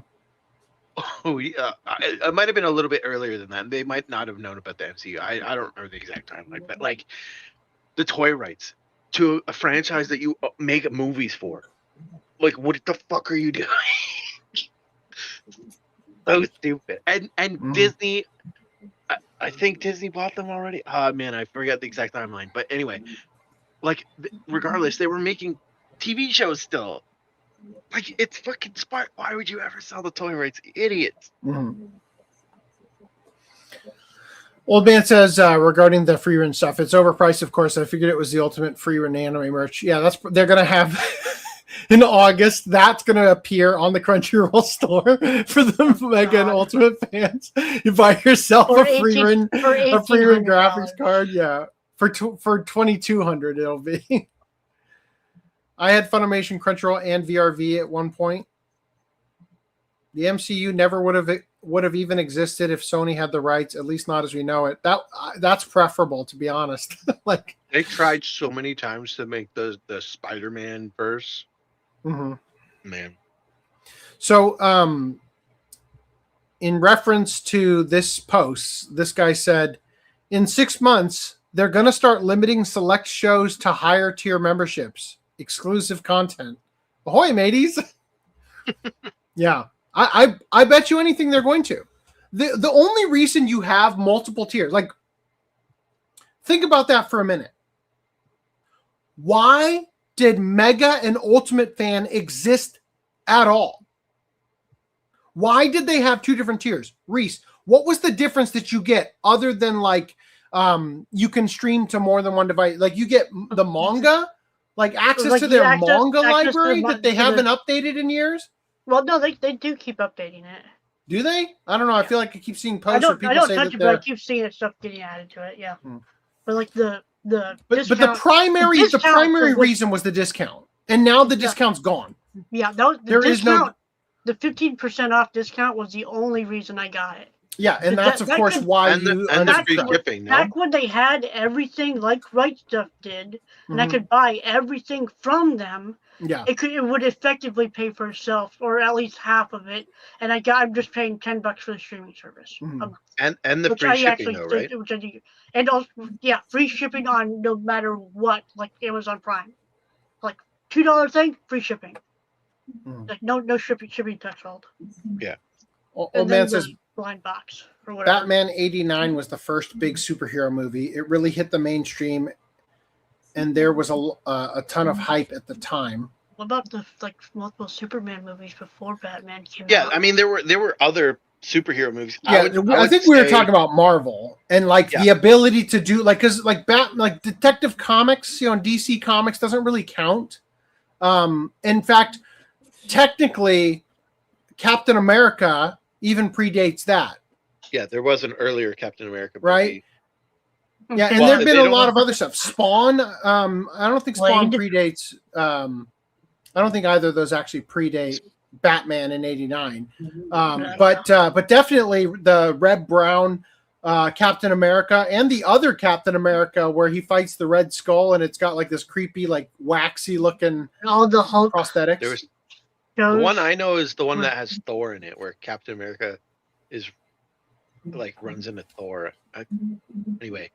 I don't know if I've seen that one. That sounds hilarious. Hulk as well predated most of the modern MCU stuff, right? My whole thing of saying, like, there was always spin-offs of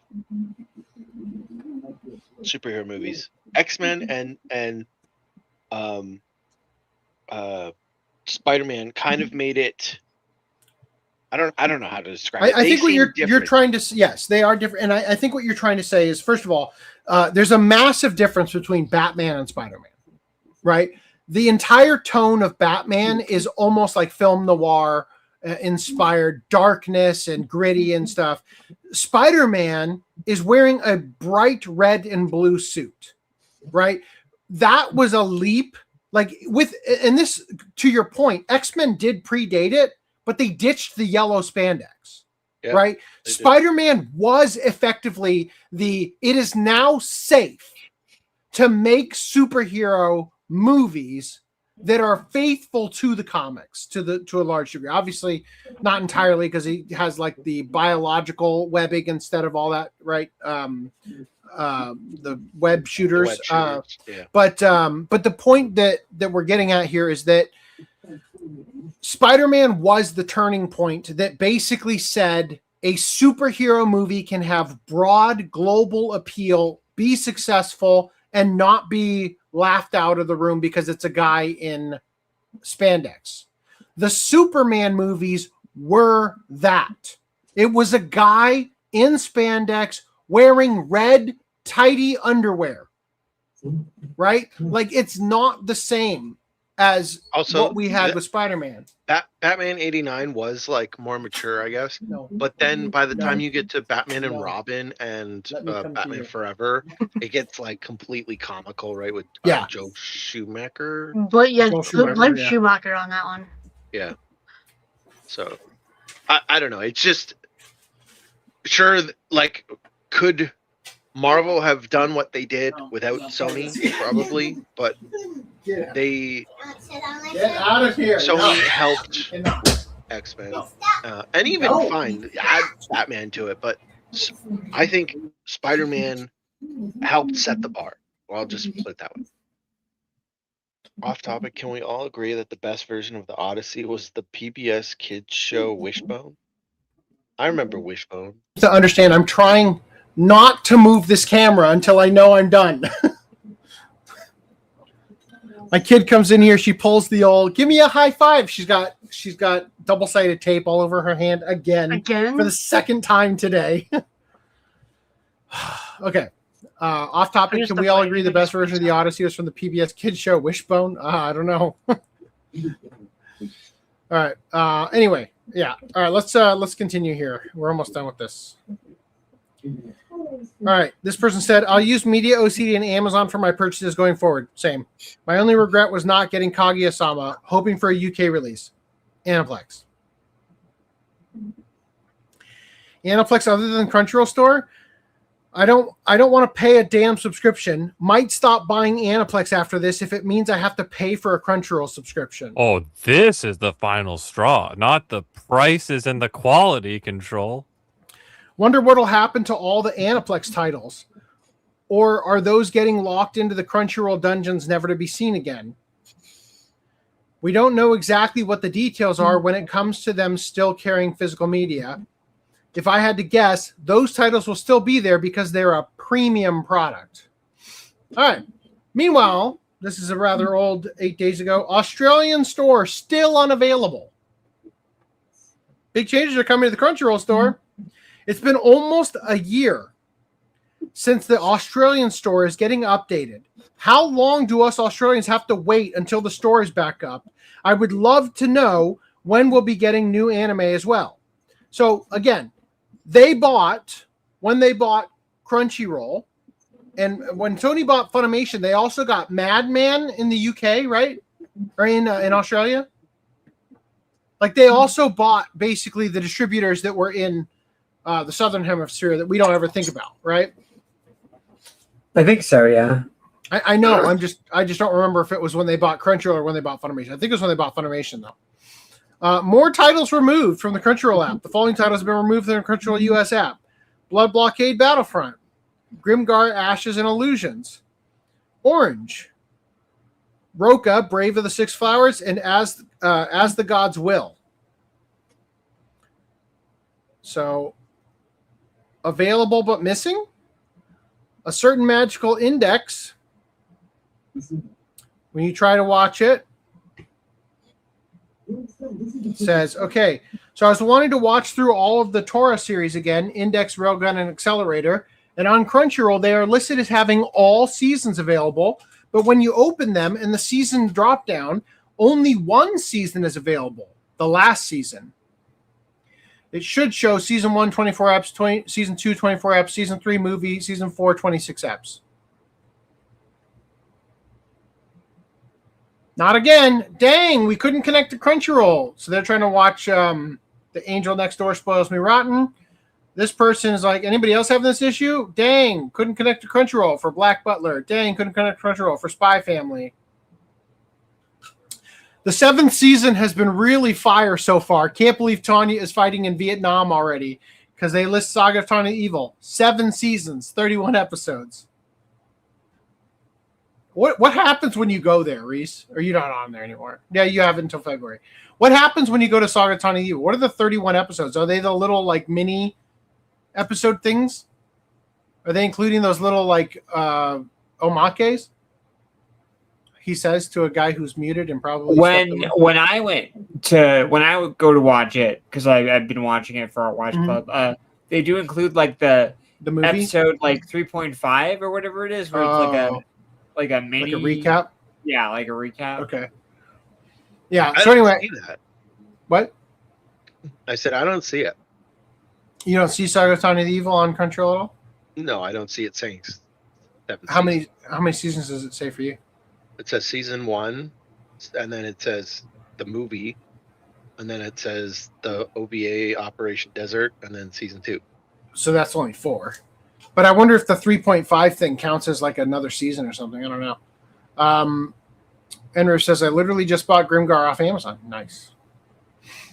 What is this now? Barakamon says, check back soon. I think last month I watched this anime, but I had nothing to watch, so decided to rewatch this anime again, but this happened. And Crunchyroll requires iOS 17 now, so my iPhone X cannot support it anymore.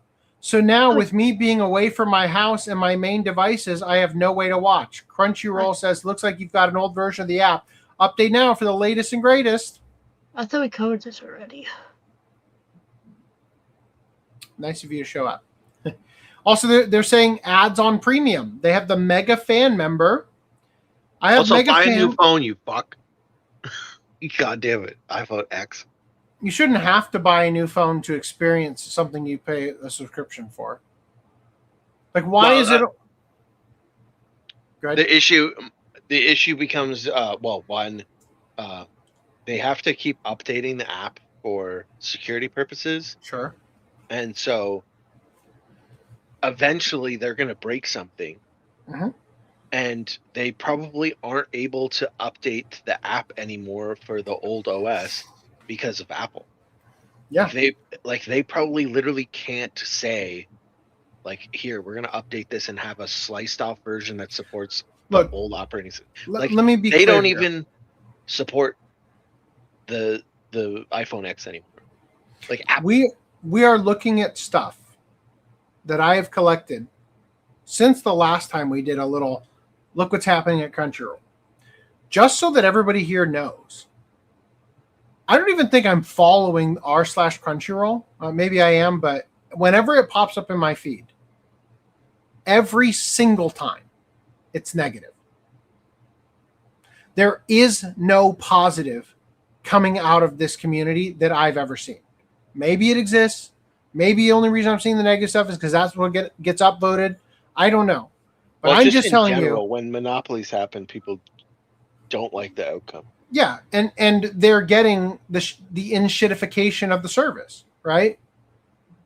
Hold on, I think I'm looking at you guys are looking mighty orange. Let me turn off. I think Steam might be the only exception to that rule, and they're not even. They try hard not to be a monopoly, right? How many adult games or anime games that aren't even adult have been banned off Steam or censored? I don't or know, whatever? but how many are on Steam? Just saying. One is too many. Yeah, one band is too many, not one being on there. So this person says, I have the Mega Fan subscription through Crunchyroll, not a third party like Apple or Google Play or anything, and I keep getting ads before streaming. They are skippable, but it's still driving me nuts. Is there anyone else having this issue? Not technically an ad. Holy shit. Yeah, they're saying like it's like a marketing thing from Crunchyroll. Oh my God, still. I had that bullshit with fucking. I bought on iOS. I bought Sonic the Hedgehog 1 and 2 because I really liked their iOS port, and I paid the fucking $5 or whatever. And every time you launch the app, it gives you this stupid fucking ad for some other Sega thing, and I'm like, I paid for no ads, and they're like, that's not an ad. That's an advertisement, or like that's a promo for another product. Yeah, that's not an ad. Like, it's a that's promo. An ad. That's a fucking ad. That's what that ad means. What the fuck are you talking about? So this person like, says, well, just disconnect it from the internet. I'm like, okay, thank you. Like, I wish they would come back to this YouTube page. It helped me a lot with info. Crunchyroll dubs. So Crunchyroll had the old Funimation YouTube channel. Is that one? Let me fucking finish. So Crunchyroll had a YouTube account called Crunchyroll Dubs. It used to be the Funimation account. Oh, okay. They haven't used it in 2 years, and it's hard to keep track of shows when they don't use it. They sometimes use the regular Crunchyroll account, but it's harder to track stuff because they do both dub and sub, merch and other stuff. Good job. It would be better if they started using this account again. Anyway, the point is,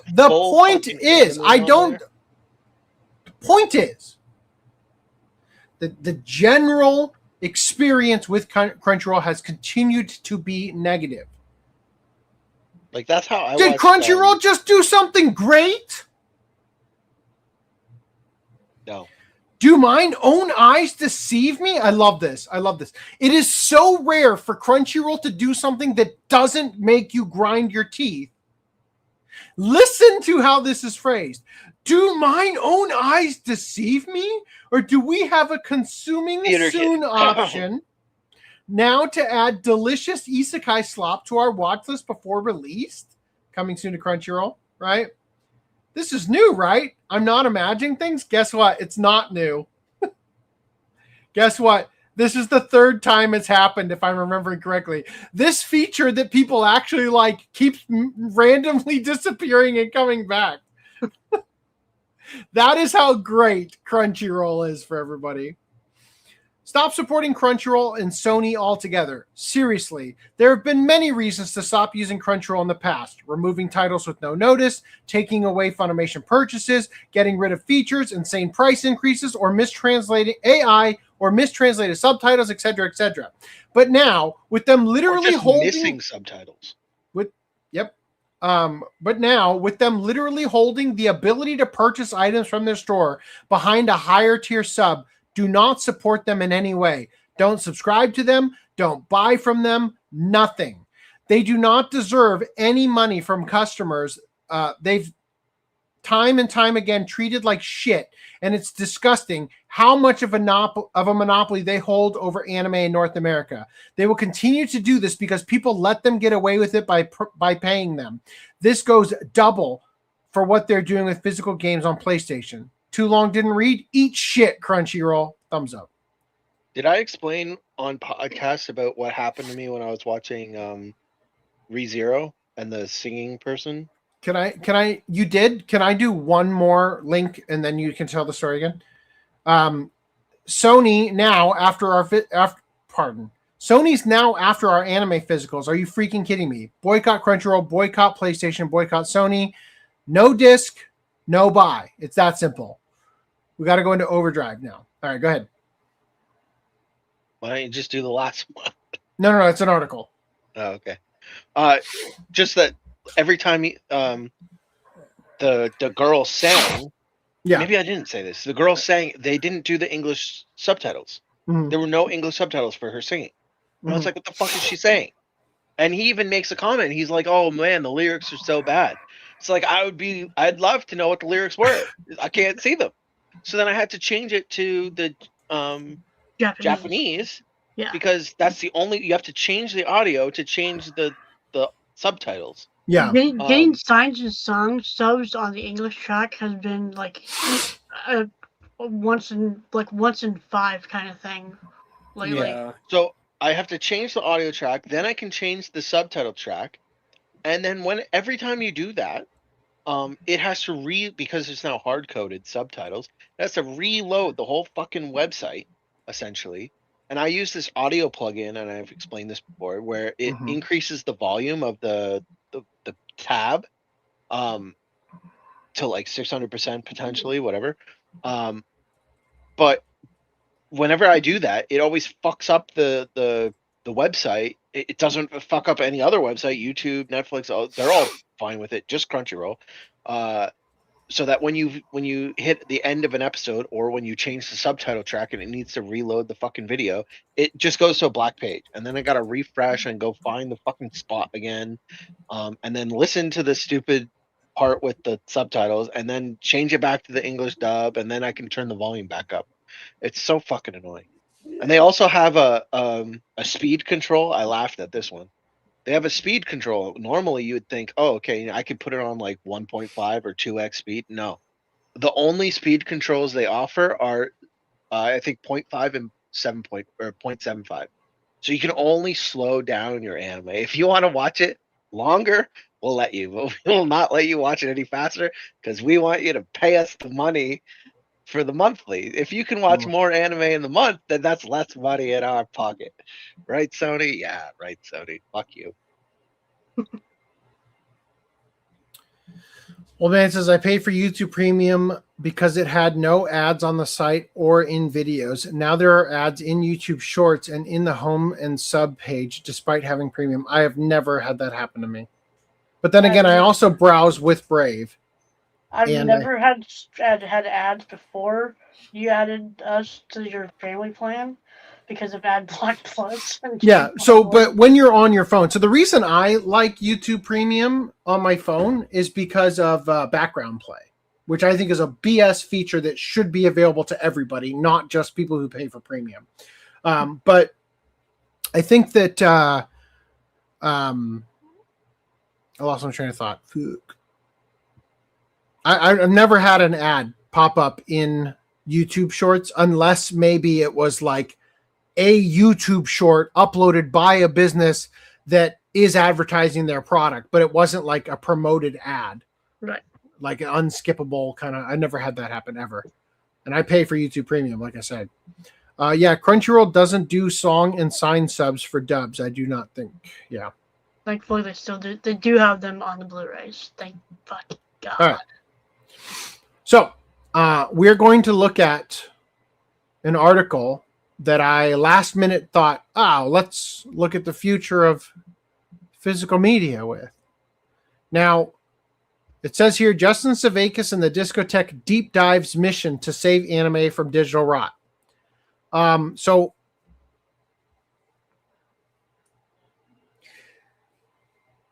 Randy, let me ask you a question. What are your thoughts on AI? In what context? Generally speaking, generative AI is great. Yeah.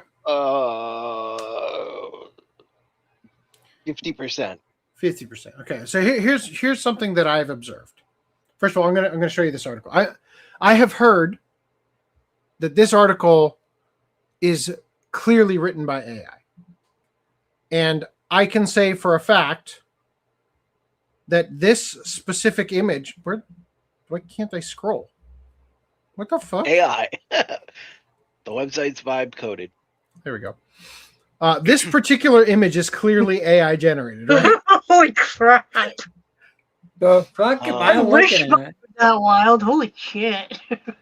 Maybe there's like a fourth dimension type. What is happening situation here with happening. this one? I don't even recognize what series this is from. Exactly, Like, because they're all clearly AI. Yeah, It's there's from no end China. labels. Nothing on the spines. Yeah. So What'd okay, you say, so like Pudding? I said it's from ChatGPT. That's the publisher. so I just want to say before we read this, and it might be so AI slop heavy that I can't even get through it, but something that I'm mourning is that while I think AI is a net positive most of the time, something that I absolutely abhor is that everybody is using AI, myself included at times, to clean up their messages before they post them, like a tweet or a post somewhere on Reddit, or you know what I mean. And the reason I dislike this is because the world is filled with people for which each and every one of us has a unique childhood, and like our journey into our current state is filled with trillions of impressions upon us that shape and mold how we think about different things. And those immeasurable influences are our training data that shape how we respond when we have a conversation or think something, post something, write something. And so there used to be a flavor on the internet where random idiosyncrasies of how a person types something. Some people don't use capital letters ever. Some people never use punctuation, right? Sometimes it's annoying to read what people write. But now we're hitting another layer where people are now using AI to clean up their writing.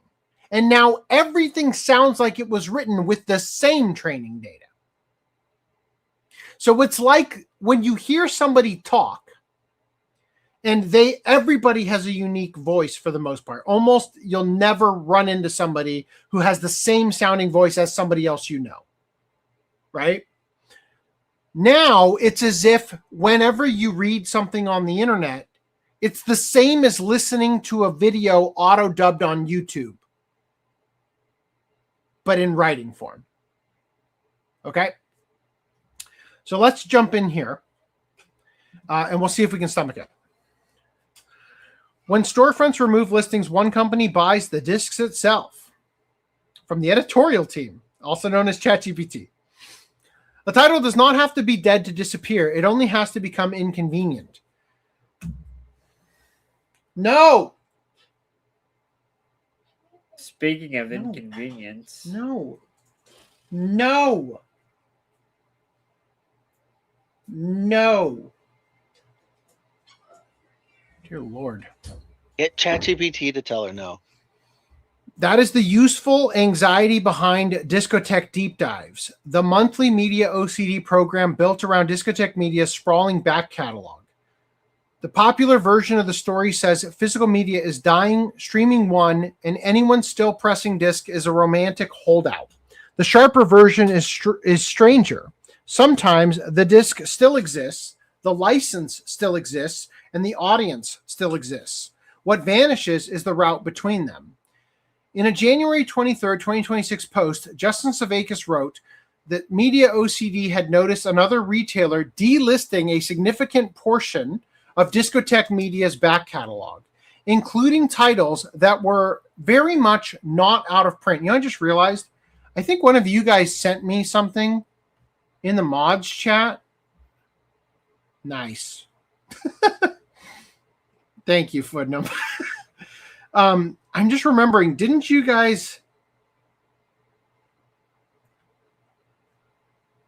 post something? I think Brady made a certain series of letters capital in order to it was I sent that. It was Media OCD, I think, maybe. Yeah. How many days ago is that? I want to cap off this. It wasn't that long ago.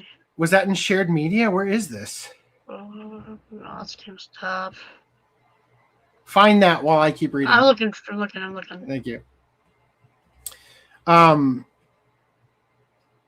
avoiding the chaos of dumping several hundred titles into the store at once, the solution was discotheque deep dives, 20 to 30 discotheque titles added each month, with priority given to releases that were getting hard to find. That is not a sentimental story about saving anime from oblivion. It's a logistics story with sentimental consequences. A catalog title does not need to be unloved to become difficult to buy. It only needs to move too slowly for the shelf it has been placed on. Boy, I am not going to keep reading this. Reese, find it quick. I'm trying to find it. What the fuck? Where did it go? Oh, fuck.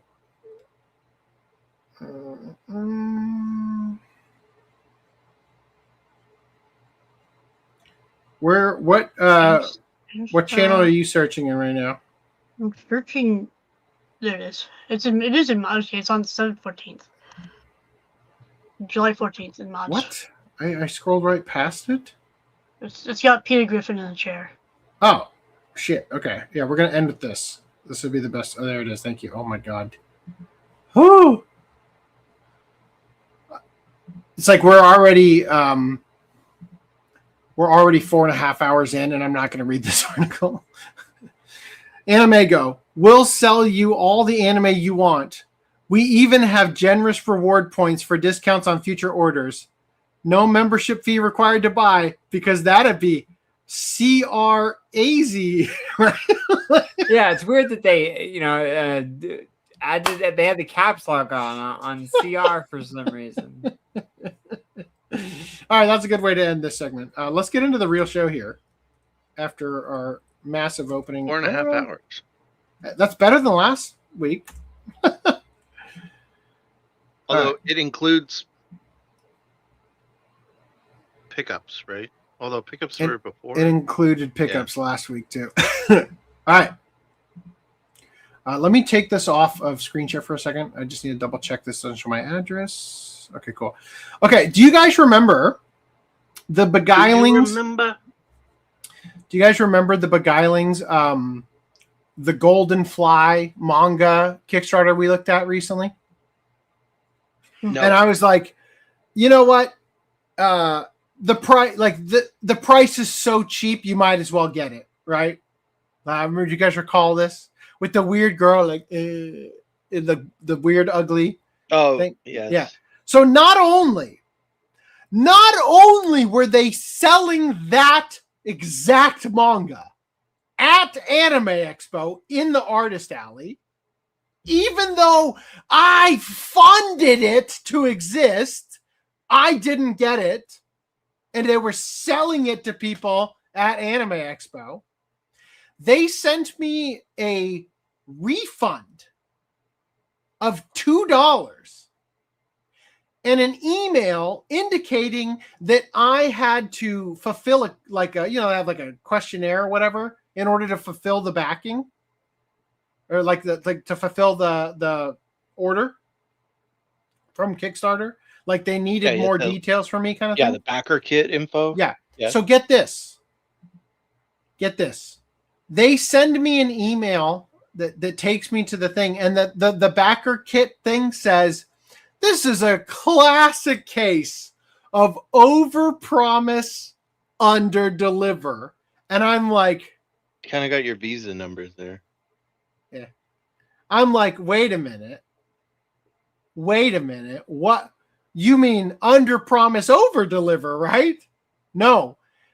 They made me pay more money after the Kickstarter was over to get my shit. So they refunded me $2. So it went from 45 Canadian dollars to 43 Canadian dollars. Then they made me pay an additional $19 for shipping, because apparently they thought that the only people who were going to back this would be people in Toronto that they could convince to go walk to the actual place and pick it up in person. Fucking idiots. They should be ashamed. All right. They should be ashamed. Well, they're fucking retarded. Yeah. And I'm retarded for backing it. Did you pay the $19? I did. Because I didn't just buy the thing that was like the thing I was kickstarting. I got their entire backlog with it. Right? Oh, okay. Old man says, South Park did an episode where the guys used AI to message their girlfriends. The girls were so happy the guys were finally communicating, at least until they got caught using AI. You can use the website versions of many apps. You mean like YouTube? Yeah. Who wants? I don't think that would improve it. No, well, the thing is, the website version of YouTube would let you use ad blocker, so you could get around the ads, but it wouldn't let you use the background play. I think it does let you use picture-in-picture, though. Yes, I think so. Yeah, so the YouTube app had background play in the beginning. You mean the mobile one? Because YouTube app did not have background play. Or maybe it did. Maybe it did, and then they price locked it behind premium. There's a difference between Android and iPhone as well.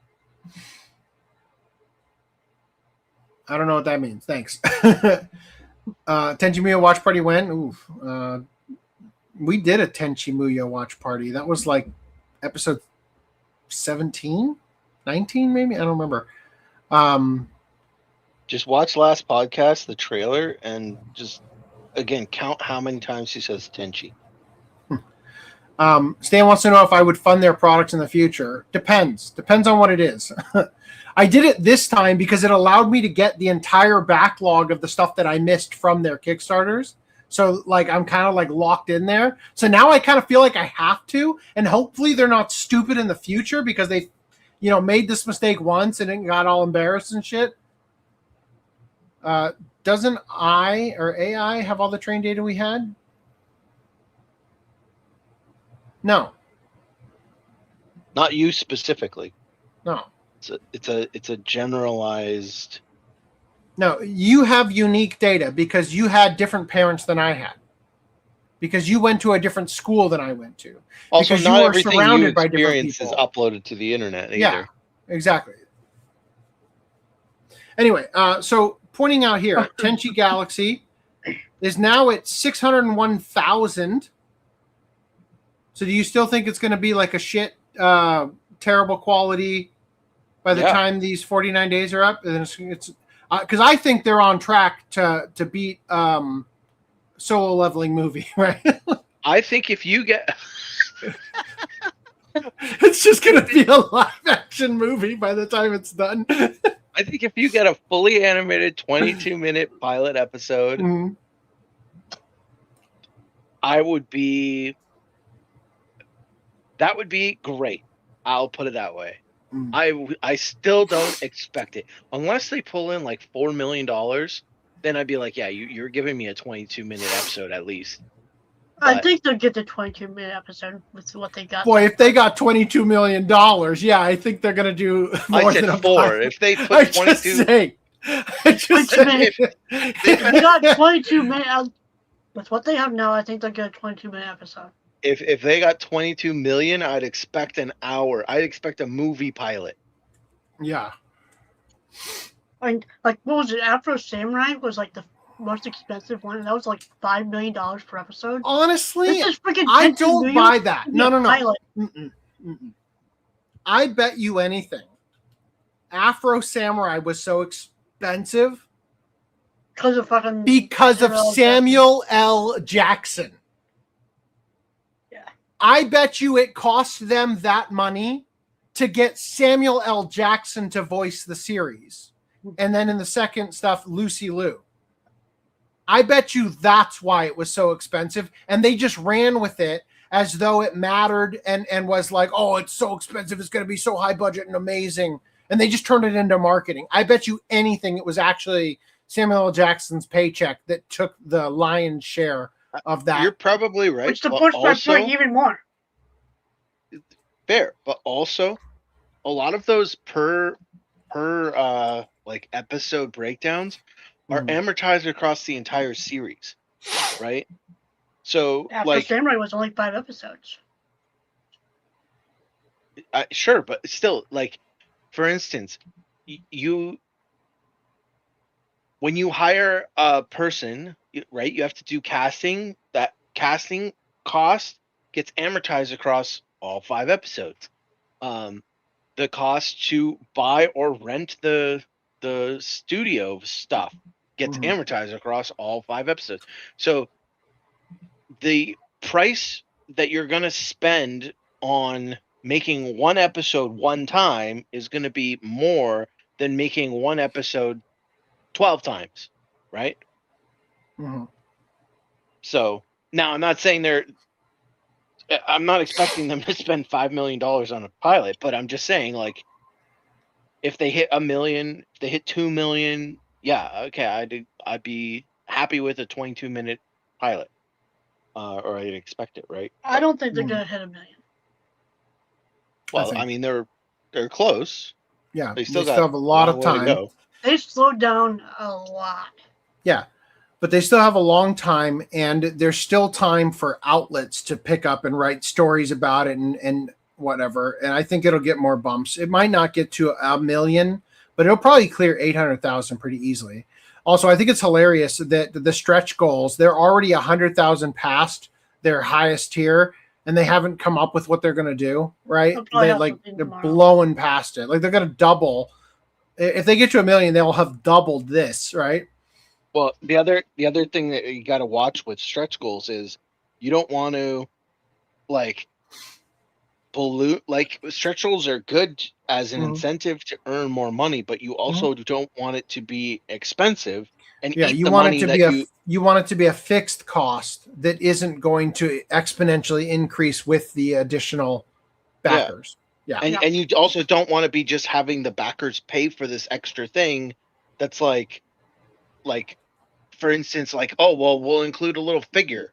And it's like, okay, well, what does that have to do with anything in terms of, like, making a new anime? Yeah. Like, okay, it's cool little figure, but, like, in terms of making a new project, it has no additional value, right? So then the money that goes towards the extra, like, oh, if we hit $1 million, you get a figure. It's like, okay, well, the difference between what we have now and the $1 million is all just gonna go towards making that figure. They're probably gonna have they're probably gonna have like a 20,000 tier roll, or for like one of them, and like as a stretch goal, we'll add more cast and have like a $20,000 tier. Oh, you can be this extra. That would be a good one. And then nobody's gonna back that. $20,000 to be a fucking extra in the American made like Tenchi anime. But see, the issue with that is it's like, okay, you're an extra, but you got to record your own audio, because as soon as we have to hire a studio for you to go to, now, if you pay $20,000, if you pay $20,000, they'll fly you out. Okay, they already have the recording session for the English stuff anyway, right? What do you mean? Wonderful. Yeah, sure. I really need you to not slow me down. But the person might be in Winnipeg. You mean getting Winnipegged? Oh, God. Yeah. Moving on from here. Let's get into the next thing. Mirage, I hope you're watching. Robot Rhapsody. By the way, if you're asking about the other stuff you shared, it still says like launch coming soon, so I'm just going to sit on it until then, just a heads up. Robot Rhapsody, a pixel JRPG fairy tale of AI cults, rebels, and robotic bards. All right, I didn't test upload this, and I probably should have, but whatever.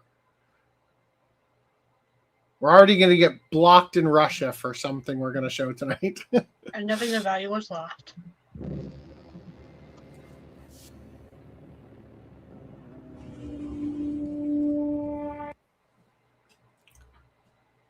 I do not like this boob.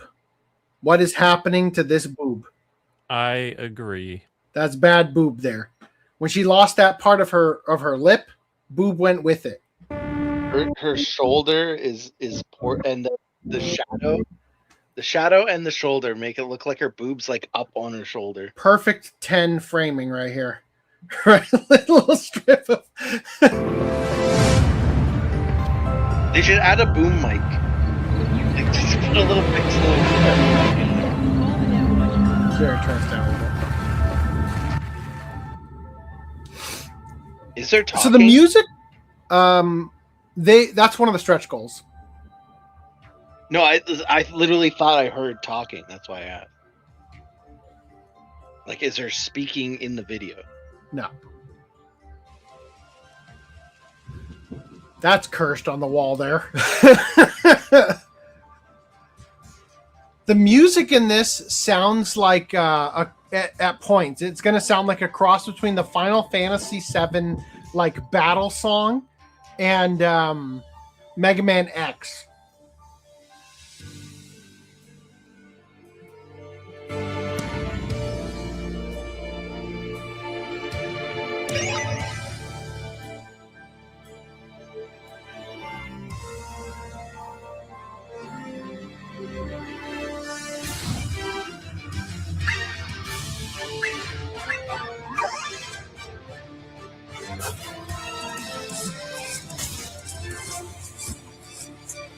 Am I wrong?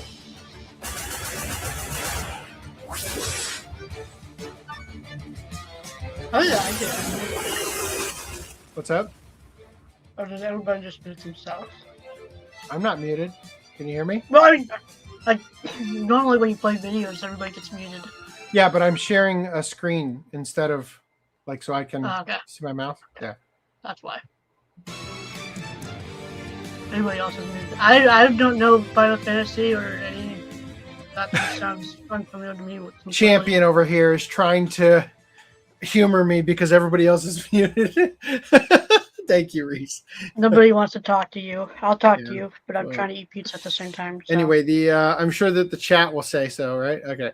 Old man says Google uses its massive library of YouTube videos to train generative AI models such as Gemini and the VO video generator. I'm going to be using, I don't know if it's VO, but they have one that you access through the API that I think is going to just be like a game changer when it comes to making content. They're fine with 3 stretch goals. Yeah. I just think it's funny that they say in the stretch goal thing, if we clear these, we will come up with more. And they're already 100,000 beyond. Like, it's almost like they didn't Whatever the think next they were one gonna is, get- they already have it cleared. Yeah, exactly. Like, it's almost like they didn't think they were going to get past 500,000, and they blew right past it easily. Yep. Spend this much and get a character named after you. Someone told me this game is supposed to be like Cosmic Star Heroine meets Xenogears. Xenogears? I don't know how you pronounce that. I heard talking too. I think that was me. I think that might have been my kid. Like me telling my kid to go away. The music sounds like it's running on an underpowered emulator. Yeah, so here's the problem with this. No physical tier. Stretch goals. Game is funded at $20K. Boss Rush Arena mode, $25K. Partial voice acting. Secret bonus character, new game plus mode, but no full voice acting? Stretch goal, 50K. Physical release. Yeah, no. The only thing you really get out of this are soundtracks on disc. Anyway,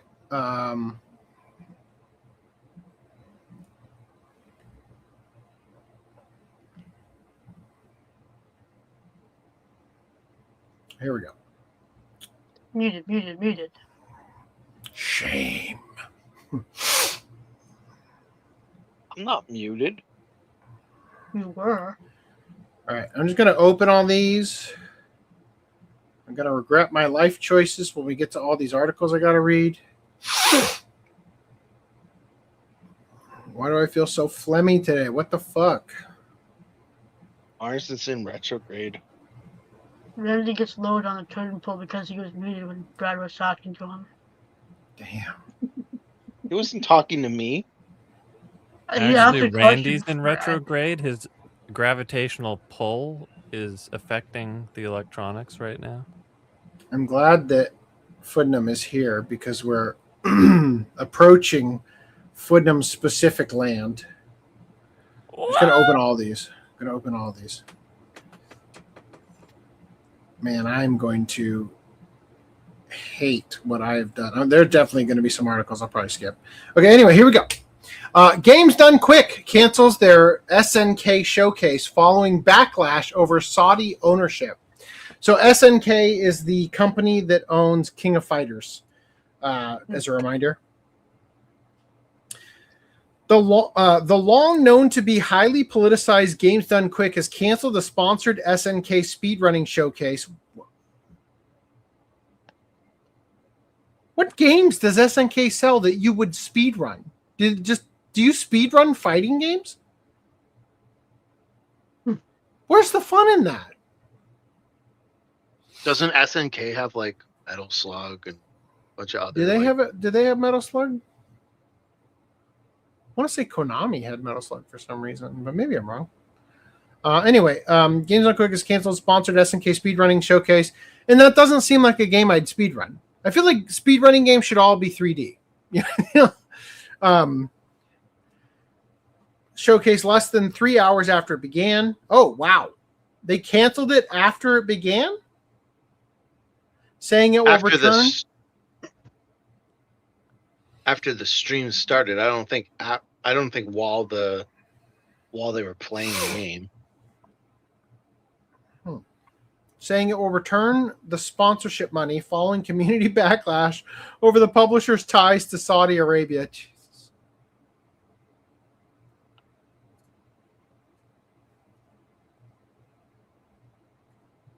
A publicly traded company cannot say, no, Saudi Arabia, we won't sell shares to you.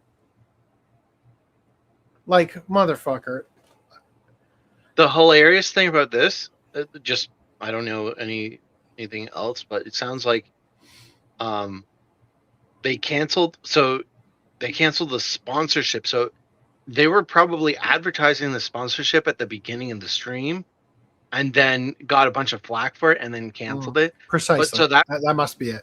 Yeah, so that means that they didn't think it was bad enough.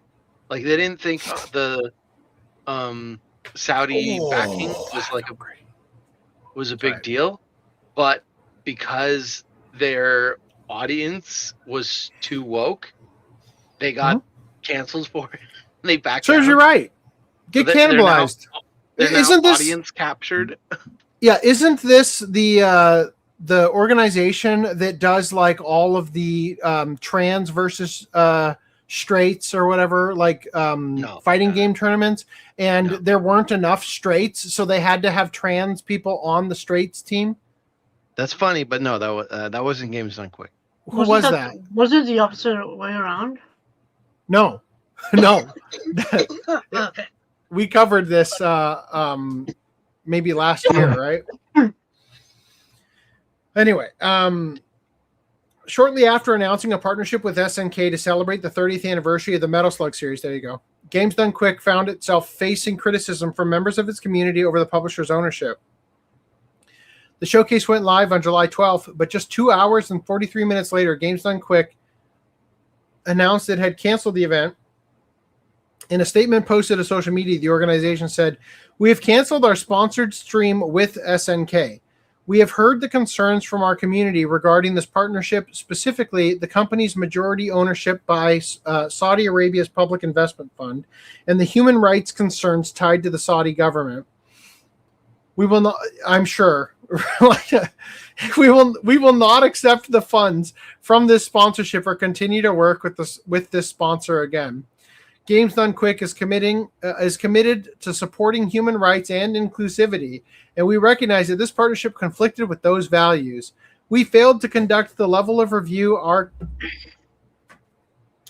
okay. What is that? Anyway. We failed to conduct the level of review our community should expect from us, and that was an oversight we deeply regret and take full responsibility for. We especially want to apologize to the runners and our host on this stream. We had nothing to do with the decision and whose runs were disrupted as a result. We had nothing to do. It wasn't us. This isn't a reflection of them, and we are grateful for their understanding. Going forward, we will review and strengthen our process for evaluating future sponsors and partners, including closer examination of companies' ownership to make sure they're aligned with our values. Oh my God. Oh my, you love to see it. Right? That statement will only backfire. Yeah. This is all for there is always an activist who is more woke than you, who will tell you, look, I've talked about this before. There is a amazing documentary. I think it's released by Tokyo Shock, which is the Media Blasters company, called United Red Army. And it features archival footage of Japan's Communist Party uprising. And then they have actors portraying those characters, the real people from the archival footage, to film what was happening and how the Japanese Communist Party destroyed and cannibalized itself. Because at one point, there were two women in the party. One of them was attractive and the other one wasn't. And the one that wasn't attractive got jealous that the attractive one was getting all the attention. And so she poisoned the rest of the group against the attractive one by saying that she was a capitalist pig because she wore lipstick. And they killed her. Literally the entire movie, which is like 3 hours long, is you watching a bunch of communists try to out-communist each other and kill each other until there are none left because nobody was woke enough. That is what's happening here with this games done quick statement. I promise you, I cannot wait till next year when this shit happens again, because there will always be some mega ultra woke commie who is more commie than you, who will point out how you've betrayed the cause. Hilarious. SNK has been owned by Electronic Gaming Development Company since 2022. EGDC is itself owned by Mohammed bin Salman Foundation. Oh, I'm sorry. I thought we were reading about Games Done Quick. I was like, oh my God. Games Done Quick is owned by the Saudi government too. That's even funnier. Imagine that happens though. Imagine the Saudi government comes in and just buys the whole organization. I would laugh if they bought Doctors Without Borders. Oh. So not Games Done Quick, but the charity that they donate to every year. Like, what then? God, that would be fucking funny. Like, it's so stupid to me. They're literally taking money for a charity. I love this too, because it's like, look, I am not a fan of Israel, but the left champions Palestine. And Palestine is guilty of many of the same things as Saudi Arabia by virtue of being Muslim. Like, that's just a matter of fact here. Like, yes, Israel is being a fucking horrendous when it comes to, war crimes and all sorts of stuff like that. Don't get me wrong. But the people on the conflict you're defending are exactly the same type of people that you're decrying with Saudi Arabia. It's just, to no end, it brings me hilarity to watch this happen. So they're owned by the Mohammed bin Salman Foundation, a Saudi nonprofit chaired by the Crown Prince Mohammed bin Salman. Saudi Arabia has expanded its presence in the gaming industry in recent years through investment in publishers, esports, and gaming events, including ownership of Evo and the creation of the Esports World Cup. And again, just so funny because like they buy into it and then they put like their favorite soccer player in King of Fighters for some reason. Wasn't it like Ronaldo? Like, didn't we cover it? Just fucking hysterical. Like, imagine just being so filthy rich that, you know, remember when you were like a kid, you're like, my dad works at Nintendo, right? And it's like, oh my God. So like, I'm just full on lying. And it's like, but you have a dad who's so fucking wealthy that he could just put in he can go to Nintendo with his private jet and say, put my son in the next Pokemon game. Right, as one of the trainers, right? Make him the Elite Four final boss. You know, like, here's $50 million, right? Oh, I love it. Money is a wonderful thing to abuse. The kid's gonna get sucked up in the golden goose contraption, and then the Oompa Loompas will have to go save them. The controversy comes shortly after Summer Games Done Quick 2026, which raised approximately $2.8 million for Doctors Without Borders, reinforcing Games Done Quick's reputation as one of gaming's largest charity fundraising organizations. All right, moving past this. Japan has otaku/fan event insurance to cover oshikatsu expenses when events are canceled. That's funny. Like, imagine going, like, you go for a fan meet and greet, like, you cross state lines, and then you get there and they're like, sorry, we canceled. Sorry, we're sick. So, sorry, can't. Sorry, the main attraction was just murdered this morning. Yeah. If you don't want to travel, if you can't see your Oshi, JCB understands. Before we get to our main topic, let's start with a quick linguistics refresher. In Japanese, Oshi literally means support, but in modern pop culture circles, it's taken on the meaning of a fan's favorite character or performer, especially in the idol and anime spheres. Hence the anime Oshi no Ko, which means the idol or fan favorite character's kids. I thought that it was like I saw translations that called it My Star, which I wonder if it has anything to do with Hoshi. Well, Hoshino, which is the name, right? Hoshi does mean star. So it is a play on linguistically, yeah. The idea is that a fan is earnestly devoted to the continued success of their Oshi, making them especially active about attending meet and greets, concerts, and other fan events at which their Oshi is going to be appearing, and actively attending such events is called Oshikatsu, or Oshi activities, and then a 9 because they didn't hold shift while closing that parentheses. Particularly passionate fans don't limit their Oshikatsu to just local gatherings either. Rather than wait for their Oshi to come to their neck of the woods, many fans will instead follow where their Oshi goes. Sometimes that means trips to other parts of Japan, and in cases where the Oshi isn't Japanese, like for fans of Korean boy bands, fans may even plan overseas travel specifically for the purpose of seeing their favorite on stage. But there's a risk involved with this. Say, for example, your entire reason for buying a Shinkansen ticket to Osaka is because your favorite voice actress is doing a handshake event there. Or maybe you're flying to Seoul to spend the night in a hotel, catch a K-pop concert the next day, and then fly back home for the final encore. What if those events get canceled? Now you're stuck with the cost of any transportation or hotel rooms you've booked, but for a place you no longer really want to go to.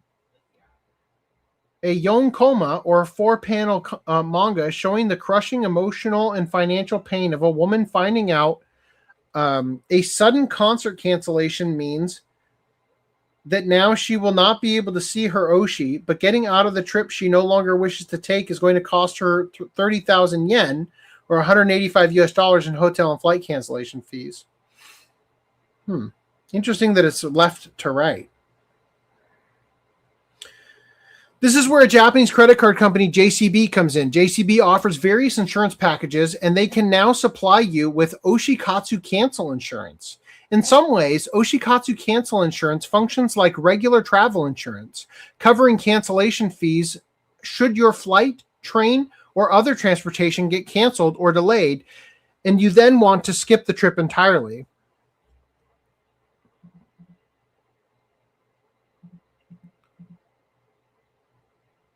I can't remember. Didn't StreamYard? Well, first of all, we haven't used that in a couple. I just remember, didn't StreamYard say they were gonna like make it so you could pop out the chat? Did I dream that? Huh. Never mind. I'll figure that out later. Anyway, where was I? Right here? All right. So if that voice actor came down with a cold and the handshake event in Osaka is being postponed until a month later, Oshikatsu Cancel Insurance will cover your cancellation fees if you've decided that you'd now rather stay home. Stormy weather forecast made the outdoor venue cancel the K-pop concert, also covered. JCB is offering Oshikatsu Cancel Insurance through its My JCB online service via a new partnership with Japanese insurance company MySurance, which has been providing such coverage since 2025. Rates vary by specific circumstances, such as whether you want domestic or overseas coverage, but for a domestic travel booking with a total price of 30,000 yen, a coverage plan can be purchased for 900 yen. So if 30,000 yen is about $185, 1,000 yen is like, that's like $1.80, right? Like that's not bad. Wait, what? Hold on. No, 1,000 yen right. is $10. Yeah. Roughly. So it's like $8, $8. let's say. Yeah. That's what I meant. What did I say? $1.80? Yeah, I'm an idiot. Okay, cool. Do note 1,000 though, yen is roughly $10 Canadian, I should say. So whatever that is, American. it's like a couple pennies then, right? I think it's like 7 something. Do note though that there are limits to what the policy covers. This seems like a bad. I mean, they're really counting on people getting this every time, and that 90+% of the time there isn't going to be a cancellation. This doesn't make any sense. This doesn't make any sense if you think about it. For $7, this company is going to repay you the 30,000 yen. Like, it makes sense when a bunch of people have paid in and they pocketed those $7 for everybody for the event. But then the next event, when they have to then pay the 180 for everybody who just like you got to really hope the averages work in your favor. Well, right? Yeah. How many people get to go to these meet and greets, and how often do they happen? A lot. Right. So Right. if they happen, like if there's one meet and greet happening every year, every day of the year, and a couple thousand go to each meet and greet, maybe it starts to make sense. I don't know. So Dylan asks, how often do these events get canceled? Often enough that this service needs to exist. That's the answer. Based on the current exchange rate, 1,000 yen is $6.16 US dollars. Shit. And that's 1,000 yen. It's only costing 900 yen. Did it dip, or did the CAD just fucking change? That's lower than I thought it was. So if that's 1,000 yen, the yen tanked. then 100 yen would be 61.6 cents. Now multiply that by 9. Yeah. 6 times 9 is 54. So that's like $5 and let's say 45 cents. Yeah. Pull that out of my ass. I don't know what it'd be. I'm not good at math under pressure. All right. Do note, though, that there are limits to what the policy covers. If the purpose of your travel was to attend an event where your Oshi was supposed to appear and they've had to cancel, but the event itself is still going on, say with the other members of the band performing without them, then Oshikatsu Cancel Insurance won't cover your cancellation fees. So the coverage is at its absolute most effective for fans whose Oshikatsu is focused on solo events. Damn. That's how they get you. That's how they turned $5 into $185. What? Okay, sorry, you might have said it. What is Oshikatsu? Oshikatsu are fan supporting activities. Oh, okay. So like events that you go to support your Oshi. So for if the insurance says Oshikatsu insurance, like I would expect that you nice. I would expect that you get a proper discount. for you get to select your Oshi and say that one. That one's not there. I revolt. Yeah. I don't understand what you've done here. Tanya's This is very strange. Yes, I think you messed up. No, I didn't mess up. Yeah, you did, because you've got a little. You've got a little. No. You've got a tiny Tanya. There you go. You're almost But there. it's mirrored me as well. It's always mirrored. It looks fine to us. You're almost there. Keep going smaller. Hold on, I gotta fix the mirror thing. It's fucking tripping me out. Okay. All right, you almost had it. There. No, Close? you gotta go smaller. Not quite. A little bit smaller, and then You gotta keep. you need to move it to your left. Oh. A little to the left. Your other left. You're going up. Left. Go left. Go Left. the other way. This. You gotta line up the aha gate. Line up the aha gate. Well, also that's good. Stop. The hey Stop. gal. You did it. No, he does. He has it lined up. I don't think that's. Okay. Hold on, I gotta step out for a minute and figure out what's going on with the fridge.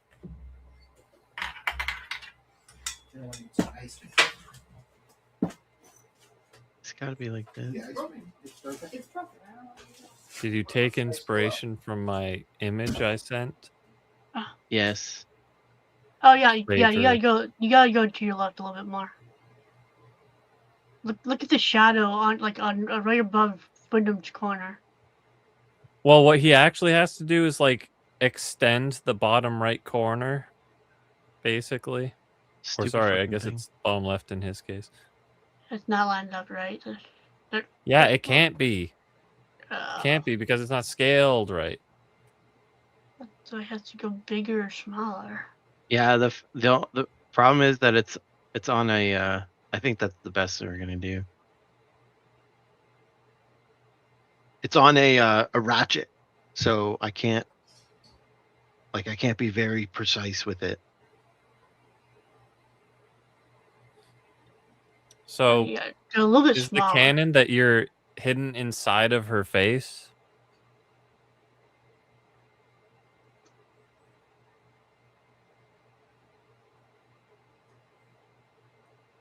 I don't know.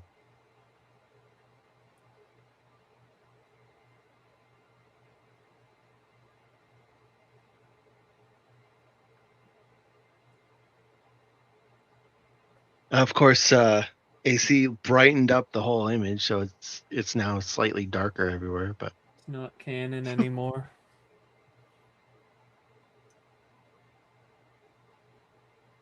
oh well, it's close enough. There you go. That's what you get. Thank you.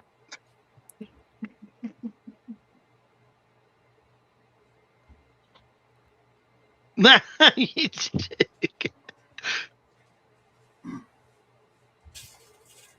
took all that time. I must be Okay. in the spot. All right. I have to go handle something real quick because the fridge is definitely out and I got to move stuff. In order to do that, I got to take stuff out of the deep freezer and throw it away. But it's also meat that's going to be like in 80-degree weather. So I'm going to go find a dumpster and throw it in that and not in my trash cans outside. Luckily, there is a dumpster in my neighborhood. So I'm going to go do that. But I gotta go do that and come back. So if you guys would like to read the next article without me, I think I can do it in the time you would be reading this. Okay. And if you want to go, yeah, try to. Here, I'm gonna link it in private chat here, and I'll be back as soon as possible.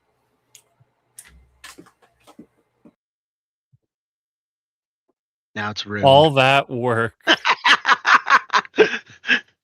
Oh, devastated. Reese, are you going to pull this up?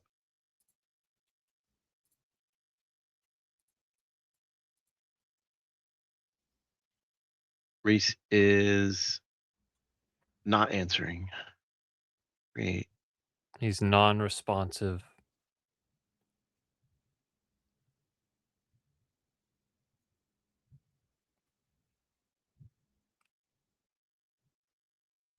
Hello, Reese. Maybe Reese took a piece when he saw that AC needed an intermission.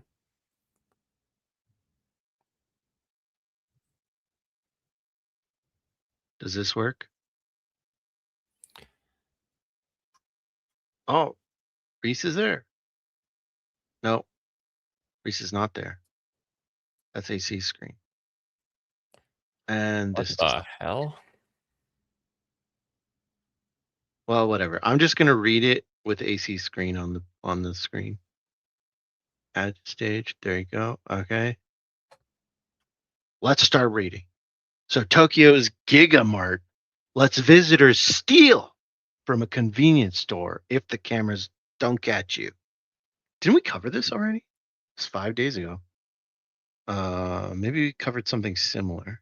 I wouldn't know about Yeah. last week, but it sounds No, it almost wasn't recent. like the Amazon walk-in stores they did a couple years the back. in-person stores. Except the idea is that it's no-person not stores? only if you don't get caught. It's like, well, you just get charged. Yeah, no, we covered something like this before, but it wasn't this specifically. It looked differently. Okay. Pull off a convenience store heist without breaking the law. A new immersive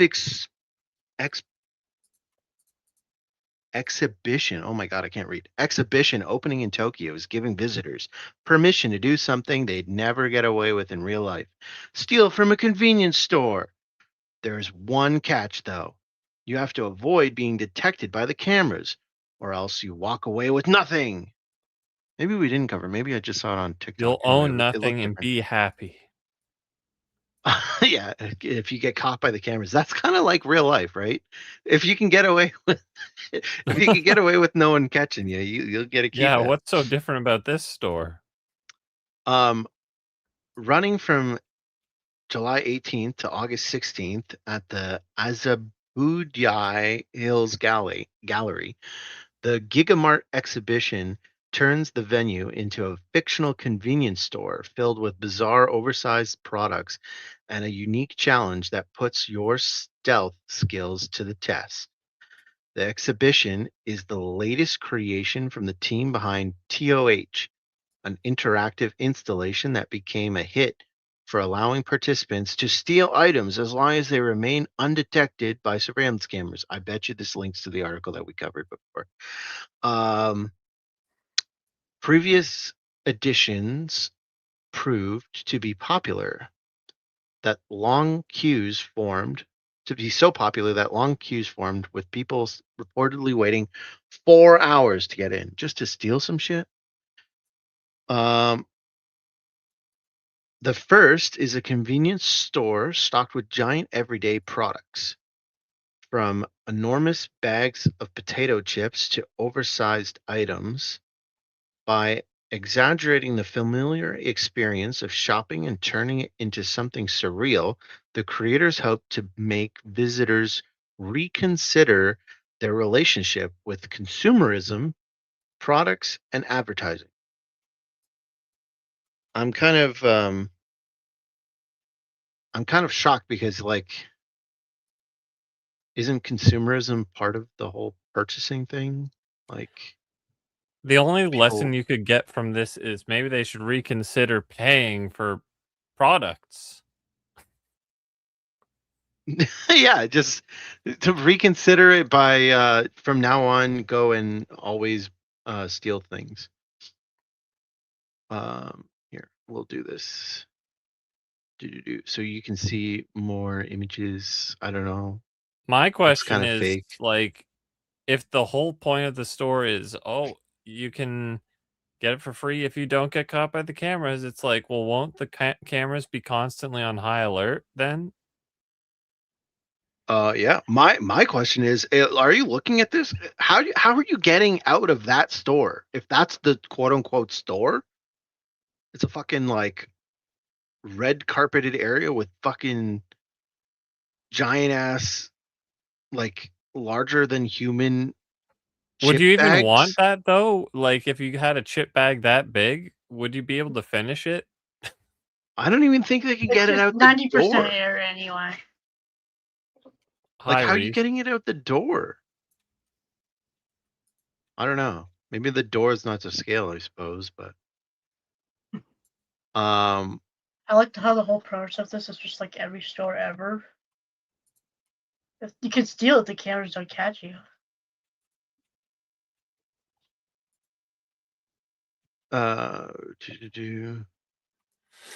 The second experience, and undoubtedly biggest draw, is the steel area. Oh, okay. So this isn't the steel area. Sorry. The first is okay. So this area is just for people to see the giant things. Turning surreal. Yeah. Okay. So that's not that you're not supposed to steal those. That's confusing. You set up a system saying, "Oh yeah, come steal our shit," and you get it for free, and then you set up a system of, "No, you can't steal that shit." This is a no steal zone. Yeah, that's our Swiper, exhibition. no swiping. Okay, so the second undoubtedly biggest draw is the steel area. Participants have 60 seconds to enter one of 3 locations: the delivery entrance, the staff room, or the stock room, and grab as many items as they can without being detected by special surveillance cameras. Anything taken without detection can be kept, making stealth the key to success. While the exhibition might appear to encourage shoplifting, kind of does, organizers stress that the experience is intended purely as entertainment, and they do not encourage or condone criminal behavior. The chance to steal does come at a price. So you got to pay to steal? What the fuck? As tickets are available in 3 tiers. Oh no, is this like the have you ever had like the carnival games where it's like you pay $5 and you can only get the tiny thing, but if you pay $10 you get the big thing? So you're Oh, basically just paying for the prize, Like like they're gambling. expecting. No, that's not gambling. They're basically expecting you to lose or win. But you're just paying for the prize. A premium ticket, which includes admission and access to all 3 steel experiences, costs 7,000 yen, 47, almost $50. why would you? Yeah, if there's a chance Why you would can you get pay to nothing, why would you even steal? do that? You might as well actually steal. Like, Yeah, it's for it's $50 for the chance to steal. That seems silly. it's just gotcha gamers, I guess. They're like, oh, I need to gamble to get my Yeah. groceries. Standard tickets, which include 1 attempt in a steel area, are priced at 3,200 yen on weekdays and 3,400 yen on weekends and public holidays. It's more expensive to steal on holidays. Visitors who have already visited the exhibition can also purchase a revenge ticket for 2,200 yen. Okay, so if you failed, they give you a cheaper out. You still got to pay, but it's cheaper. Them to try another steel challenge, subject to availability. Whether you leave empty-handed or with an armful of prizes, the Gigamart exhibition looks set to be one of Tokyo's most unusual and popular summer attractions. Just remember to stay out of sight of cameras if you want to get the most out of the experience. So there you go. And for the brevity of the video, because we're doing budget screen sharing. Yeah, our budget isn't high enough, guys. Please donate to the fund. This is the second thing. There you go. And there's also a video, but I have no way of showing you the video unless Reese wants to do it something and pull up the page. What do you want me to do? Screen share the Pretty website. sure what? This website. Why don't you screen share it? I don't want to screen share. That's why we're doing this image thing. There Why you don't go. you want? Why don't you want to screen share it? Because he doesn't want to dox himself, Reese. Because I'm on Firefox and I'd have to change browsers and it's annoying. And then I'm also on Firefox. I'd have to sign in to StreamYard. But you already. It's all right. We can just move on. Anyway, that's the article. And there was a link to the other time where you had to shoplift, and that was from March 3rd. That article store where you paid to shoplift returns to Tokyo. March 3rd of last year. Oh shit. Is my memory that good? Because this looks like what I remember. Unless they've talked about it multiple times, I don't know, but does seem to be what I was remembering.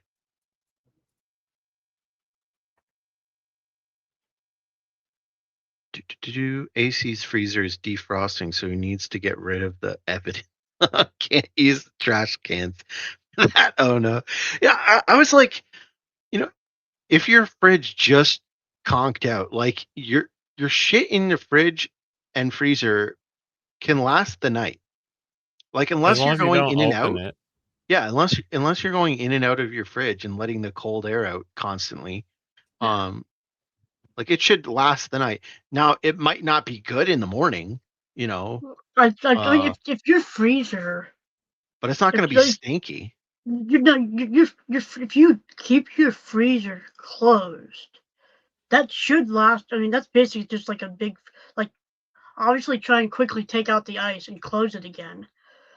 Like if you have like an ice maker that goes out the door or something, like that should last you like a day if you keep it closed and don't open it. Maybe his kids keep opening it. Is it back on yet? Is it working yet? I remember I used to do that as a kid. My parents would always tell me, just like duct tape the refrigerators. Duct tape the refrigerators. Walmart also lets you steal as long as the cameras don't get you. Yeah, it's pretty universal. But they let you do it for free. Yeah. You get free attempts. Imagine being paywalled to steal. Yeah, well, here Walmart, I'm gonna steal from you. Don't call the cops. That's why many stores are getting rid of self. Why don't you want to screen share the video?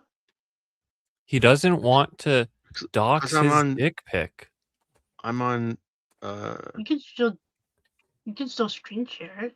It's annoying. I can't just do the tab audio. It's kind of bullshit. You don't need the audio for the video that's on. It doesn't matter if you're gonna. I'm not gonna do it. If you're gonna do it, then do it. If you're not gonna do it, then shut up and we can just move on. Like for fuck's sake. Bitch about it.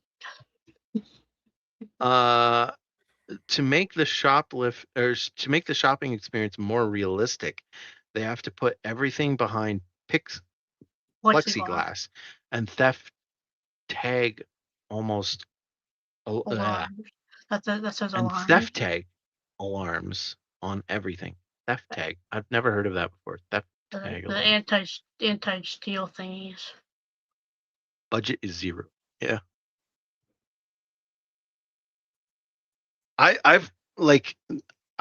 It's kind of similar, but I've always wanted to do one of those like where you you have 30 seconds to run through the store and everything you can hold is yours for free. Yeah. I've always thought I would be really good at that. Just go if it's just go to the micro SD cards. Unlock the cabinet. I want access to all of your hard drives. All of your hard drive belong to me.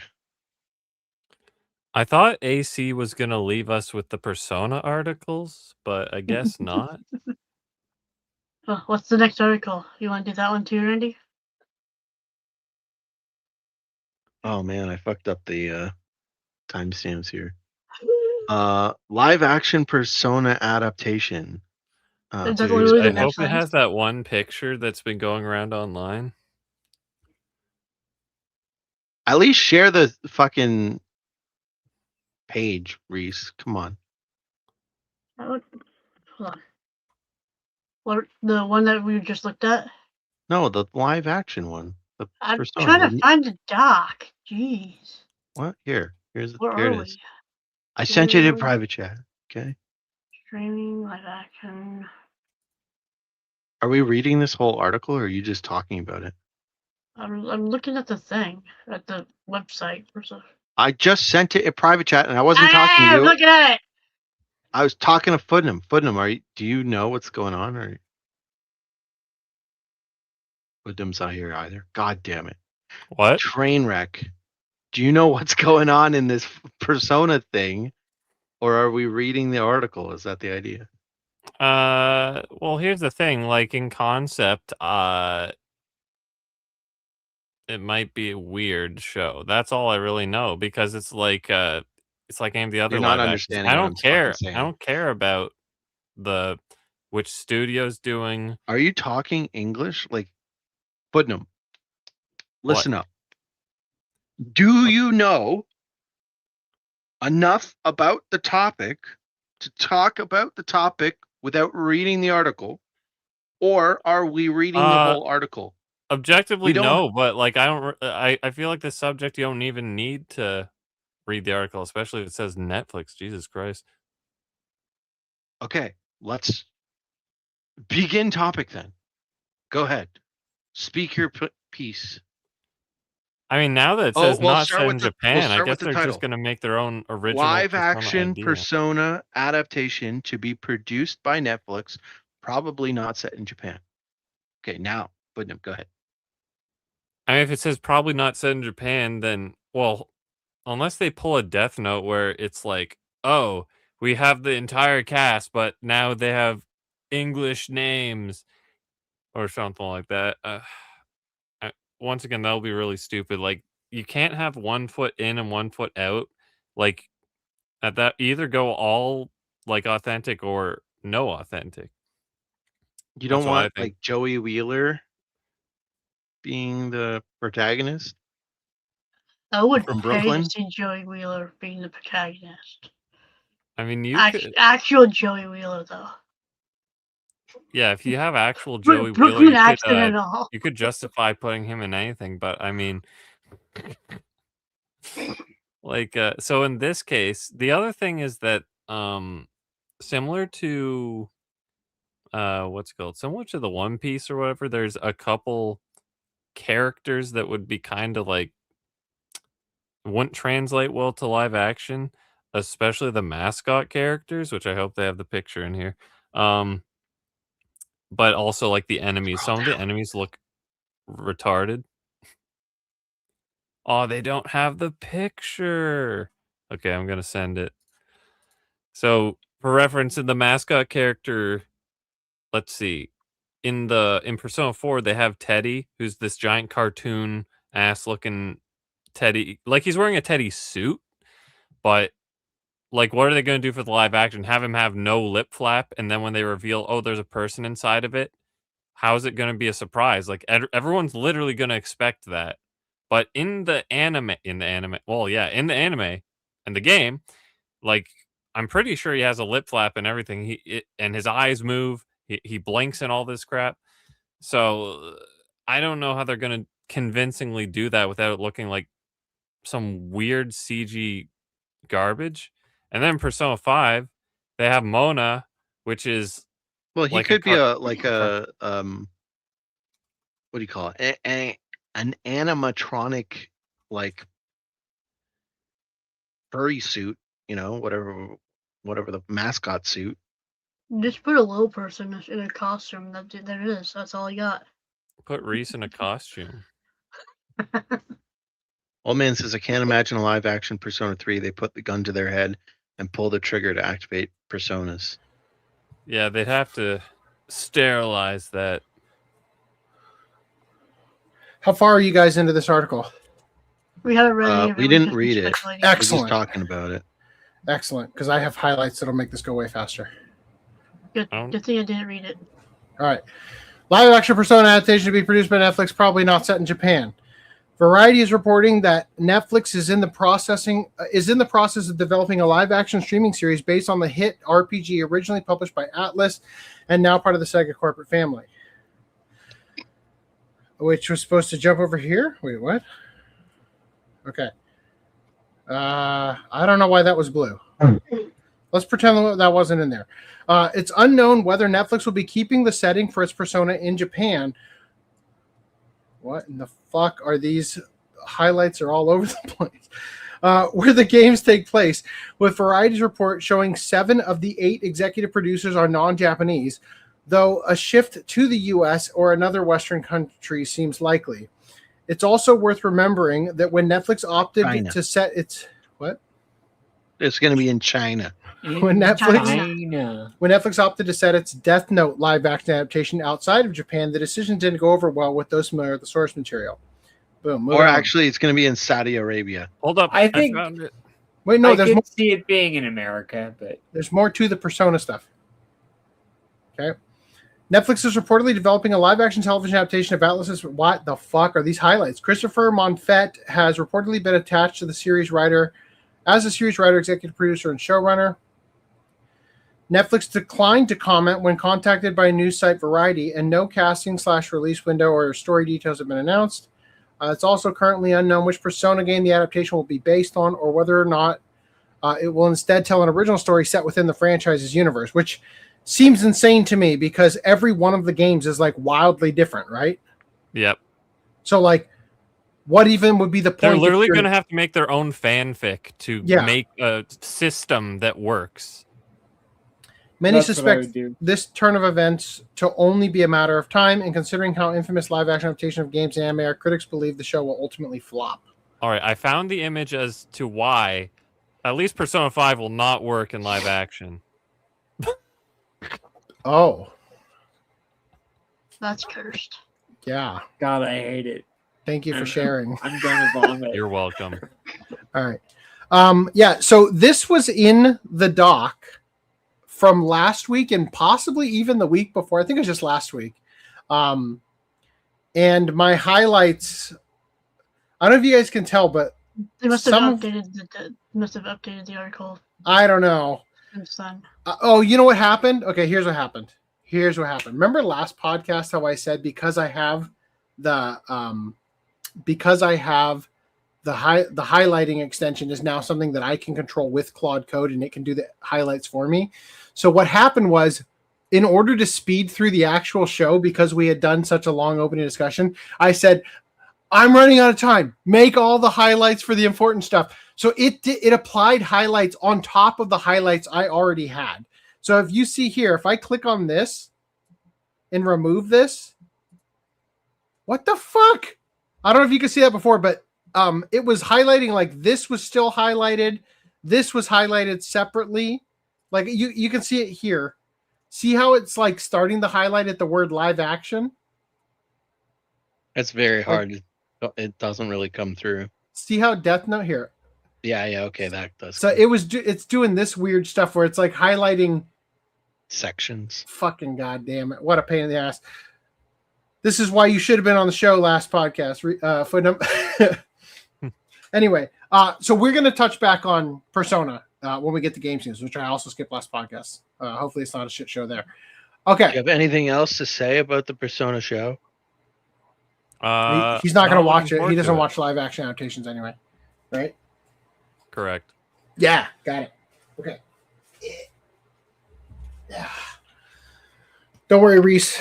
I made an excuse for pee straw. Also, I have to use this ice because it's about to melt. That's the real reason. It's like I was saying when you were gone, it's like if you just left your freezers closed and just taking out the ice, the meat should be fine for like a day or two. It should have stayed. Yeah, I know. My wife panicked and opened everything to find out if it was cold. The fridge in the garage, like my father-in-law came by, and I guess he left a one of those like heat like a temperature thing. That's like a gun that you scan the temperature. I burned myself touching the outside of the freezer on my palm because it's over 100 degrees. But apparently ChatGPT says that's normal. Anyway, that is normal. That's how refrigeration that's how it gets the heat out, right? Yeah. Yeah. God of War to recast the lead Kratos after Ryan Hurst suffers injury on set of Prime Video series. Exclusive. This is a shocker. Prime Video's God of War will have a new actor playing Kratos as the lead role in the high-profile fantasy drama series is being recast. The decision, made after a careful consideration by the studios on the show, Sony Pictures Television, get fucked Sony, and Amazon MGM Studios, comes after Ryan Hurst, who had been originally cast as Kratos, was seriously injured on the set of the PlayStation video game adaptation in late June. This is a heartbreaking development for Hurst, who underwent a physical transformation after getting the role, putting on 40 pounds of muscle, and worked hard for months on the Vancouver set, filming the physically demanding role until getting hurt performing his duties. Hurst tore a bicep while doing a stunt on the show, as first reported by TMZ. According to sources, he has since undergone surgery and is now recovering. God of War paused production immediately following the incident and remains on hiatus. Hurst's projected recovery time is unclear, but for a serious bicep tear requiring surgery, it is typically 4 to 6 months, with a return to full strength taking up to a year. Given the physicality of the role, it will likely not have been safe for Hurst to resume filming until 2027. According to sources, while Hurst's full recovery is a priority, the period required for it was longer than the production shooting schedule could accommodate, leading to the difficult decision to recast the role. Prep is expected to begin in mid-August for a mid-October production start. The ancient mythology-themed God of War, from writer, executive producer, and showrunner Ronald D. Moore, began filming in February in Vancouver on a 2-season order, with the 2 seasons slated to film back-to-back, which I hear remains the plan.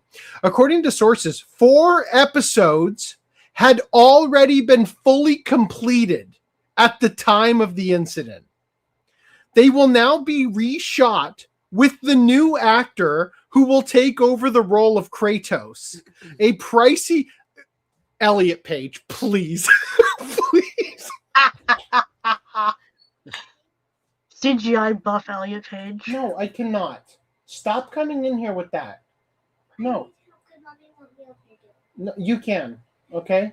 You got yourself in this mess. No, I'm not playing this game. No. Yeah, so rude. My daughter needs to stop playing with double-sided tape.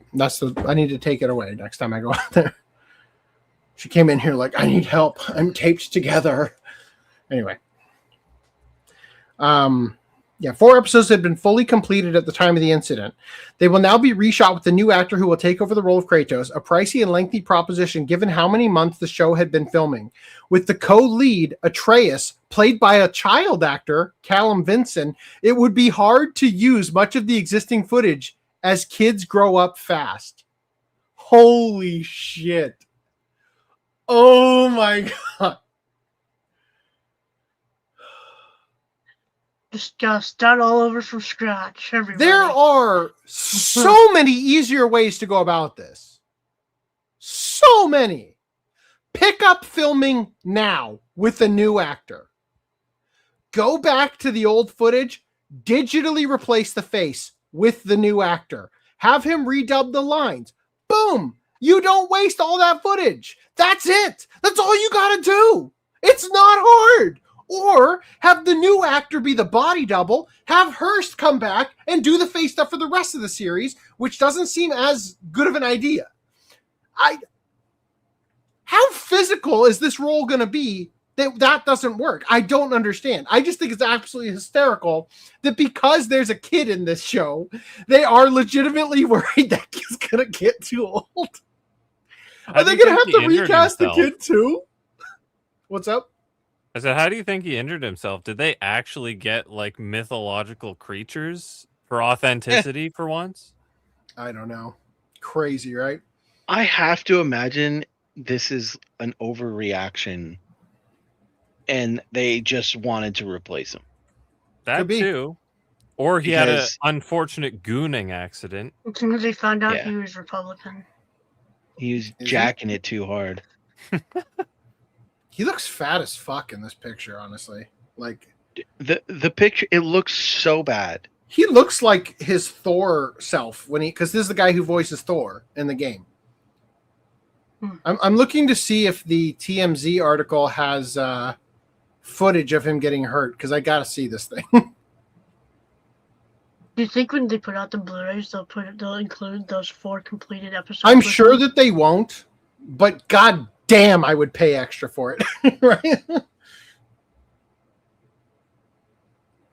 I just like the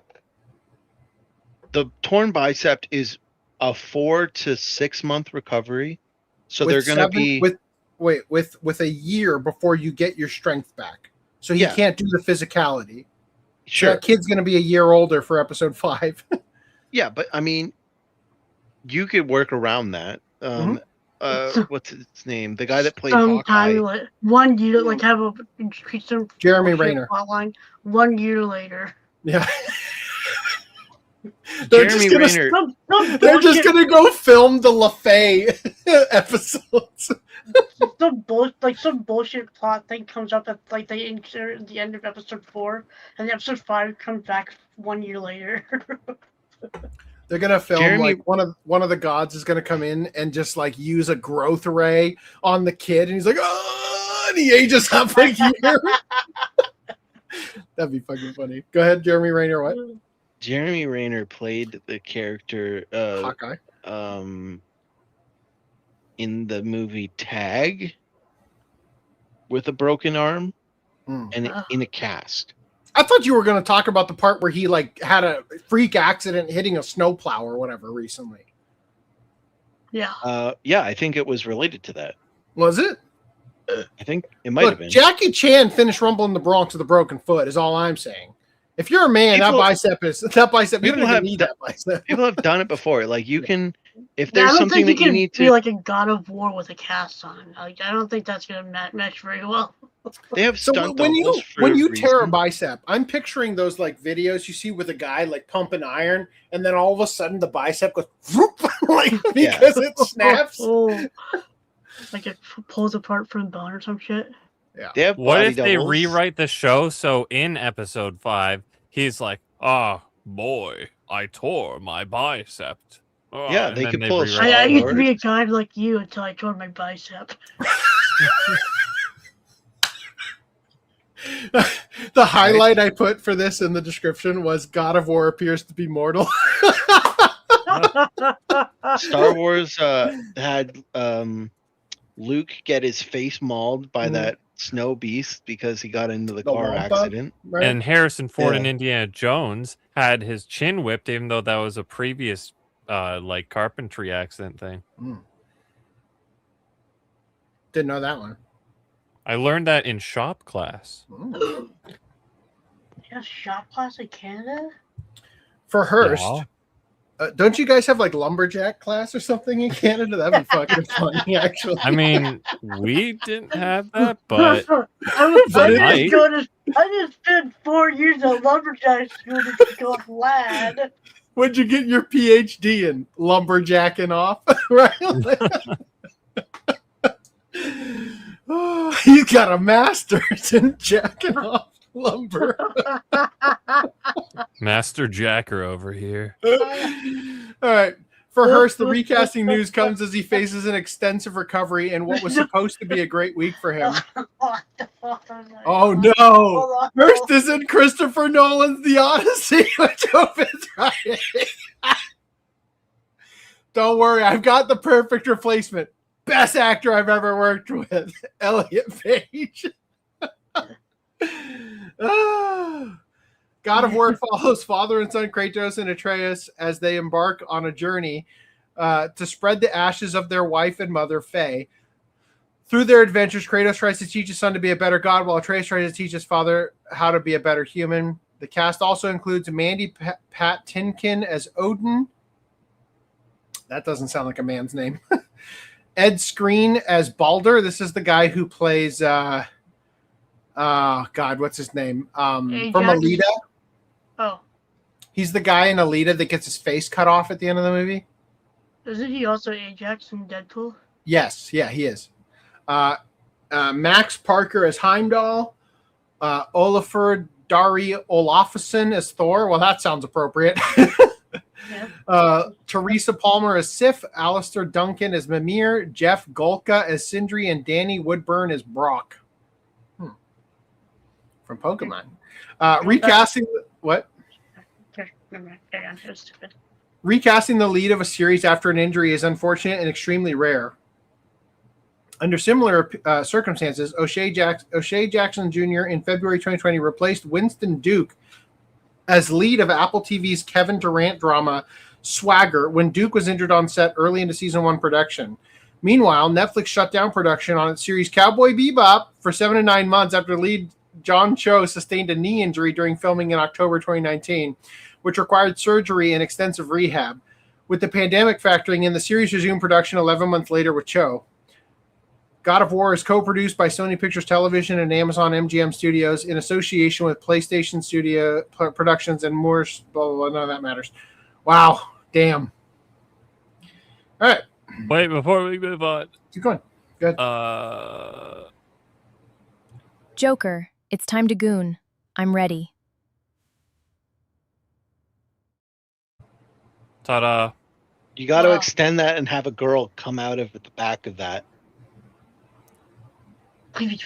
I hate to break it to you, but apparently that's actually a dude. Not in. We can live in a world where the female voice works with the female body. Not in the live action internet ass. Morgana's voiced by a was it? Oh yes, Lee Morris. No, please bring in Morgana. That's the penis monster, right? No, that's Mara. Mara, bring in Mara into that, please. Oh, okay. Oh no. Also, you have to send me these so they can go in the goddamn doc and curse everybody for eternity. Challenge accepted. All right. So in streaming news here, we're going to speedrun some of these. Cake partners with TV Asahi for international distribution of Doraemon anime franchise. So we covered this a couple of weeks ago regarding Voltron, right? Was that what it was? Voltron? I think so. So there's the same thing, Cake. Cake and TV Asahi will also produce a new English language version with the aim of refreshing the Doraemon library for English-speaking audience and introducing a timeless Japanese icon to new viewers.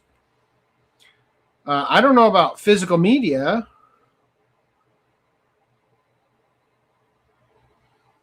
Let's see. Is it streaming? Is it DVD? Is it physical? Is it home video? I don't know. Who knows? Well, stay tuned. Okay, move past that. All right, Crunchyroll's co-founder and former CEO Kun Gao launches AniBiz platform for anime licensing. It's like how to get licensed anime 101. This is what I learned as a former pirate, right? Entertainment news website Variety reported on Thursday that Kun Gao, founder and former CEO of Crunchyroll, has launched the AniBiz.com platform through his anime-focused media company, Nakama. Gao is the co-founder and president of Nakama. It's honestly, it's kind of fitting for a pirate to run Nakama, right? The platform went live on Thursday and is described as the first dedicated business-to-business marketplace built specifically for the global anime industry. AniBiz's website states it connects anime IP right holders to and decision makers, including studios, production committees, and rights management companies with qualified licensees such as consumer brands, manufacturers, distributors, retailers, startups, creators, game studios, and entertainment companies looking to license anime content and characters. God, it really sounds like you're just trying to make a company where you get to be the middleman, right? The company stated its database covers thousands of anime series, and that its platform and team make discovery, matchmaking, and warm introduction faster and more transparent than traditional cold outreach or fragmented industry networks. AniBiz's website lists studios, broadcasters, committee members, and IP owners who are featured on the platform. Those companies include ADK, Aniplex, Avex Pictures, Cyber Agent, Dai Nippon Printing, Dentsu, Fuji Creative Corporation, Furyu Pictures, Hakuhodo DY Music and Pictures, Imagica Infos, MBS, Pony Canyon, Takara Tomy, TBS, Toei Animation, Pink Pineapple. No, wait, that's not what that says. Toho, Global, TVSI, TV Tokyo. You would green light there, do a double take. Yeah. Hold on. Go back. I just needed to make sure you guys were actually paying attention. Gao told ANN that AniBiz expects to add more licensors over the next few months. Gao also told ANN the service has several tiers for licensees, with the basic tier being free that will let licensees create a profile that licensors can search for. Should we make a profile? Host your shit on my YouTube channel for free. Right? Ghibli, remember? Yeah, Studio Ghibli. Yeah, I couldn't help but notice Ghibli wasn't in the list. Right? But maybe I could get with some Pink Pineapple. I'm just saying. I think they would like us. He says, sticking on a dick straw. Yep. Goon also told ANN the service has several tiers for licensees, with the basic tier being free that will let licensees create a profile that licensors can search for. A pro tier that is at launch $49 per month allows a subscription to the service with access to the data feed of titles, along with production committees and other information. Honestly, legitimately, this would be really great for us to have, just to be like, all right, here's the scoop this month. This got denied access to Sentai and is going to Discotheque next month. Along with production committees and other information, Gao said there is a third, more bespoke tier available for companies with special requests. Give me money. Nakama stated to Variety, the platform, quote, aims to foster new collaborations by lowering the barrier to entry for anyone around the world interested in working with anime IP in both established and developing international markets. I mean, maybe it's the secret to getting Podcast 94 unbanned. Right? Hey, listen, numbnuts. What do I have to pay you to get 0.01% of this episode released from your content ID? Right? Gao told Variety, for decades across the anime IP has largely depended on who you know. Adding AniBiz opens the door, blah, blah. Anyway, that's the news. Moving on. All right, meanwhile, Netflix's One Piece remake studio, a.k.a. WIT Studio, launches a new anime awards to rival Crunchyroll. George Wada, a Japanese anime producer at Production IG and the president of the subsidiary WIT Studio, officially revealed an award show rival to Crunchyroll's Anime Awards at Anime Expo 2026, currently taking place in Los Angeles, California. Yep, that was then. We want to judge, recognize, and give awards to the anime in Japan by the Japanese people. WIT Studio's anime award show, Tokyo Anime Next, is currently scheduled for October 30th to November 2nd, 2026. Wada's description of the company's award show as one dictated by the Japanese people is a clear jab at Crunchyroll's annual Anime Awards program, which commonly takes place in Japan but is aimed at Western audiences and offers little representation of Japanese experts from the anime industry. Get fucked, Sony. Anyway, I just for the sake of time, I don't think we need to read all of this. I just want to say, I called this, right? I said they should do this. Mm-hmm. And now they're doing it. So that's good. All right. And meanwhile, it was a better call than the anime will get a season 2 announcement a week later on the day it releases normally. I think that was a great call. Also, I've noticed that our live show thing isn't updating. What's up with that? Do I have to click on it for it to show up now? No, it's updated. No, it's not. It's showing me Mirage Leonardo's like blue-faced guy. Are you seeing that? Yeah, that's stuck there. Yeah. Look at how many more tweets, how many more But it's things showing are- the two most current ones. All right.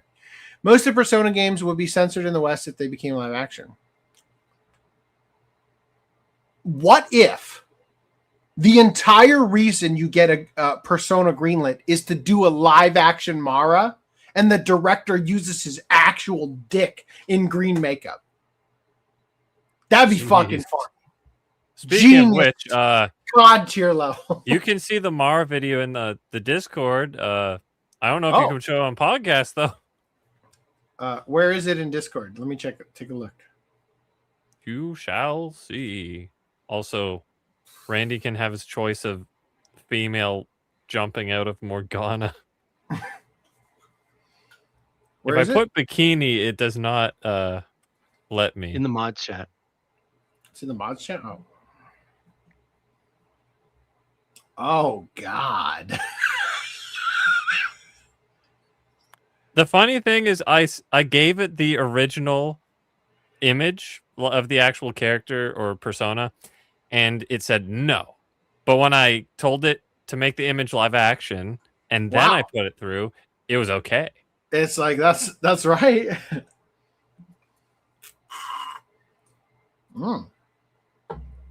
I don't know, the third one, I think. The first one sucked. Let me see the second one. Whoa. Wow, that was terrible. I told you it wouldn't let me say swimsuit, bikini. Most of the Persona games would be censored in the West if they became live action. Well, based on this dick thing I'm seeing, I understand why. A live action Persona would remove all the stuff fans love, so it could be approved by Western censors. Like the traps trying to convince the young boys to go have sex with them. Right? They should have it. They should have done a Doctor Who regeneration of Kratos. Kratos got stepped on by Susan when he healed. He looked like a different person. It'd be funny if they got the same black actor from Doctor Who that tanked the show.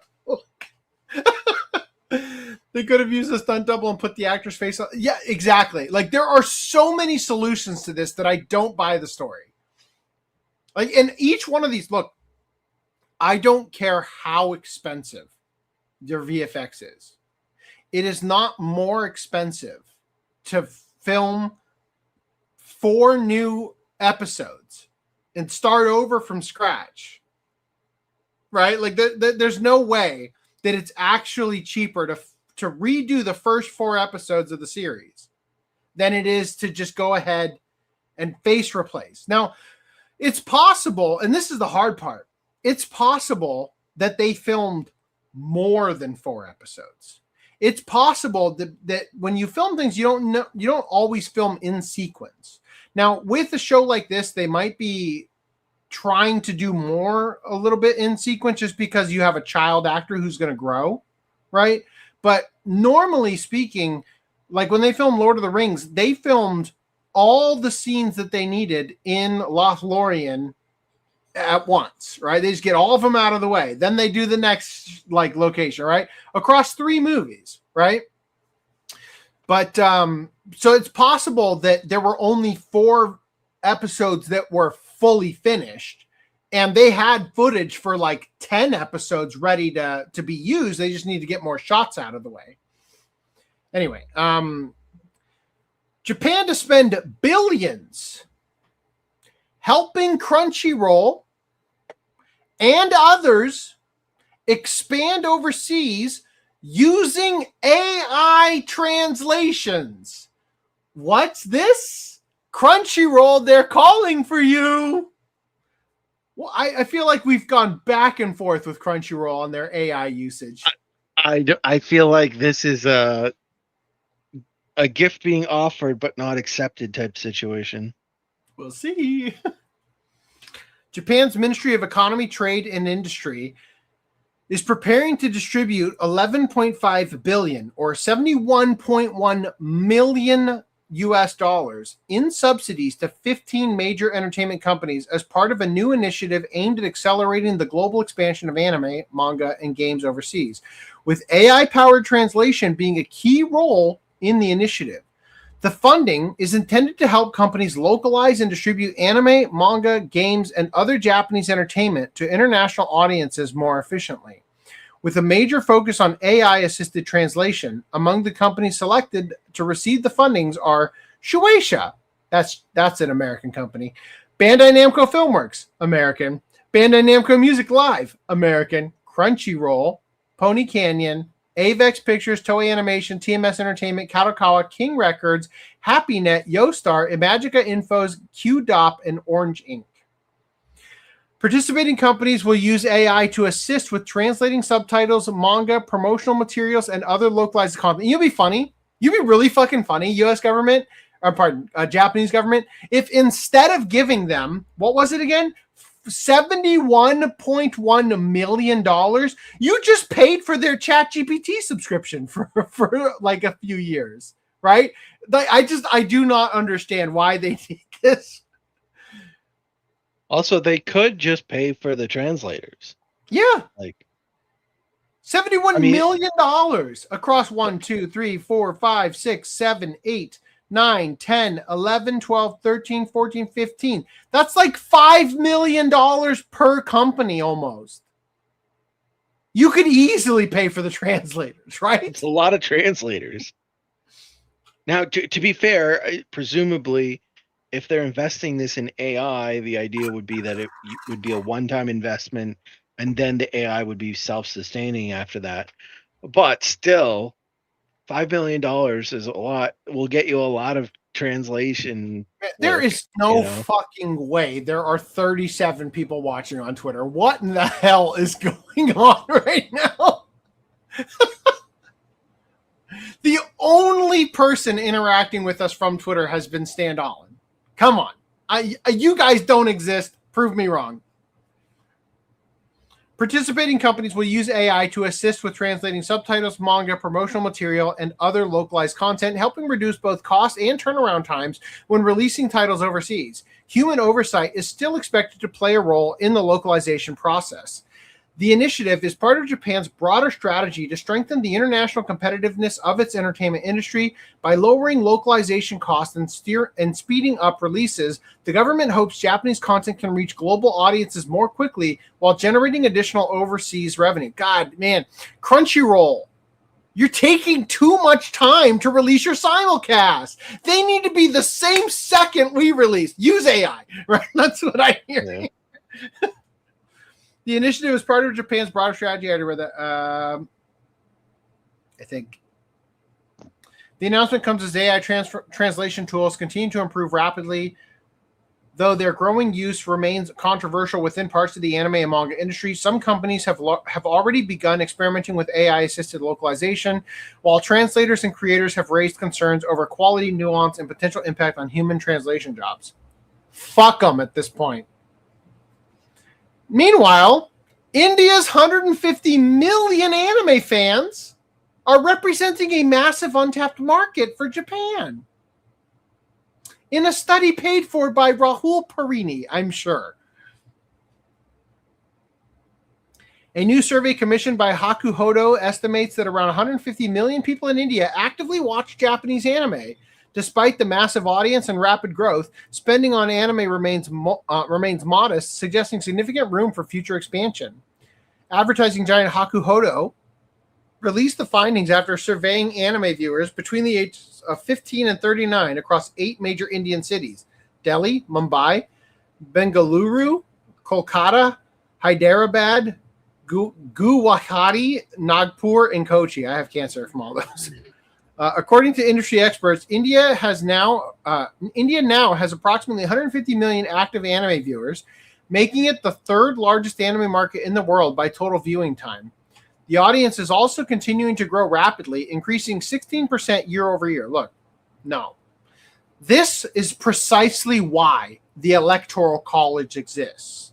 You don't want China and India deciding what anime gets made, right? Like can we agree, right? That's why we don't want a one world government and all that bullshit. We don't want to be beholden to the largest population. When it comes to streaming platforms, Netflix ranked first with 74% usage, followed closely by Geo Hotstar, Disney Plus, and YouTube. Traditional television has not disappeared. However, with Cartoon Network still reaching 48% of respondents. Cartoon Network still a thing? Do they still show cartoons on that network? Maybe in India. Here we just get live action bullshit. Seriously, right? Among viewers who prefer dubbed anime, 61.1% chose dubbed audio, with Hindi account. I'm going crazy now. We need to leave that in the brand. Oh shit.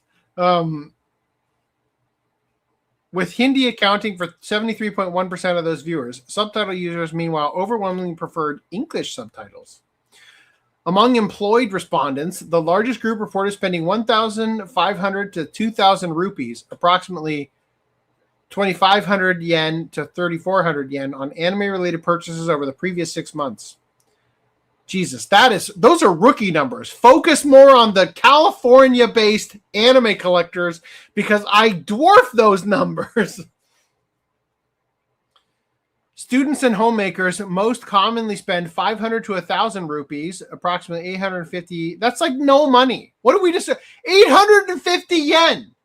That's $5 in 6 months. $5.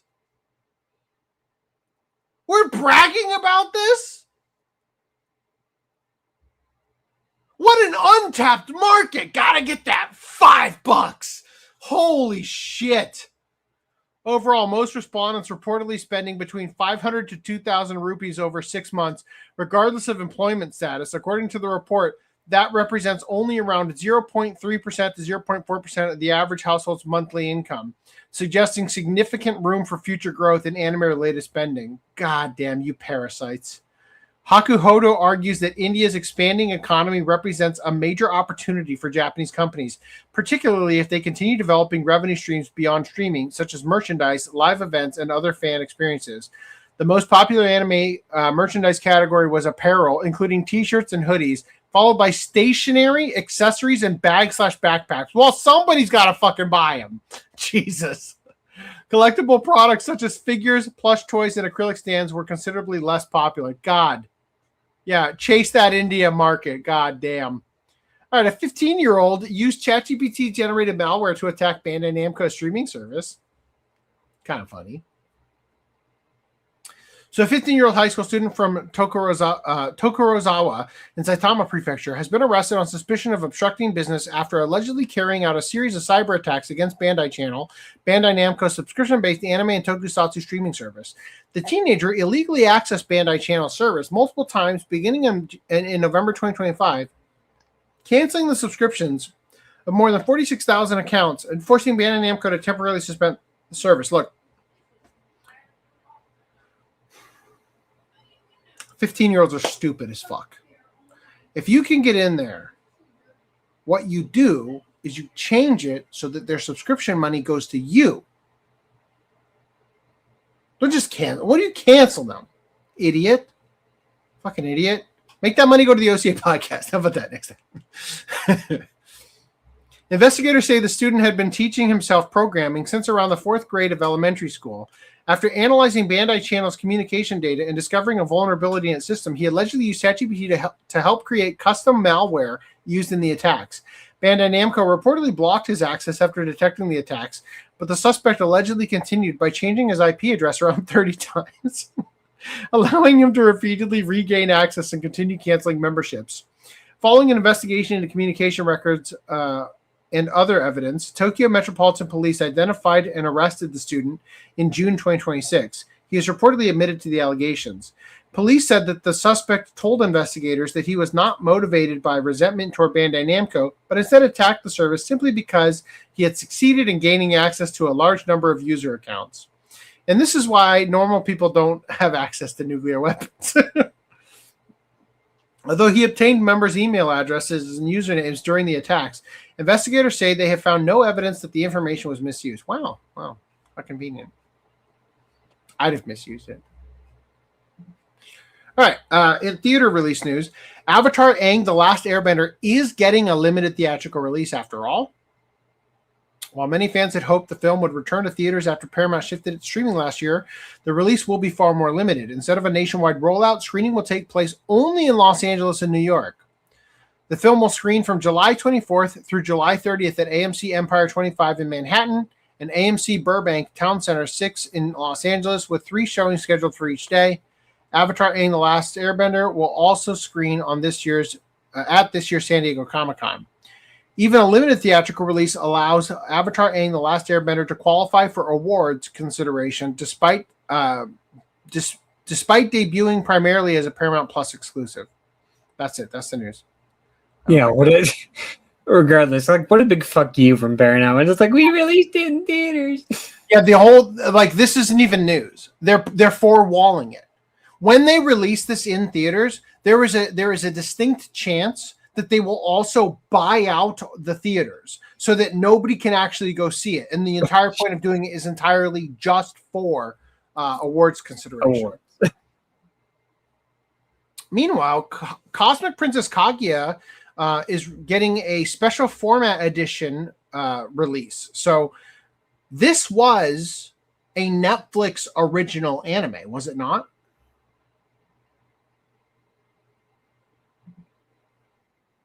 Do not know.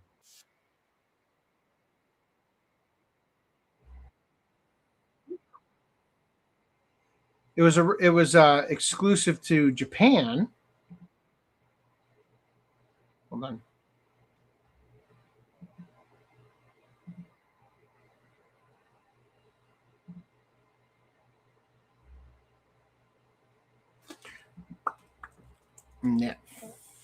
Netflix. Oh, wait. Netflix. It began streaming worldwide on Netflix on January 22nd, 2026. Following its positive reception, the film started a theatrical run in 19 theaters across Japan on February 20th. Wait, what? Oh my God, this isn't even news. It's coming back to theaters in a special format, which is going to be like 4DX, ScreenX, Ultra 4DX, Dolby Atmos, MX 4D. All right, this seemed like news. Maybe it's not. Moving on. All right, into anime news here. Mercedes and the Waning Moon anime trailer. We're going to watch it real quick. This was one of those, like, we have so many trailers to watch things. Here. When did I realize that this is my second life? Good night, old man. But in this second life that I've finally gotten, I want to die without eating, breathing, and laughing.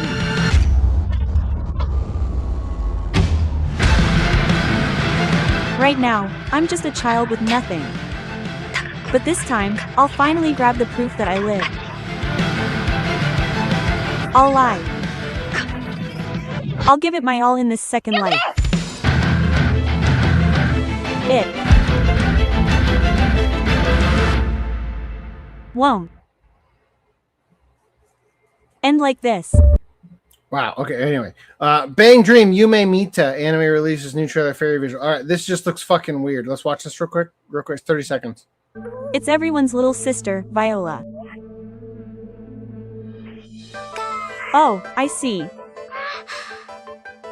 It doesn't get through. Then Arare-chan is fine as is. Actually, it's already done. This number really looks like it'll be a good agent. The Mew type is well done.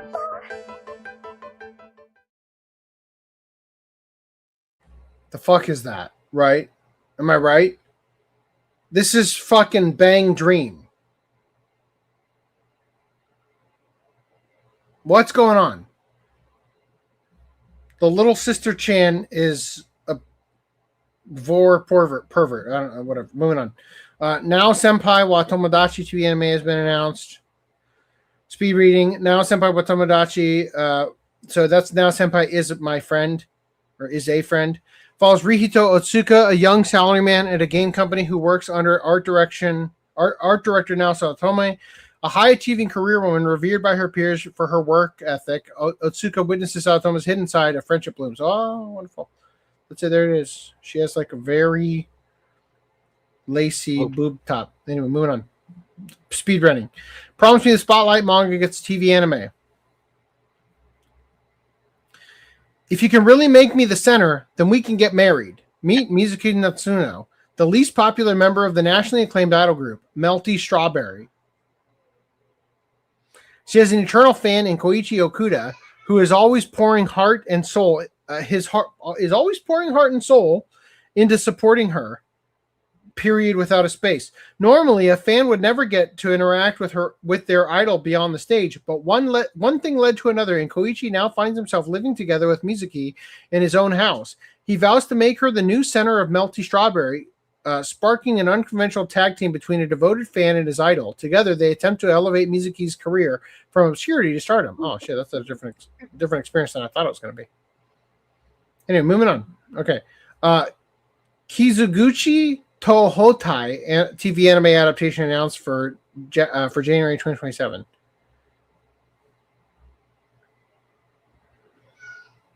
Which one's the edit, right? All right, the story follows young Yakuza member Go Kiritani as he is tasked with mining the leader's daughter, Ryo Washizu. She seems like a normal child, but she actually has a thing for seeing the weak side of otherwise strong people. Something about it. Cursed AF. Anyway, moving past that. Murcielago TV anime adaptation announced for 2027. Girl has weird proportion, long, lengthy arms. That's it. I'm not going to bother reading that right now. Moving past it.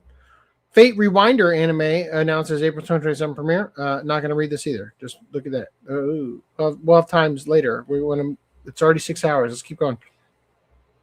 Ghost in the Shell anime cast Atsushi Miyauchi as Borma. I already harped on that. Here's the thing. Additionally, the end card illustration for the second episode has been revealed. The illustration was created by Ilya Kushnov. Yay! Yay! Yay! There it is. Looks there you go, Green Line. Good. It looks so good. All right. Particularly this part, right? All right, moving on. I said moving on. I appreciate that. It was very nice welcome. For you to do that. You're very welcome. Tiny Melt Zero Line anime announced. Here it is. Lots of CG anime coming out, apparently. Just praying for peace while remaining clueless won't change anything. Do you want to be a hero? I think you've been given quite a difficult role. The person who designed this must be amazing. You can't rely on it. Fulfill your role. Could it be that you were actually activated? You're trusted. Are you being used? You must be prepared for this.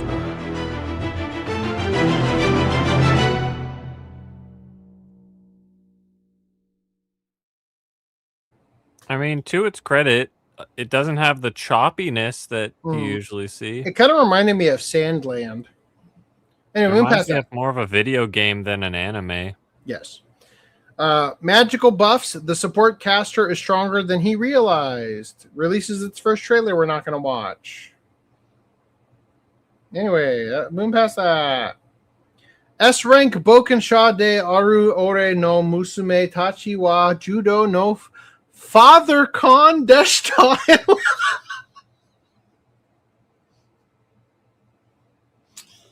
I hadn't actually read it yet. But Father Con stands out in that title. Holy shit. The family fantasy light novel follows Kaiser, an A-rank adventurer who sees his village destroyed by a dragon. After rescuing 3 babies from the wreckage, he decides to retire from adventuring and raise the children as his own. The 3 girls, swordswoman Elsa, business genius Anna, and magician Meryl, all grow up to be extremely skilled in their respective fields. They also grow up to be overly attached daddy's girls. Whoa. I'm sure I don't have to explain what Father Con means in the title. All right, heir to a Monster Mancer anime adaptation has been announced. Whoa, look at that. Veteran adventurer Hakura has overcome countless trials, but his latest fight with a deadly Hydra nearly cost him his life. In the nick of time, he is saved by an intriguing young lady named Lean, who, to his surprise, possesses the rare ability to tame any and all monsters. Now indebted to his unscrupulous monster mancer, Hakura decides to join her in his travels. The two of them arguing and bickering every step of the way. What has drawn them together and what adventures away? I don't give a shit. Moving past it. Nice.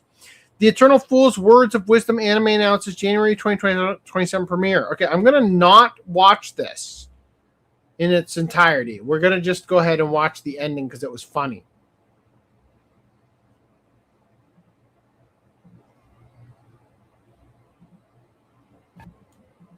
Not that part.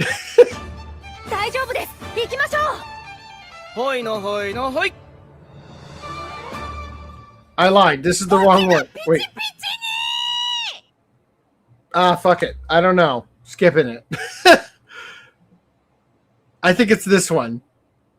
I don't remember why I would have shared that other one, but we're going to watch this part instead.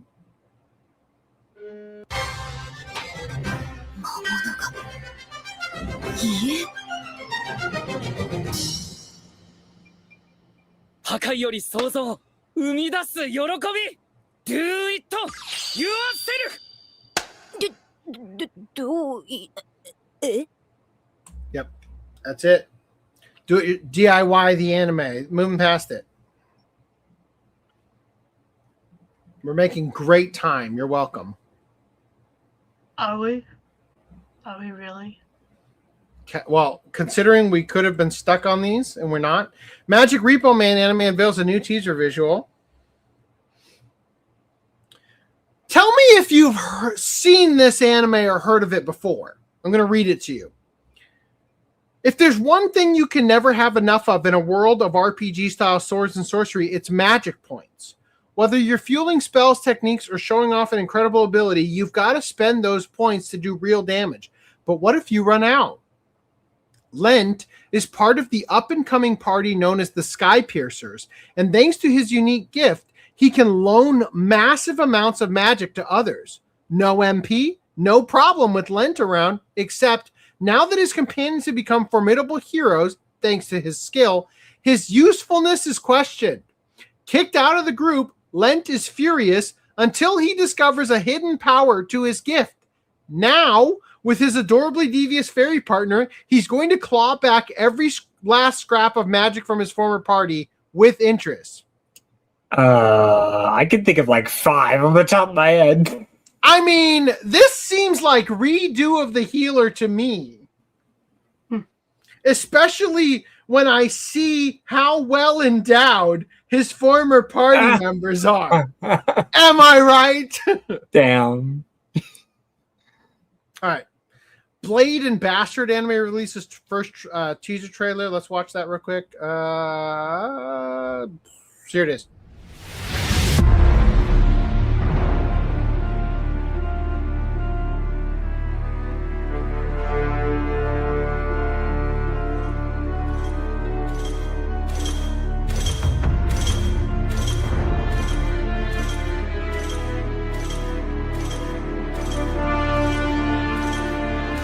Does that look CG to you? Kinda. Just the one shot of him of his like, chest plate. 俺のことを知る者を探したい。一人だけ食われずに生き延びる怪物の食べ残し。ガーベージか。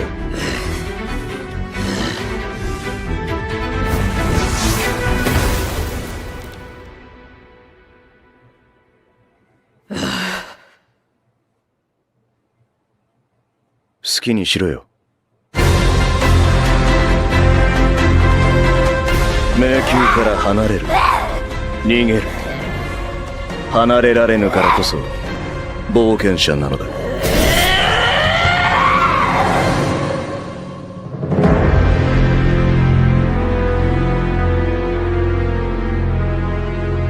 今日は何階まで降りるか悩ましいところだな。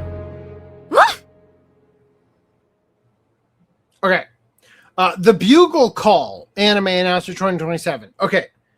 This seems like it's going to be a beautiful experience with music that makes me think of Lord of the Rings. Let's watch it. It's 4-minute trailer, though.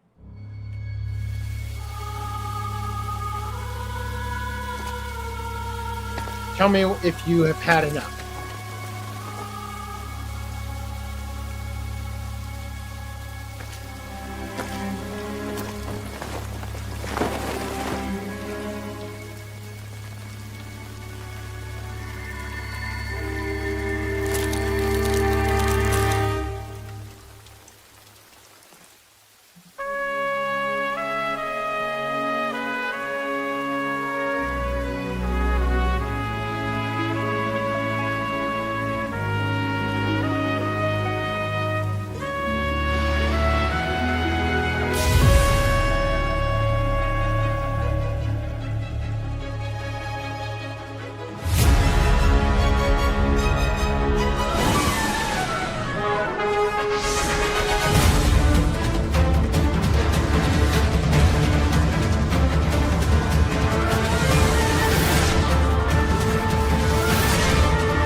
There is no way 37 people are watching on Twitter.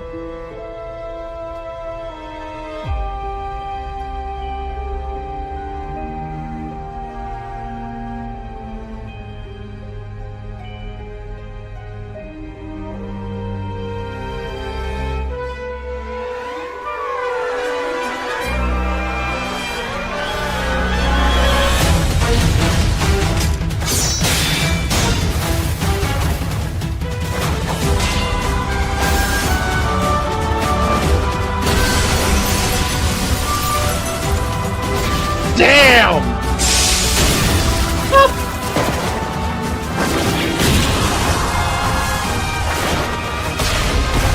And a little thing for Rand, dude.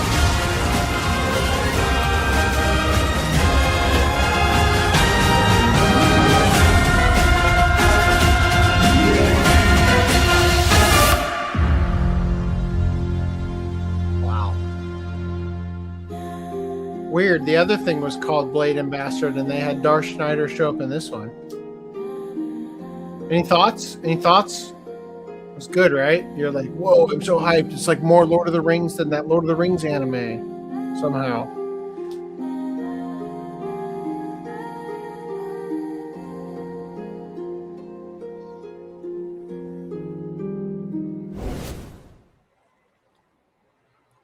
Oh.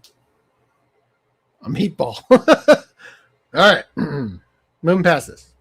Unless you have thoughts. Thoughts? Going once. Going twice. What? Mud people. Mud people. Oh, I heard black people. My people. What?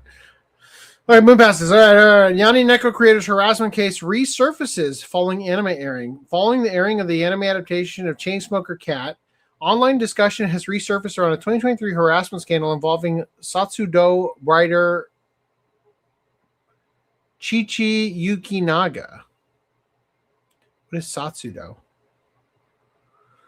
While many details of the case were publicly reported at the time, several claims now circulating online remain unconfirmed. Social media users brought the matter to attention And it is alleged in November 2023, Kodansha announced that Satsudo writer Chichi Yukinaga had been identified as the person behind an anonymous online harassment campaign targeting fellow manga creator Nyan Nyan Factory author of Yani Neko. Oh. According to reports at the time, the harassment involved multiple anonymous accounts and ultimately led to legal action and an internal investigation. It was believed that Yukinaga attempted to resolve the matter privately by sending an anonymous letter offering 1 million yen in compensation. Kodansha reportedly conducted handwriting analysis that matched the letter to Yukinaga, leading to the settlement attempt becoming public. That's hilarious. Many online discussions claim the harassment was motivated by jealousy after Yani Neko placed in the next manga awards while Satsudo failed to rank. Though the entire matter has no official confirmation via Kodansha or Japanese sources, so it could be assumed false. Following the scandal, Satsudo allegedly stopped serializing as the series was described as being on hiatus. On March 25th, 2024, Kodansha announced that Chichi Yukinaga had passed away. What the fuck? The publisher issued a statement expressing its condolences, saying Yukinaga had been active with Young Magazine for more than 2 years and had created works filled with passion and talent. Yukinaga debuted as a manga creator in 2021 after previously working as a salaryman and began serializing Satsudo in Weekly Shonen Magazine, Weekly Young Magazine, in January 2024 series. Kodansha did not disclose the cause of the death, but social media posts speculate about the circumstances surrounding Yukinaga's passing. Wow, okay, I don't know. That went nowhere. Moving past that, moving right past that. Evangelion's Asuka Seiyu says the TV industry constantly mocked and derided anime fans. What way do you think they did?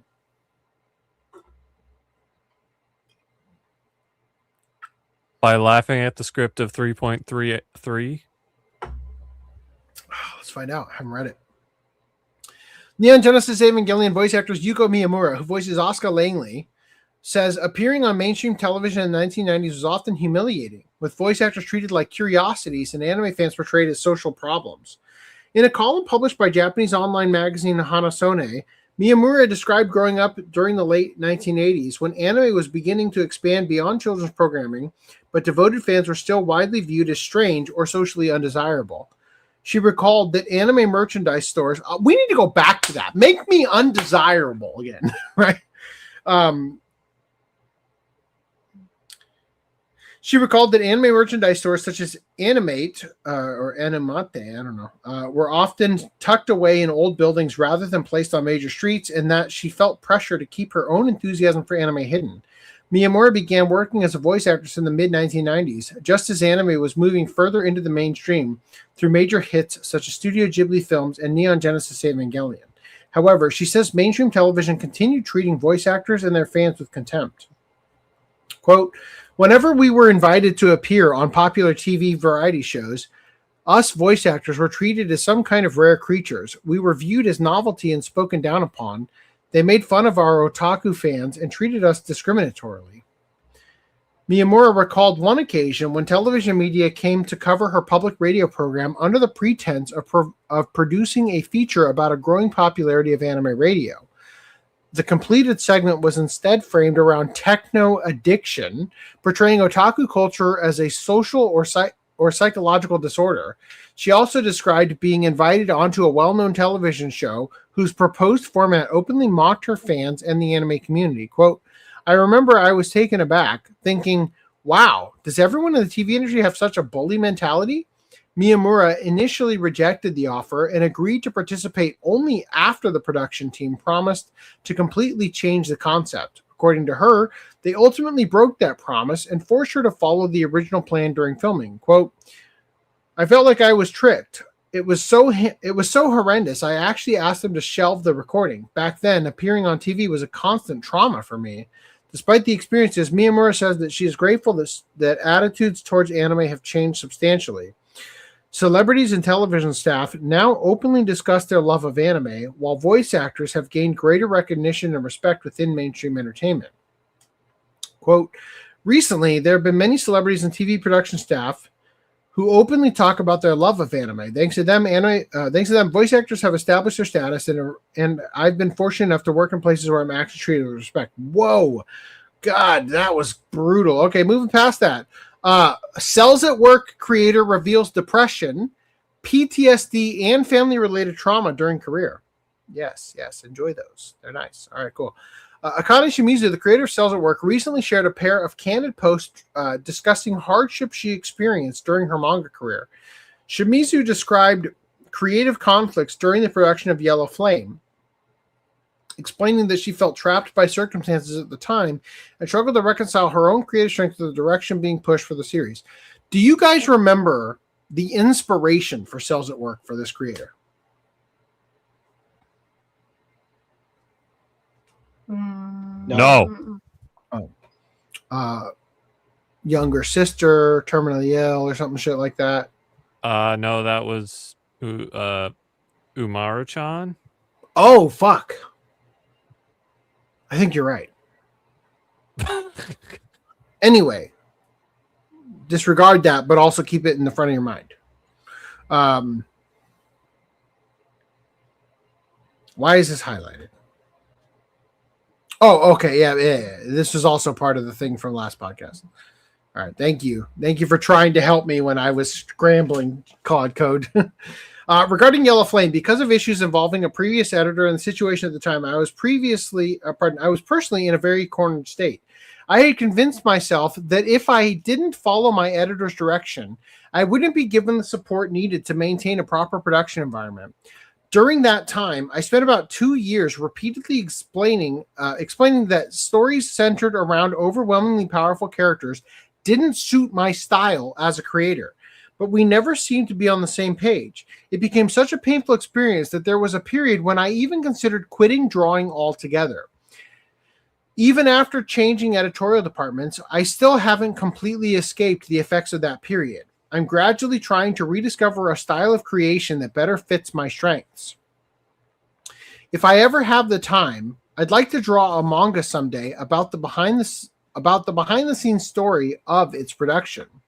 In a separate post, Shimizu revealed that the challenges she faced extended well beyond her professional life, stating that multiple incidents occurring during the serialization of Cells at Work ultimately led to serious mental health struggles. During the serialization of Cells at Work, multiple incidents piled up on top of one another, resulting in me being diagnosed with depression and trichotillomania. Don't know what that is. And later post-traumatic stress disorder. In addition, I suffered financial victimization and sexual victimization involving relatives, as well as secondary harm from family members. As a result, I eventually cut off contact with the younger sister who inspired me to begin drawing manga in the first place.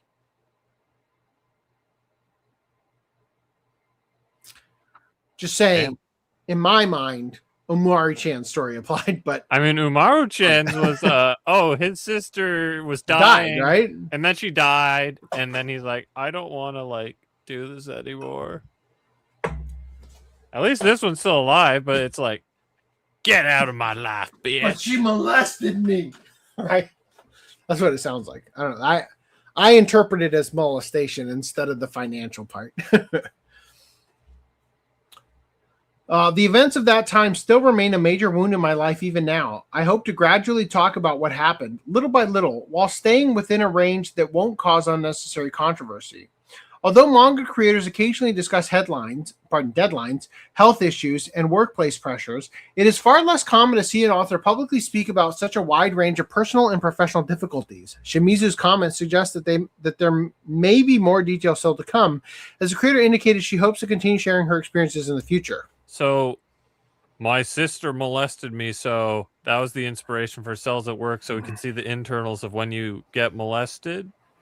No, actually, most of the spin-offs were not authorized, as we're about to find out. Cells at Work creator felt forced to speak out after perpetrators threatened legal action. Akane Shimizu says... that far down. Okay, fine. Akane Shimizu says she decided to publicly disclose her alleged abuse after facing months of legal threats from the accused, claiming they repeatedly implied that pursuing the matter could negatively affect her manga career.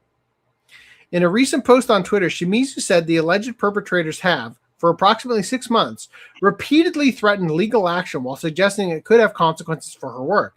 Shimizu alleges that the accused also initiated mediation proceedings against her despite her wishes, and that she has effectively been pressured into avoiding litigation out of concern for the potential impact of her, the potential impact on her career. I apologize for causing everyone concern. The reason I've started making posts like these recently is because for the past 6 months,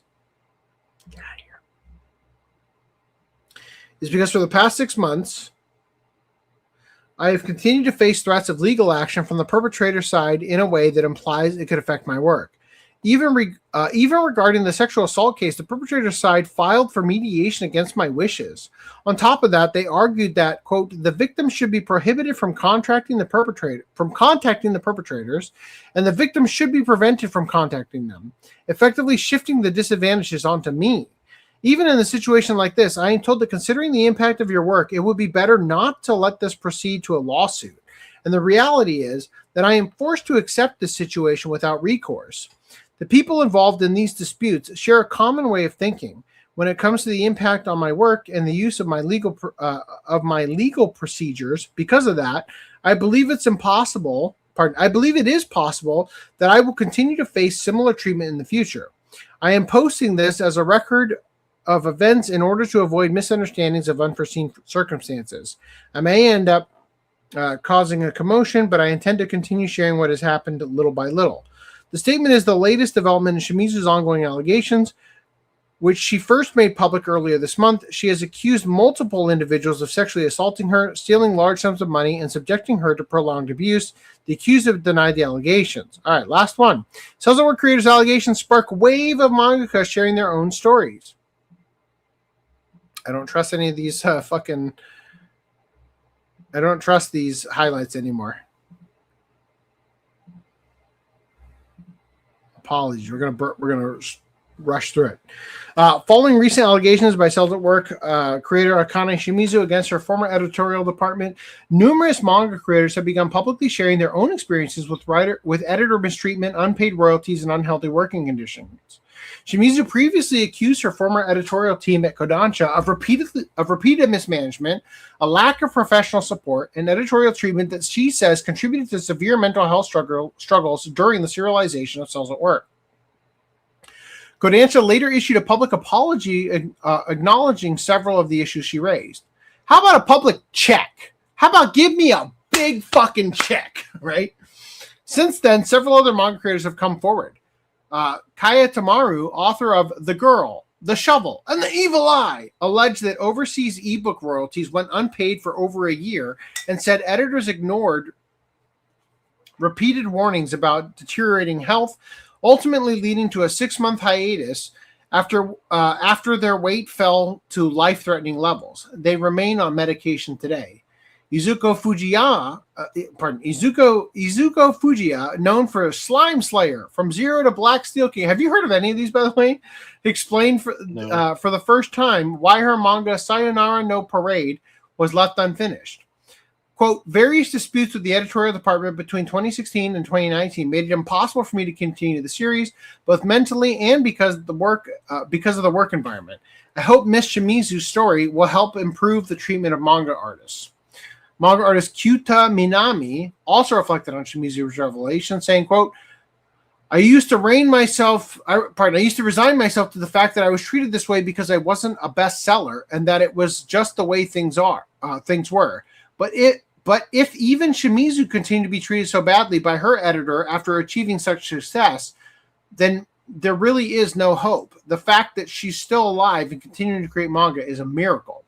Meanwhile, Meiji Meiro, author of Magical Girl and Narco Wars, anime adaptation when? Magical Girl and Narco Wars?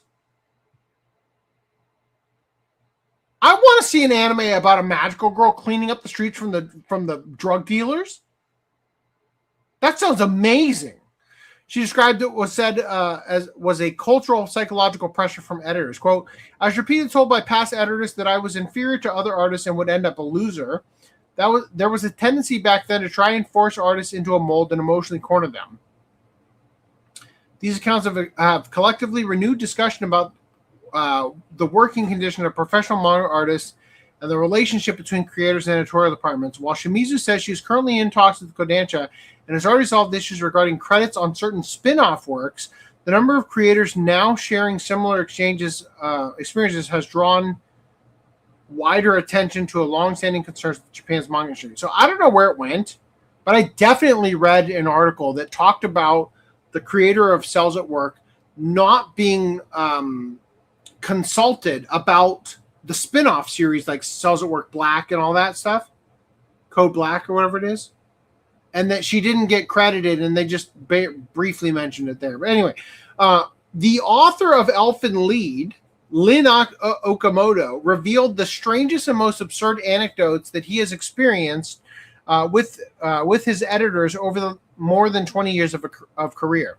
The artist confessed that he has worked with incredibly eccentric individuals. During a research trip, one of his supervisors slept completely naked with all the lights on. Another used to wait for him under torrential rain, totally drenched, due to a strict and peculiar personal rule of never using an umbrella. Despite these oddities, the author clarified that they all turned out to be impeccable professionals who never failed in their deliveries. Madness is a professional requirement. All right. Mangaka asks fans to stop. That's when you pull out your hair? Oh, yeah, it is. Yeah, when you compulsively pull out your hair. I did look that up like 2 or 3 weeks ago when that was in the doc. Mangaka asks fans to stop seeking her private info after receiving disturbing letters. Hideki, the manga creator behind One Nen Agubi no Monster, has publicly asked readers to stop attempting to obtain her personal contact information and home address after receiving what she describes as disturbing letters. She later restricted her replies to her post after being overwhelmed by hostile responses. On July 13th, manga artist Hideki published a series of posts on Twitter addressing ongoing harassment she says she experienced from a small number of readers. Quote, I have a request. For some time now, or rather for quite a long time, a small number of male readers have been trying to obtain my private contact information or home address, and have even sent strange letters to my publisher. There have been multiple such cases, and they have caused me tremendous fear. In a follow-up post, Hideki explained that both her commercial work and social media activity are conducted with the cooperation of her publisher. Quote, my professional activities, as well as my activities on social media, are conducted with the cooperation of my publisher. While I sincerely appreciate letters expressing your thoughts about my work, I have been consulting with my publisher regarding how to deal with people who repeatedly send messages containing sexual advances or propositions. From now on, I kindly ask that you do not send authors messages containing this kind of content. Thank you for your understanding. How good is this manga that you feel the need to send dick pics to the publisher? Not long afterward, Hideki announced that she was restricting replies to the thread because of the volume of hostile responses she was receiving. I'm sorry, but the replies have become so toxic that I'm going to restrict comments. One user suggests that she report the incidents to the police so there would be a formal record if the harassment escalated. Quote, if you're receiving disturbing letters, I think it would be a good idea to consult the police, not necessarily because they're expected to act immediately, but because having an official record could make it easier for them to respond if things become serious in the future. More than anything, I hope simply speaking to them can give you some peace of mind. She replied saying, regarding a specific individual, I have already consulted the police in the past. Right now, my editor and publisher and my publisher's legal department are handling the matter, so I believe the response is appropriate. Thank you very much for your concern. The posts have drawn widespread attention among Japanese manga fans, with many expressing support for Hideki and condemning attempts to evade privacy. Oh my god, so many bad articles in a row. All right, Randy, are you here? Cool. Yes. Ah, he is here. All right, hold on.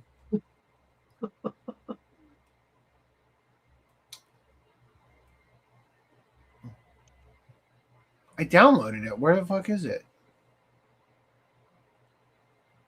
Where is it?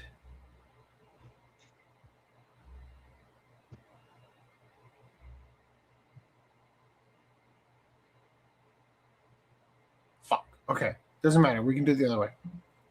All right. Anyway, fuck it. We're gonna do it the other way. All right. Here we go. Here we go.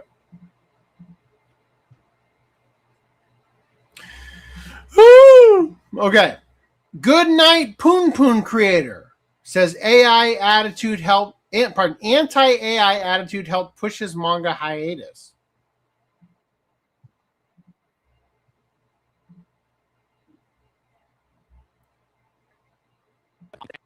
An iconic manga stopped his manga because of AI, but not for the reason you think. Inio Asano, the creator of Goodnight Punpun, put Mujina into the deep on hiatus until 2027. Not because AI copied his art or because he thinks machines will replace mangaka. He partially paused it because the manga industry will not let professionals openly use AI, and Asano thinks not using it may be holding his work back. More than 90% of Mujina's backgrounds are built by Asano himself, using photography, Blender, and Unreal Engine. He creates the city first, then writes the manga inside of it, almost like building an open-world game. But modeling every object takes time. Asano believes AI could speed up that process and improve the finished result. So instead of continuing under the current rules, he's partially waiting to see if the publishers will change them. Do you agree with this take?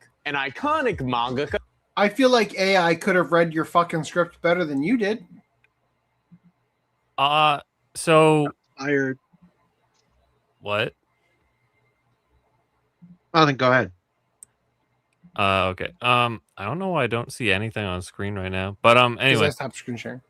So online, I don't know if you guys brought it up or whatever at any point, because I think it's new enough.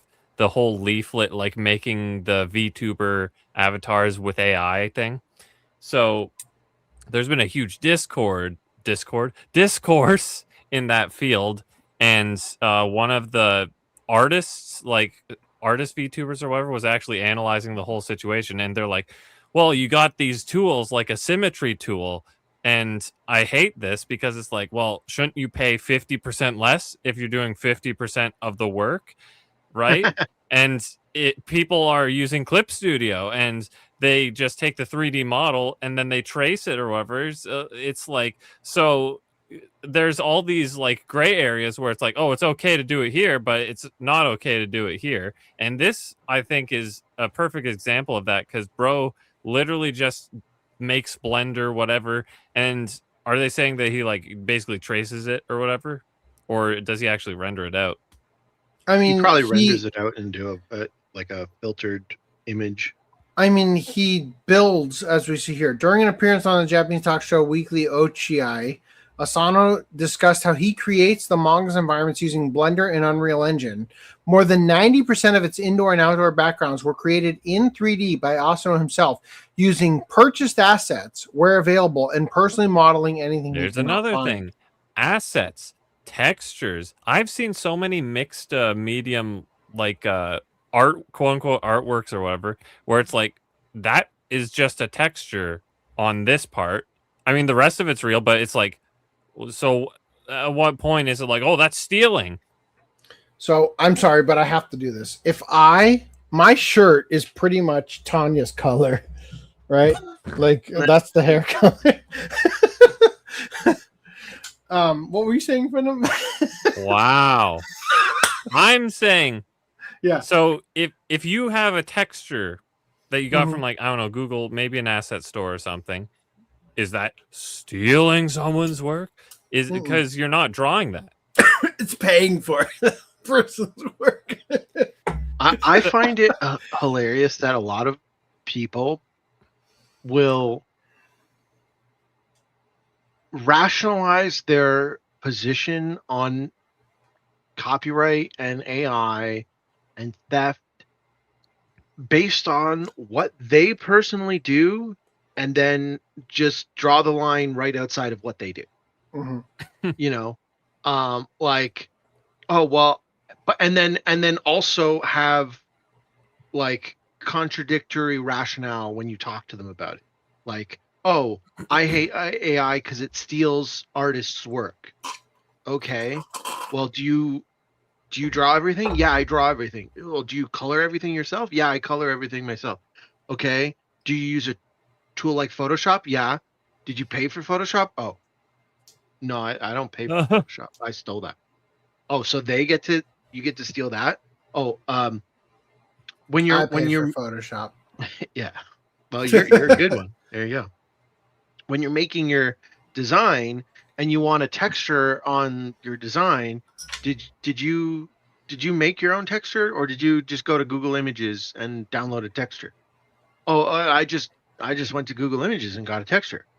Oh, did you check the usage rights on that texture? Are you sure it's not a copyright work by someone else that you just stole and just, put the translucent, like the alpha channel down a little bit and made it over your entire image?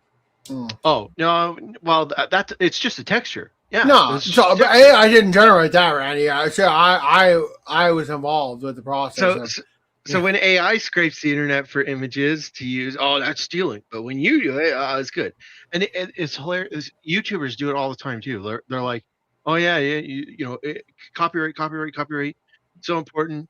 And then they're like using Banjo-Kazooie background music all the time, video. or the water level from Donkey Kong Country, all the time. And it's like, oh, well, that's fair use. It's transformative. It's not the original. It's like, no, that's not how that works. Have you seen the Monet experiment? No. Well, not off. I don't recognize it by the name. Turns out the Monet experiment is a fun at home experience to do. What am I even looking at? A house on a cliff near the sea. Tell me how it's inferior to normal art. It just looks like a mess. It's as if AI tried to make something real and simple, but accidentally kept using the wrong colors. Also, the house looks like it's made out of dirt. It's actually a painting by Claude Monet, the infamous 19th and early 20th century Impressionist artist. Well, at least it's not an AI image. Am I embarrassed? Nah. Ashamed? Nope. Your trap is just lame to me. Do better. Well, since it is an AI, it's good and interesting colors and dirt-like house. Kind of reminds me of Minecraft. Yep. Almost similar thing happened to me, right? With my avatar in Discord. This avatar, I think I said it before. I was talking to someone and they were like, "Oh yeah, AI is bad, and you, of course you would like AI. You have an AI avatar." And they were talking about how it's so obvious when it's AI and all this kind of bullshit. It's like, that's not AI. That's an image. I thought it was AI too. I didn't. Did you? You mean the Monet not the image? I thought your backing had it, or was, and you're like, that's from the Spider-Verse. It's from Spider-Man. It's from Spider-Man Cartoon Maker for Windows 98, bitch. Oh, wait. Are you talking? Hold on one sec. Are you talking about this? No. What do you think is AI? No, on Discord. You're the like trying to drink out of the drink. In my profile on Discord. Yeah. Okay. I wasn't accusing you. I just thought it was AI. I got rid of it. I don't even have it anymore. But no, I'm that's from the movie, I think. That I just stole that from the internet. You know what? I admitted it. That GIF on I don't think we can associate with you anymore, Random 11. Like, that's pretty serious. I didn't animate it myself. I know. But no, yeah, just the avatar. This image here. I don't know what you're talking about. So, what are we talking about? In Discord, on your profile picture, or like on your Discord profile. Oh, the thing in the background. If you have Nitro and subscribe to it, you can have a banner. You can have a banner, and currently I have it set up for the. I'll be honest, that does look like it. The one that's on there now is the black suit Spider-Man from the Marvel's Spider-Man 2 PS5 game. That's why it looks like that. And There's like an animation of Venom that also comes on there. That's a Discord thing. I don't know if they used AI. I doubt it, considering they're Microsoft or well, they're not Microsoft, but whatever. Anyway, my point was back to what I was saying. They were saying that this image was AI. Someday, and, I want to make a film noir movie, Black Suit Spider-Man, where the symbiote. Do you mean noir suit Spider-Man? Not done. Black Suit Spider-Man, where the symbiote is like an allegory for a guy who comes too much. Damn. Okay. Like all the symbiote stickiness. That's symbolism for a gooner. He can't saying that's not what the canon is already. Anyway, Eddie Brock, more like Eddie Cock. Oh shit! Cracked the code. Oh, anyway, where I was going with this is so if he's got all these like chair assets and buildings and whatever, it's like he didn't do that. Can he call himself an artist? He But anyway, paid someone to do that. So, well, you can find a lot for free, but anyway, But he paid. He said he bought them. let's say The article said he bought them. So Okay. if he uses AI, Mhm. is it like he'd use it in the comics wave films, sort of like trace the AI generation sort of thing, or would he just outright use the AI image? Like, what are we talking here? Well, my guess is it would benefit him to be able to use AI to speed up the process of making it fit within the world of what he does for his manga. It's a very labor intensive process to manually trace things. Like when you trace an image the way that Comics Wave does, you zoom in to do every fucking line. And in the process of doing that, you get lost in the details. Then you zoom back out and you're like, whoa, what the fuck? I think they Like might this- do the opposite. I I think lost they the probably plot start here. with the big whatever, then they go in for the details. If they're smart. Because the main thing that actually sells it and makes it look good is just the lighting. Because if you actually analyze some of the backgrounds, you're like, what? But I thought they had like god tier whatever backgrounds. All right. I think that it's interesting that he said that he was postponing it. I think we didn't read the article, but I assume, or I I read can something. read it, but I thought we'd appreciate 7 hours in that we'd skip it. Yeah, that's fine. I think he's extending his postponing, is what I was saying. So he's already on hiatus and he's just postponing the hiatus, or like making it longer, as opposed to like he's in the middle of drawing something and sees AI and drops his pen and just be like, I'm on vacation until this shit gets sorted out. I think he was on hiatus and then he's just saying, listen, I'm not coming back until this is sorted out. But also that gives him time to allow AI to get better, because he's essentially saying like, I'm going to give it a year and a change for AI to potentially get better and for people to cool off about it. And then people might not have as big of an issue with him using it. I think definitely for background art, I think it's a little bit less like you're gonna notice the weird shit less than you would for like prime character art. Yep. So whatever. I don't know. So for the sake of our watch club, I'm skipping a bunch of articles. Jumping right into our next topic here. I feel like this is important. Mushoku Tensei creator says he ignores haters and writes the story he wants. Get fucked, Randy. Is this in response to the Kotaku article? I don't know. Mushoku Tensei author Refugin na Magonote has responded to renewed online discussions surrounding the anime's third season, clarifying comments that were circulating on social media before reiterating that he ignores hostile criticism and writes the story he wants to create. The discussion began after one of Refugion's posts was translated and shared internationally, with some social media users claiming he was directly responding to critics of Mushoku Tensei. Quote, I don't know how it ended up being translated, but I wasn't talking about Mushoku Tensei's haters.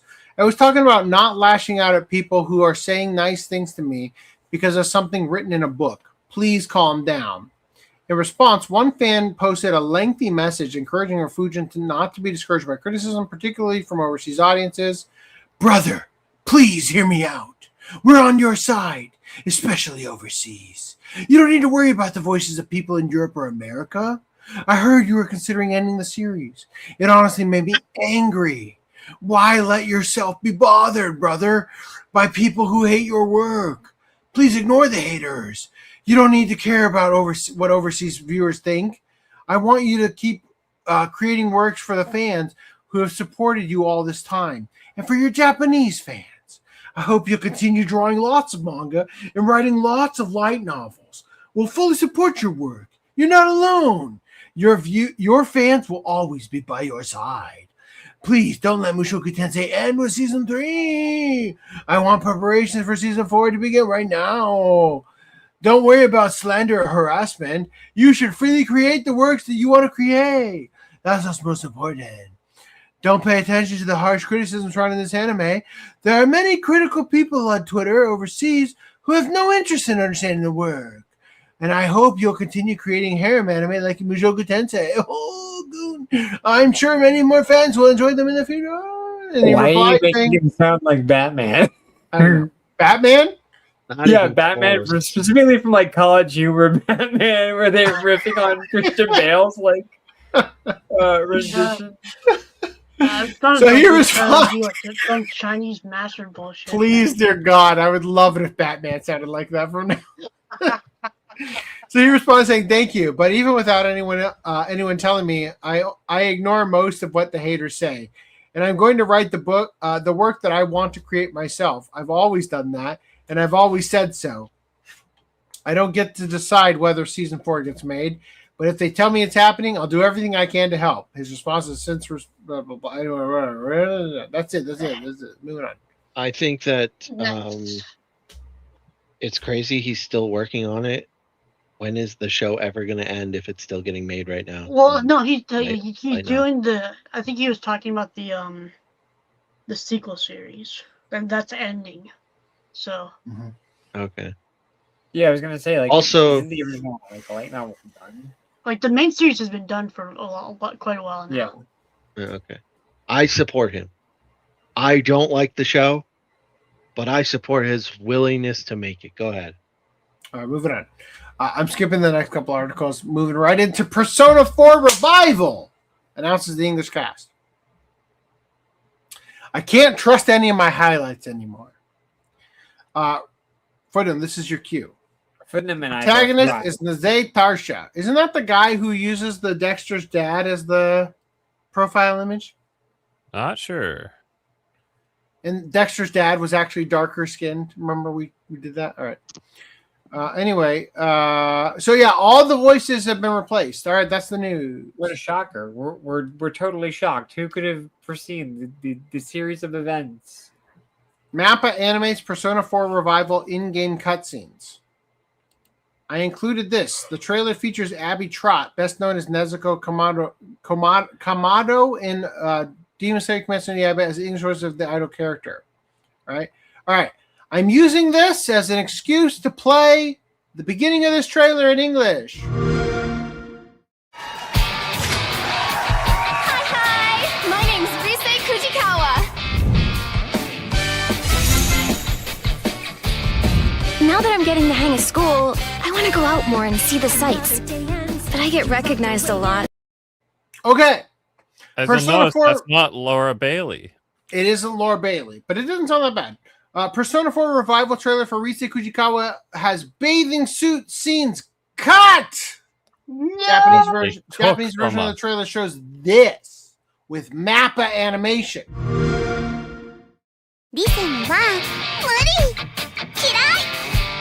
しんどすぎ。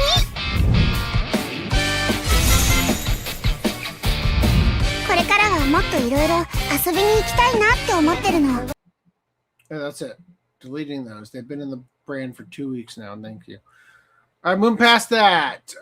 Persona 4 Remake brings up debate regarding accuracy of English localization. Discussion surrounding the upcoming remake of Persona 4 has brought up the topic of the game's English localization, which is discovered to not exactly be the most accurate, and sure to hardly prove surprising, considering the current state of the Western translation scene. The topic began with an individual mentioning how a line from the original Persona 4 is unlikely to get brought back in the remake, with someone then responding that it's just an English localization that the character reset gets called a slut. What's so great about an idol anyway, right, class? She's just a piece of inexperienced jailbait. Jailbait line is just an English localization. She borderline calls reset a slut in the original Japanese text. However, someone with actual working knowledge of Japanese who has seen the source material corrected the individual, explaining that the English localization for the original title is highly inaccurate. No, she didn't. Both translations are totally wrong. Official one is comically wrong. She calls her this, which is the explanation post below, which has completely different meaning. Also, she was not reset, but resetchi. This is a localization cringe as well. And what's this mean? Aoigaki? Aoigaki? You will often hear this phrase in anime, manga, or other fiction, or other fiction. It is almost always used as an insult or a dismissive remark by an older, more experienced character talking down to a younger, overconfident, or naive character. Aoi literally means blue. In this context, applied to people, it means unripe, immature, naive, or inexperienced. And gaki is a rough slang term for kid or brat. Considering this is from 2008, many could have mistaken it for a modern day. Could have mistaken it for the modern day, as several English localizations now essentially make up their own interpretations as opposed to translating the original Japanese. Persona 4 Remake is censoring Yosuke to fit the modern era. The upcoming Persona 4 revival has been confirmed to be censoring something many have come to expect of modern remakes, as character Yosuke is being altered so that he fits modern era. He's a bit insensitive in terms of how he treats outsiders sometimes. So anyway, he's kind of racist. Hashtag based. And they're toning that down. That's it. That's the news. Anyway, Tokyo Valkyrie's Nintendo Switch version might censor lewd elements. That's the news. I'm not even going to bother reading it. This is from last podcast, and it has the highlights from Claude Code. Neverness to Everness changes new character's pantsuit design following complaints. What do you think they did? You're wrong. They actually delivered God-tier solutions. Nice. They made it better? They gave her panties? Well, what are we doing here? What are we doing here? Get out of here, Oz. We're covering up the show. Yeah! Nice.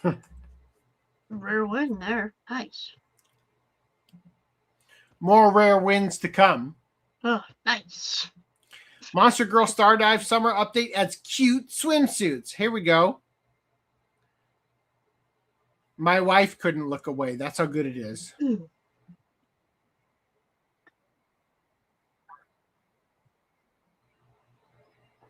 Those are big. Those are real big and bouncy. So cute. It's almost like they put the water slide in here for this just for this. Nice. Kill those, whatever the fuck they are.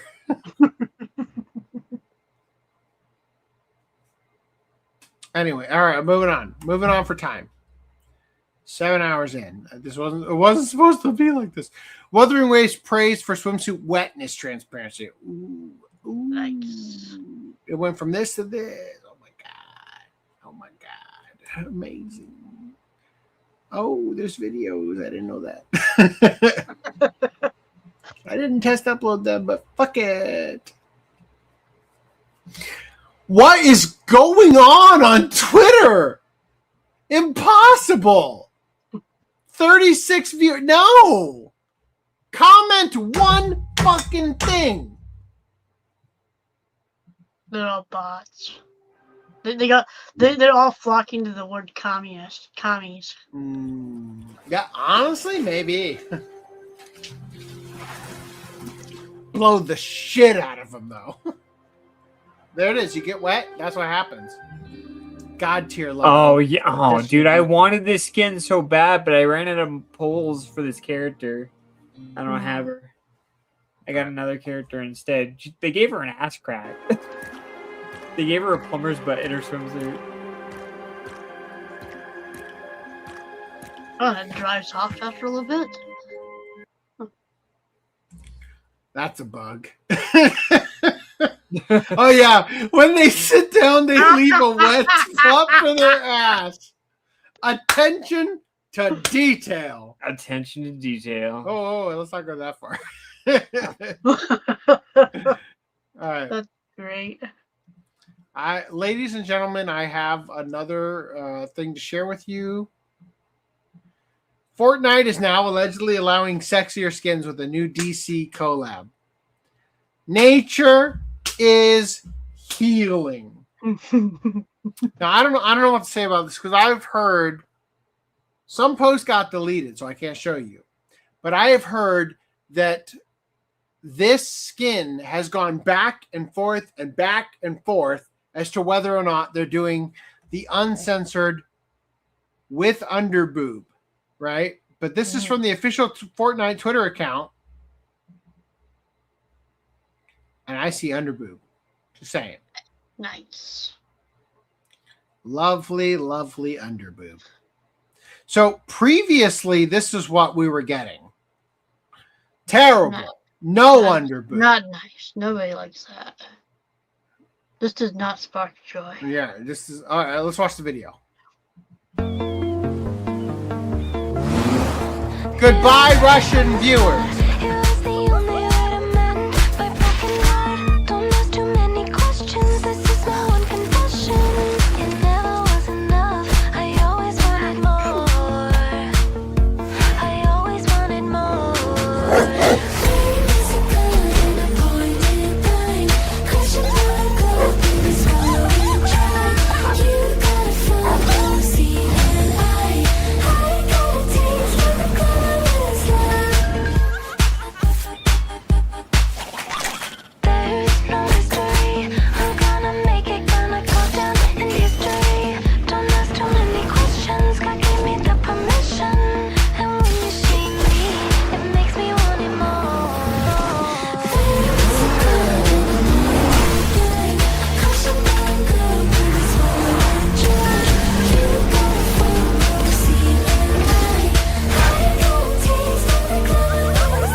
They want the back cock. All right. Fortnite is doubling down on Poison Ivy Summer Skin with a human edit style. Whoa. She can have non-green skin. Isn't this game for infants? Yes. They're going to produce a lot of first boners. Infants now get to enjoy this. Nice. And it's made in China? The Marvel Rivals effect. The cultural shift brought about by Marvel Rivals should not be underestimated. Bikini skins before, bikini skins after. Whoa. Look at that. All right, cool. All right, moving right past that into release news. And guess what? It's time for our release news video. Here it is. Time to move, feel the groove, spin it on your hands. Let the hearts keep bumping just like rubber bands. Ooh, let's get physical media.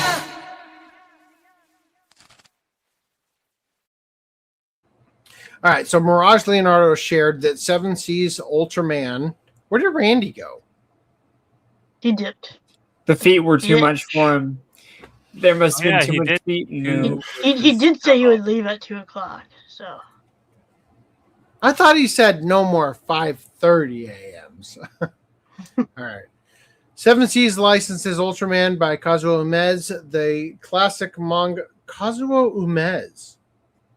Isn't it Kazuo Umezu? Isn't he the horror manga guy that did like the Franz Kafka? Was it Franz Kafka manga? Anyway, the classic manga collection hardcover. Guess what? I have another article here with bigger pictures. Look at that body. Look at that brick house body. Holy fuck. Wow. All right. What do we got here, Reese? I think you skipped the one article. You skipped the article. Did I skip an article? I don't think I did. Yes, I did. Thank you. How did that happen? Wait, no, that's some random merch. How did that happen? Hold up. I didn't. There's no. What article? What you should have done the article first before Right Stuff, because it's just the one. No. I'm doing it. You should have done the one below Right Stuff first, and skip Right Stuff. No. Yes. What's in Right Stuff? What is there? Not all of it's here. You have to go to the article. No. So we're gonna go to the article instead. Yeah. Rising of the Shield Hero Season 4, Lord of Mysteries, and more. Go down. Just do the. Okay, silent voice on Steelbook. Hold on. Silent. If you go to the pre-order now, it's not there anymore. This was removed from Crunchyroll and the Amazon page. Get fucked, Crunchyroll. This is going to be a premium item only available to mega fans. Now, hold up. Who was the initial? This was stupid. This they had an MSRP on this for $70. You can buy the Shout Factory Steelbook, still new, directly from Amazon for $18. Bro, this one or a new or an older one? The Shout Factory version. An older one. Older one? Okay. Yeah. This is the one coming from Crunchyroll now. Hope you weren't invested in the Shield Hero, because that shit's not getting an LE. Well, I was. Yeah, you can. Yeah, this one has. You can do the pre-order. Click on over the pre-order now button. And do You're killing me right new now. thing. No thanks. Not paying $60 right now. So Collection 40 of One Piece. Damn, this is gonna be a Walmart exclusive. Wonderful. Dr. Stone Science Future Part 2. Surprisingly fast turnaround after season 1 or season 4 part 1, whatever. And Luigi's favorite show. And then also Lord of Mysteries. And then go back all the way up to the top. To the top. Just go down, not all the way up to the top. To the article below the picture. Or the paragraph below the pictures. Second paragraph down. In addition to One Piece Collection 40, there are a handful of Walmart exclusive due out this month, including One Piece Collections 3 and 4 Bundle and Kaiju number 8 Season 1 Steelbook. Which is on Crunchyroll right now for some reason. How was that a Walmart exclusive? I just ordered that on Amazon. Yeah. It's on... So fuck these people. When they say Sony, One Piece Collection 3 and 4, that's still DVD, right? So, out of just curiosity, where the fuck is like My Dress Up Darling Season 2 or Spy Family? My Dress Up Darling Season 1. Hold on. My Dress Up Darling Season 2 is the same season as Shield Hero, so we could get that, next slate or the one, because Season 1 was pretty late in getting this released over here. And Spy Family, that was fall last year. Well, Reese, how about Nagatoro Season 1? I don't know. How about a lot of things that haven't been released? Let's finish this. Kill me. Sentai, how are we going? Nothing yet. Great. Skip. Shop at Stealthweave. Shop at OCApodcast.com/store. How about that? Hasbro is going to produce new toys based on Nintendo's Legend of Zelda franchise. And my highlights are gone. Quote, for decades, the Legend of Zelda franchise has captivated fans through its deep lore, unforgettable characters, and enduring sense of discovery. By combining Nintendo's iconic storytelling with Hasbro's leadership in action and role-playing, we're delivering toys that invite fans to play, explore, and forge their own epic adventures. No, you're fucking not. You're releasing cheap plastic crap themed after Zelda, as you always have. Star Wars toy maker Hasbro announces Nintendo partnership. Blah, blah, blah, blah, blah. My highlights are gone. Fuck it. I don't care. I don't care anymore. Moving on. SE Rock Lady Limited Edition random merch news. Here is the video. We had our guys from PRS Japan here in the US. We had a meeting in my office. They rolled video. And 9 lo and minutes. behold, No it fucking way we turns watched the whole out that there is an anime that has a rendition of a Pulse guitar. We took that as a great compliment, actually. So I think my first reaction was, that's pretty cool. Let's dive into it and see what's going on.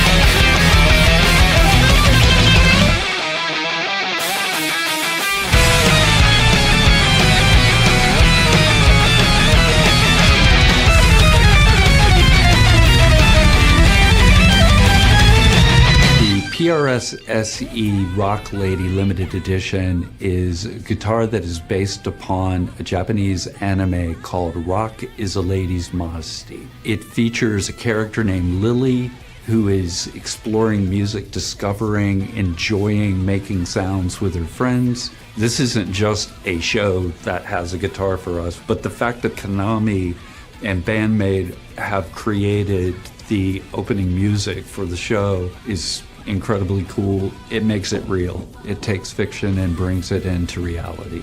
主題歌を担当させていただ Did you notice how they made so many cuts between each of in the guitar playthrough? And I'm sitting here as the producer brain. I'm like, yeah, they didn't play that consecutively, bitch. I know your tricks. I know your game. It's only $1,000. Honestly, they could do worse. It has a lot of like details in it, right? Like the birds here and stuff. Mm-hmm. I once entered a raffle for a Gibson Les Paul guitar based on the one from Beck. I'd rather have this one because it's more unique. I won't get either. Moving on. Japan's domestic flying car successfully completes first Tokyo test flight. Guess what? This is our second to last article. The flying car is now slowly rising to the surface.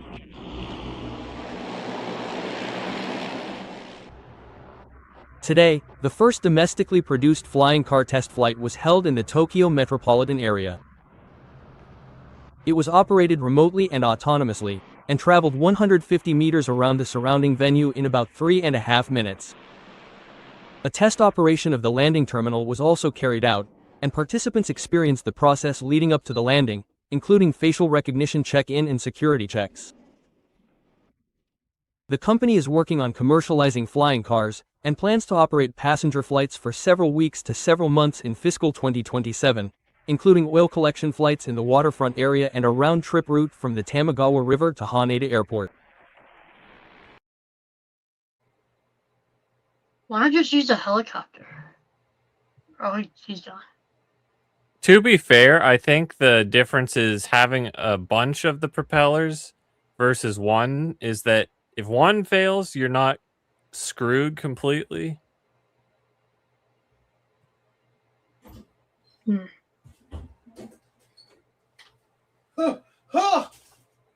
This is the headline for sure. Apologies. Who wants to push the watch club? That sounds like a good idea. All right. Let's read our SpongeBob and call it a night. It's 7.5 hours. All right. This is for you, Mirage, because I said I would do it. Indiana man arrested after allegedly chopping off penis and setting it on fire in mom's garage.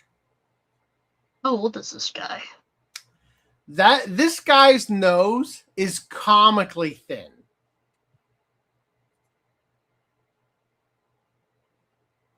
Am I wrong? Why is his nose so thin? It's also like discolored. Yeah, it's like dead on the end. An Indiana man was arrested after he allegedly cut off his penis and used it to start a fire at his mother's garage. This dick is fire. How did he just like gas it and then light it on fire? Yeah, I was gonna say, like, did he just drink a hell of a lot of gasoline and like start pissing gasoline with his penis? Like, cut it off. The Allen County like that Death Clock song called "I Ejaculate Fire." The Allen County Prosecutor's Office has charged Christopher Michael Peden with arson following the incident that took place on May 6th. Firefighters with the Fort Wayne Fire Department responded to a fire at a detached garage on May 6th, according to court records viewed by this outlet. Oh, WTHR, whatever. Authorities said that Peden's mother and brother live at the home where the fire occurred. Peden's brother told the responding firefighters that he learned about the fire when a neighbor woke him up by knocking on the house door and telling him about the blaze. The brother explained that the garage did not have electrical power. Additionally, the only fuel in the garage was a small gas can that the family used for the lawnmower. Around the same time of the fire, Fort Wayne police officers responded to a report of Around the same time of the fire, Fort Wayne police officers responded to a report of a stabbing and met with Peden, 36. Did he cut off his dick and then stab a guy? Or did he say, "Oh, I've been stabbed in the dick"? Officers investigated the two situations and determined that Peden, who claimed that he was stabbed, was also involved in the garage fire.